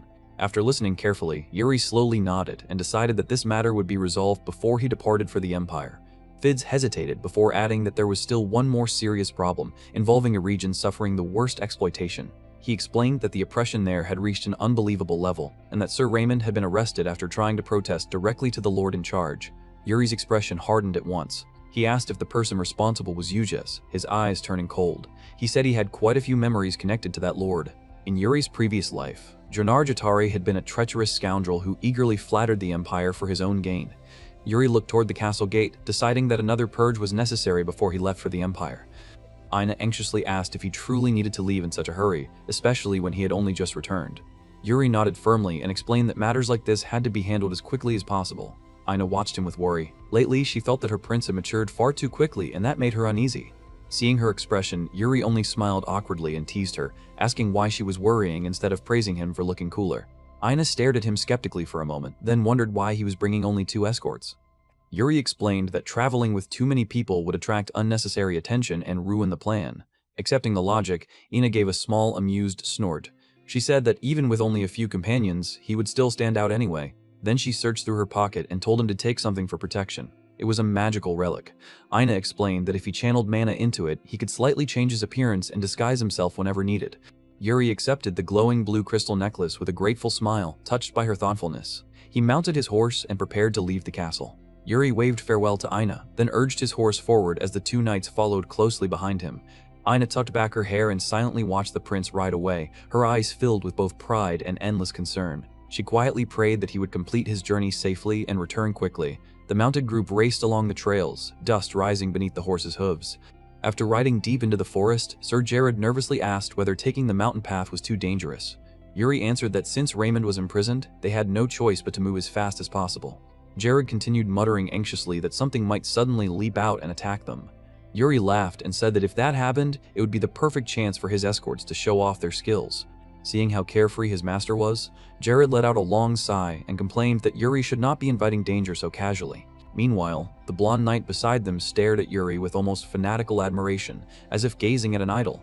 Moved nearly to tears, he claimed that this must be part of Yuri's grand plan to let them appreciate the beauty of their homeland. Jared continued warning that making so much noise while riding would make them easy targets for bandits hiding nearby. At that exact moment, movement stirred within the trees. Before his warning had even fully ended, arrows cut through the dense canopy and shot toward the group at terrifying speed. One arrow flew directly toward Yuri, making the danger immediate. Yuri instantly sensed the killing intent behind him. Without hesitation, he gripped his sword and prepared to counter. A flash of steel swept upward, knocking every incoming arrow aside in a single instant. Yuri smiled confidently and said that everything had happened exactly as Jared had feared, so there was no way they could have missed it. From the shadows, bandits began surrounding them. A real fight was about to begin. As Yuri's party moved through the forest, a group of armed men blocked their path. Their shaggy-bearded leader raised his sword and demanded payment if they wanted to pass. He pointed at Laurent and mocked him as a pale-faced young master, laughing at him for traveling with only 2 servants. The leader looked delighted, convinced that the group would be easy prey. Standing behind Laurent, Yuri and Jared both felt their anger rise. Being mistaken for servants was an insult they could not ignore. The bandit laughed loudly and ordered them to hand over everything they owned unless they wanted to be beaten. Yuri's irritation finally showed. Tugging at his hair with a dangerous smile, he ordered Laurent to handle them. Laurent immediately drew his sword and charged. The bandit leader flinched, not expecting the so-called young master to move with the speed of a real knight. He hurriedly raised his weapon to block. Their blades collided with a thunderous crash, kicking up dust beneath their feet. The bandit's eyes sharpened as he realized he had chosen a troublesome opponent. Sparks flew with each clash as Laurent pressed forward with sharp, relentless strikes. Yet Laurent himself was surprised, because his opponent deflected each attack with practiced ease. Watching from the side, Jared remarked to Yuri that the man's foundation was extremely solid. Yuri nodded, saying that judging by his movements, the man had clearly survived countless real battles. Yuri's eyes narrowed as he began to suspect who these supposed forest bandits truly were. Laurent launched a decisive strike, his blade scraping across the opponent's armor. A large tear opened across the leader's chest, exposing an old X-shaped scar beneath the fabric. Laurent prepared to finish the fight, but Yuri suddenly ordered them to stop.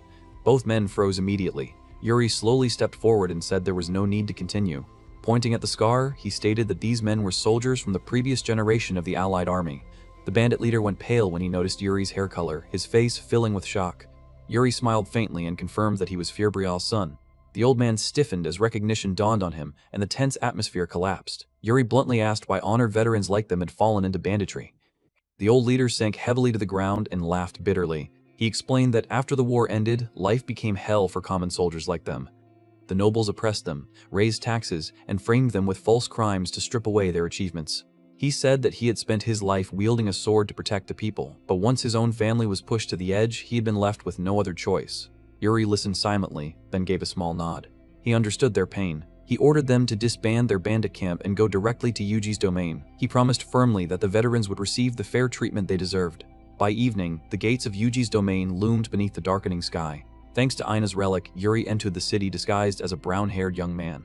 No sooner had they passed through the gate than they encountered an arrogant guard openly demanding a bribe. Yuri looked around coldly. The city was even more rotten than he had expected. When they reached the square, they found a crowd of people protesting loudly. placards were raised, declaring that Sir Raymond was innocent and demanding his release. Yuri recognized that the ones standing up in protest were veterans. He decided to approach the crowd and learn the full story. He asked the guards to explain what had happened to Sir Raymond.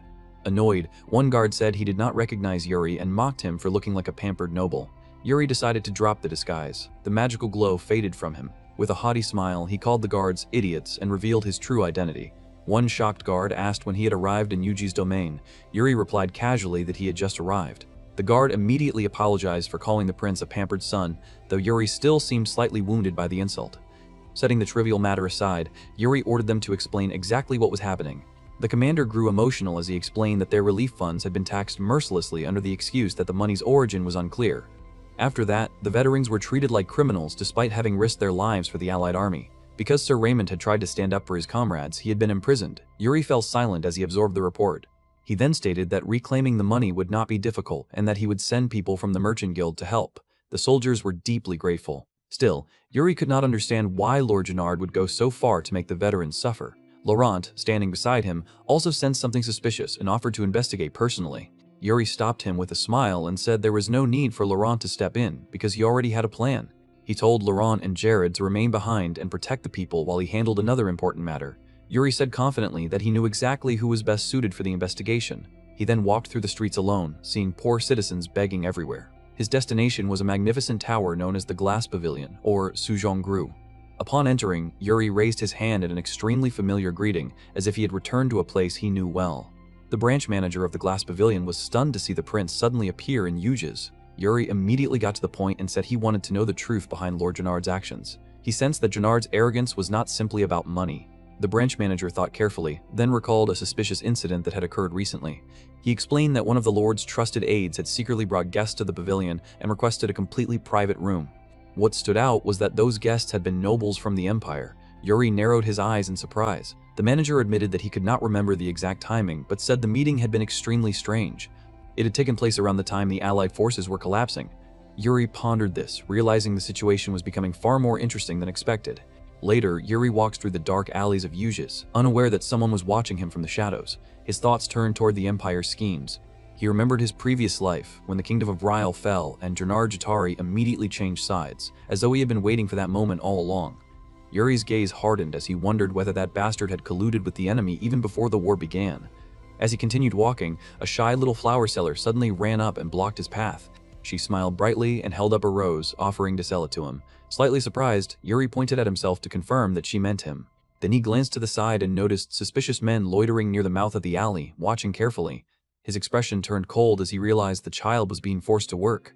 Two men stood hidden in the shadows, observing everything. Yuri felt disgusted by the corruption that even used children for profit. He realized that Yuji's was far worse than he had imagined. Suppressing his anger, Yuri gave the girl a gentle smile and decided to buy a flower. He handed her a coin, and the child stared at his palm in surprise. She awkwardly fumbled with the change, then hurriedly thanked him for his generosity.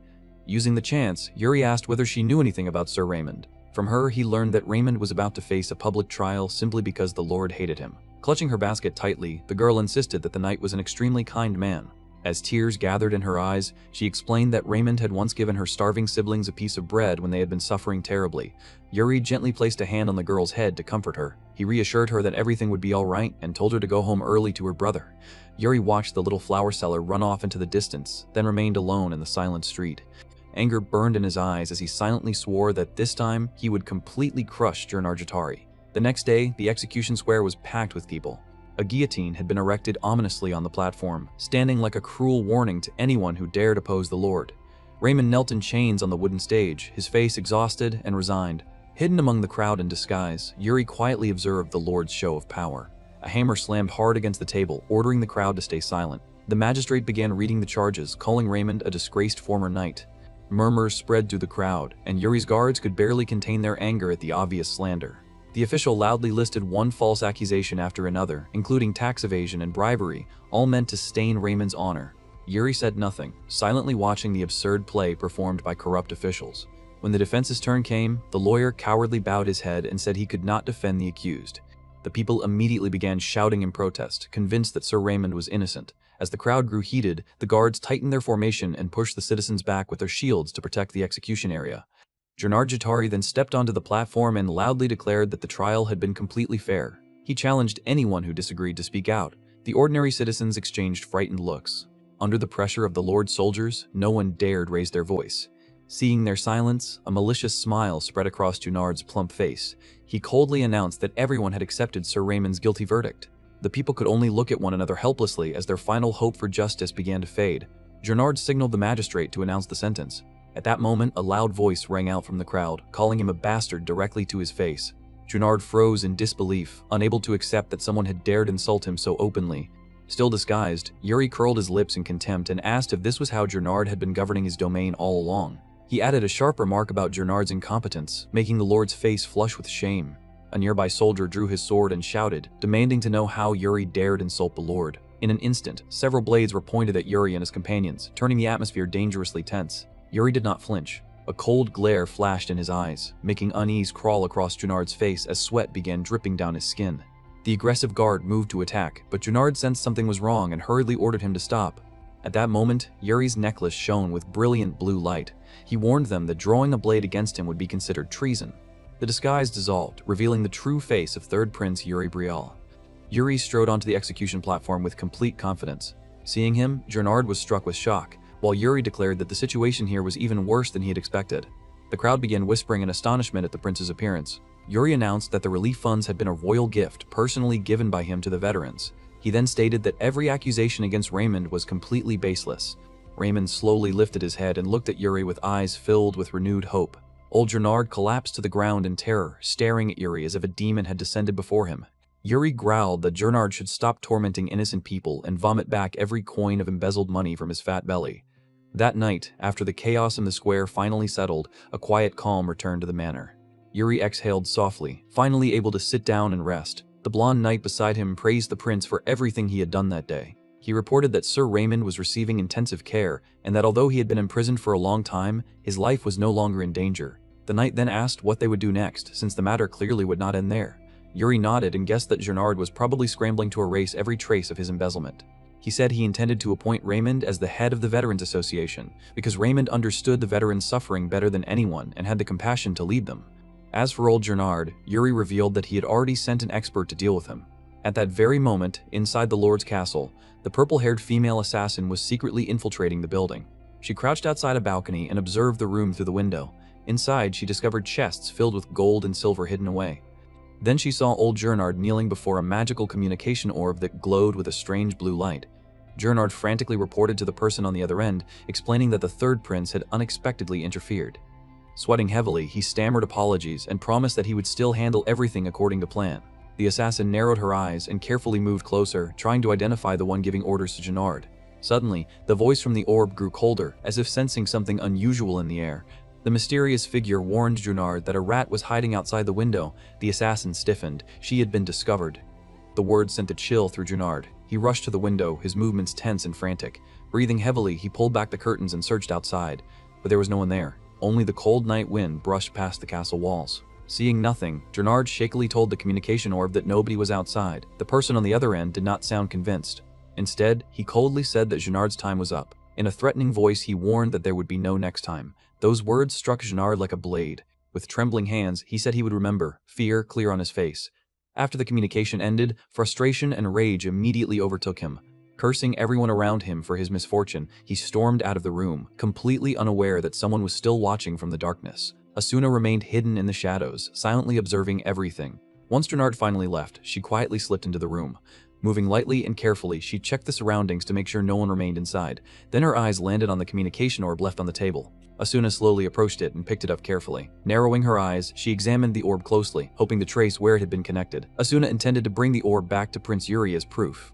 But before she could do anything more, the orb suddenly blazed with light. She flinched in alarm.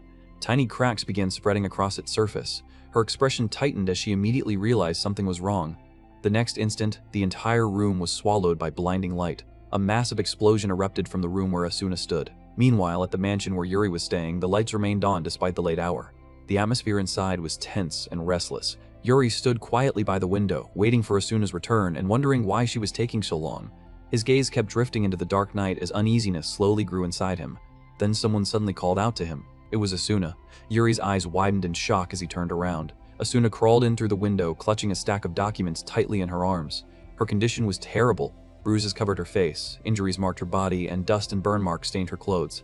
Because of her wounds, she stumbled as soon as she entered the room. Before she could collapse, Yuri rushed forward and caught her. He carefully supported her and laid her on the sofa, his expression darkening as he saw how badly she had been hurt. With concern, Yuri asked if she was all right. Asuna weakly nodded and said that she was only a little tired. Despite her injuries, she immediately began reporting what had happened. She explained that she had found the communication orb, but it exploded before she could bring it back. Then she handed Yuri the documents she had recovered from Duke Junard's room. Yuri accepted the documents and nodded, saying this was already enough. Then, in a gentler voice, he told Asuna to receive treatment first while he called the medical team. Asuna's exhausted eyes softened. Yuri placed his hand gently on her head and told her to rest for a while because she had done well. Hearing that, Asuna smiled faintly despite her injuries. A short while later, Yuri stepped out of the room and found Jared waiting outside. Jared immediately asked if the informant had been injured. Yuri confirmed it, explaining that the enemy had prepared something in advance, but fortunately her injuries were not fatal. Then Yuri placed a hand on Jared's shoulder and ordered him to prepare immediately because they were going to meet Junard. Back at Duke Junard's castle, the atmosphere had become suffocatingly tense. The meal prepared before Yuri had already been shoved aside. In a threatening voice, Yuri asked Junard if he truly thought Yuri had come there simply to enjoy a meal. His cold tone echoed heavily through the room.